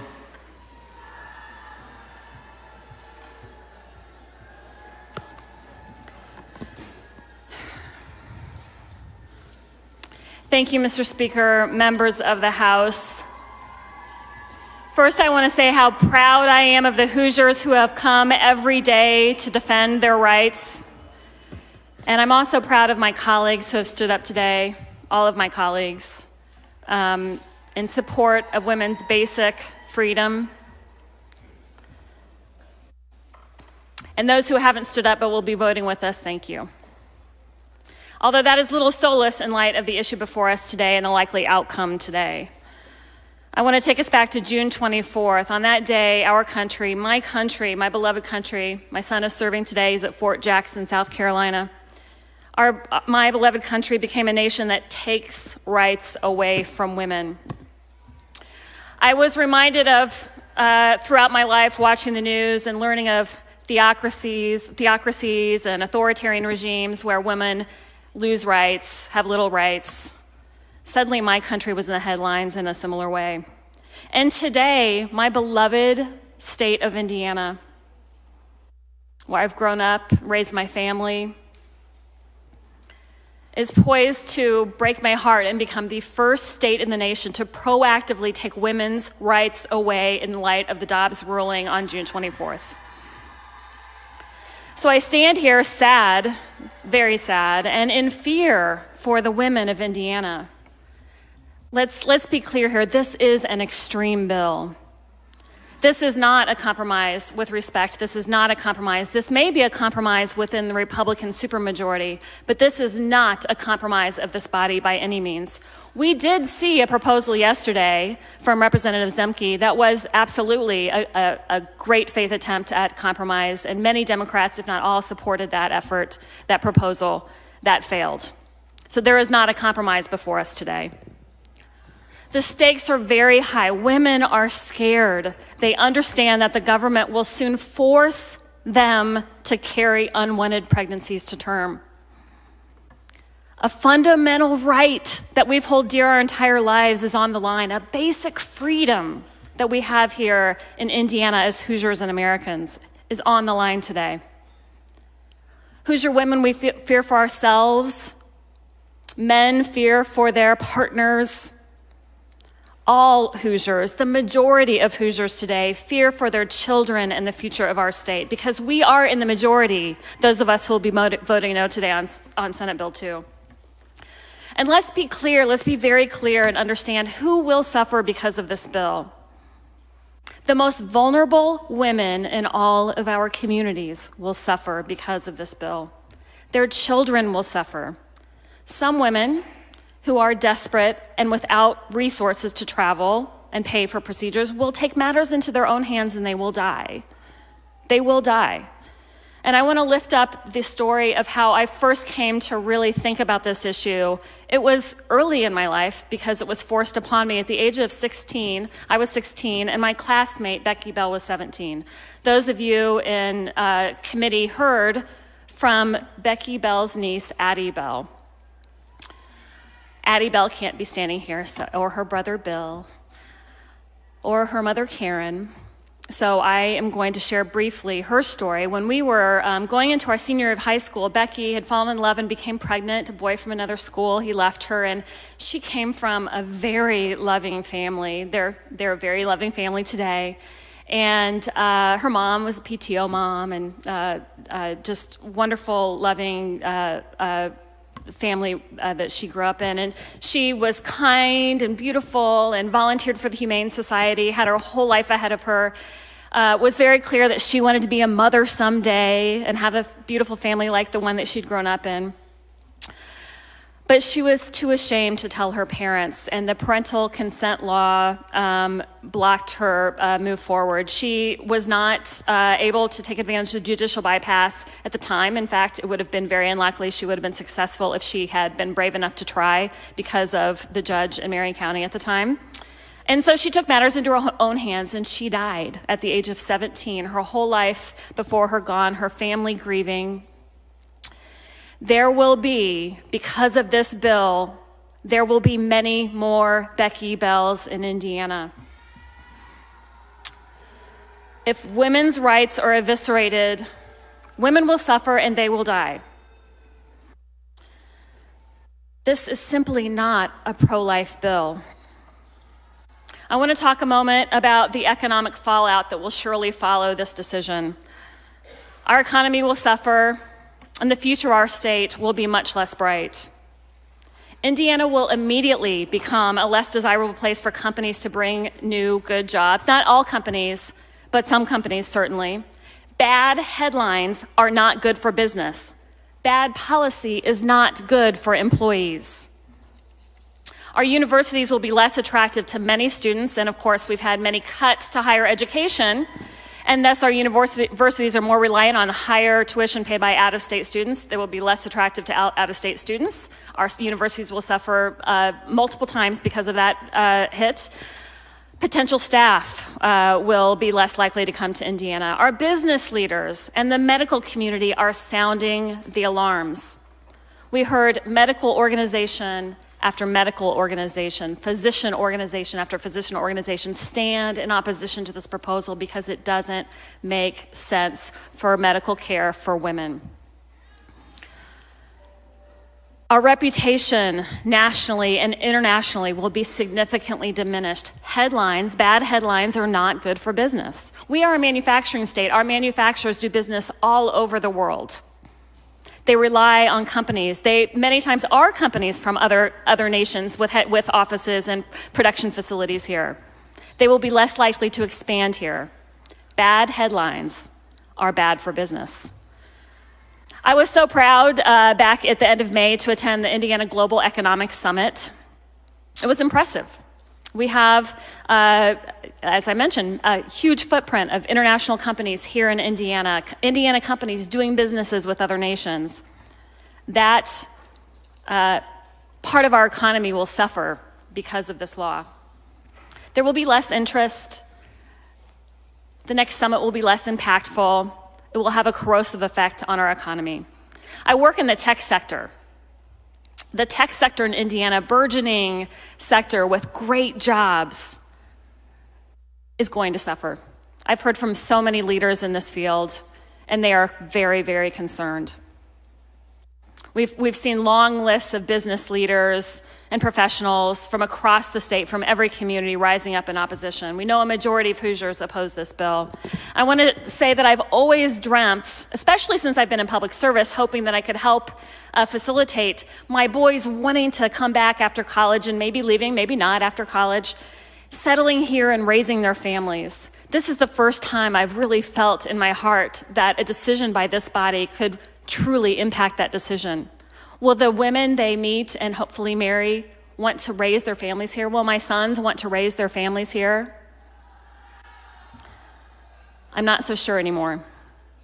Another very real economic impact, very important to talk about, of course, is women forced into parenthood before they are ready will, in too many cases, attain less education and struggle more to support themselves and their children. The number of Hoosiers and families in poverty will absolutely grow. There is no question. The data is clear. I just plead with you. I don't expect to change votes today, but I'm still going to say I plead with you to trust women and oppose this taking of our most basic freedom to determine when and if we become pregnant. As an American, as a Hoosier, I am stunned, despite the warnings this might happen, I am stunned that we are here today about to remove the most basic freedom that women hold dear in their lives. This bill represents a major step backwards for our state and will cause untold harm to women and our families and our economy. To the women of Indiana, to the majority of Hoosiers that do not support this bill, we see you, we support you, we will keep fighting for you, and I ask for you, if what we fear happens today, please take a moment and grieve, I certainly will, and then come back. Stay in this fight for our rights. This story is not over today. Thank you. Mr. Speaker, I move that further action on Senate Bill 1 be postponed indefinitely. State, bring your motion forward. House will stand in recess. We consider the motion.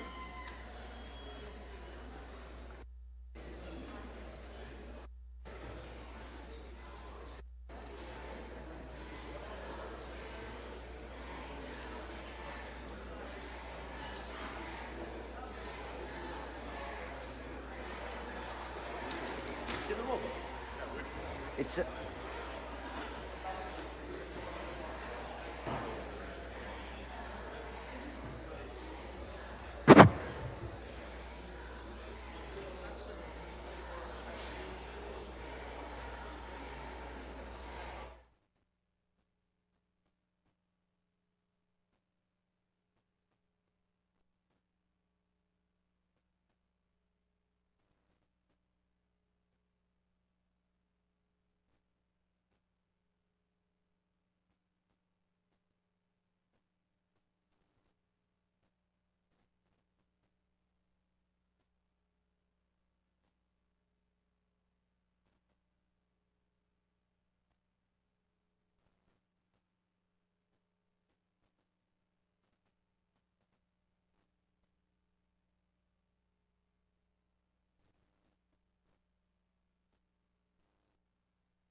there. It's there.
House motion. Mr. Speaker, I move that further action on Senate Bill 1, special session be postponed indefinitely. Representative Moed. Heard the motion in a second. A roll call is requested when the machine is open. All those in favor of the motion vote aye. Those opposed vote no. Show the chair is voting no.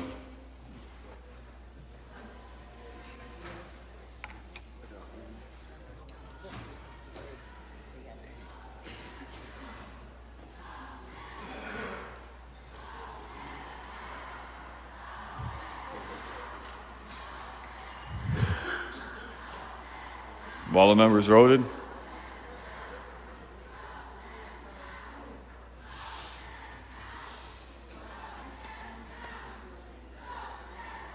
Tell the roll. Roll call shows 28 ayes, 70 noes. The motion to postpone indefinitely is defeated. Author has the right to close.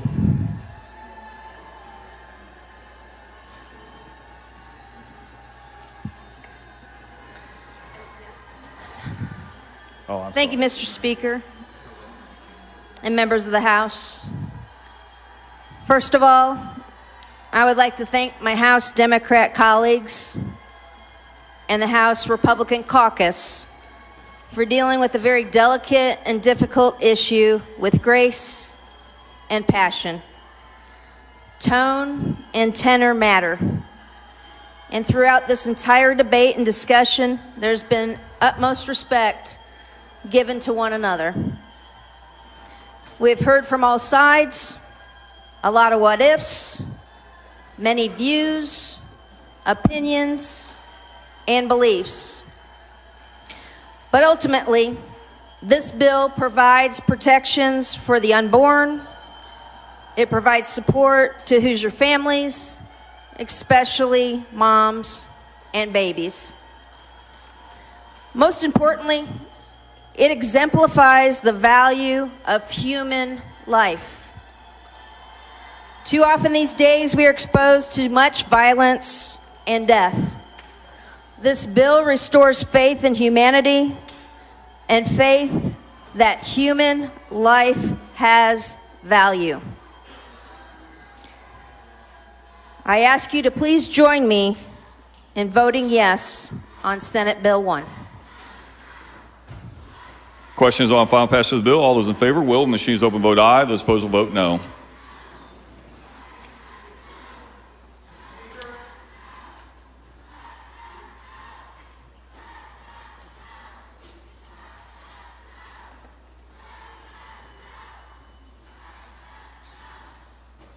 Representative Manning, Representative all the members voted, tally the roll. Roll call shows 62 ayes, 28 noes. 62 ayes, 38 noes. The bill has passed. So I title the bill remain the title of the act.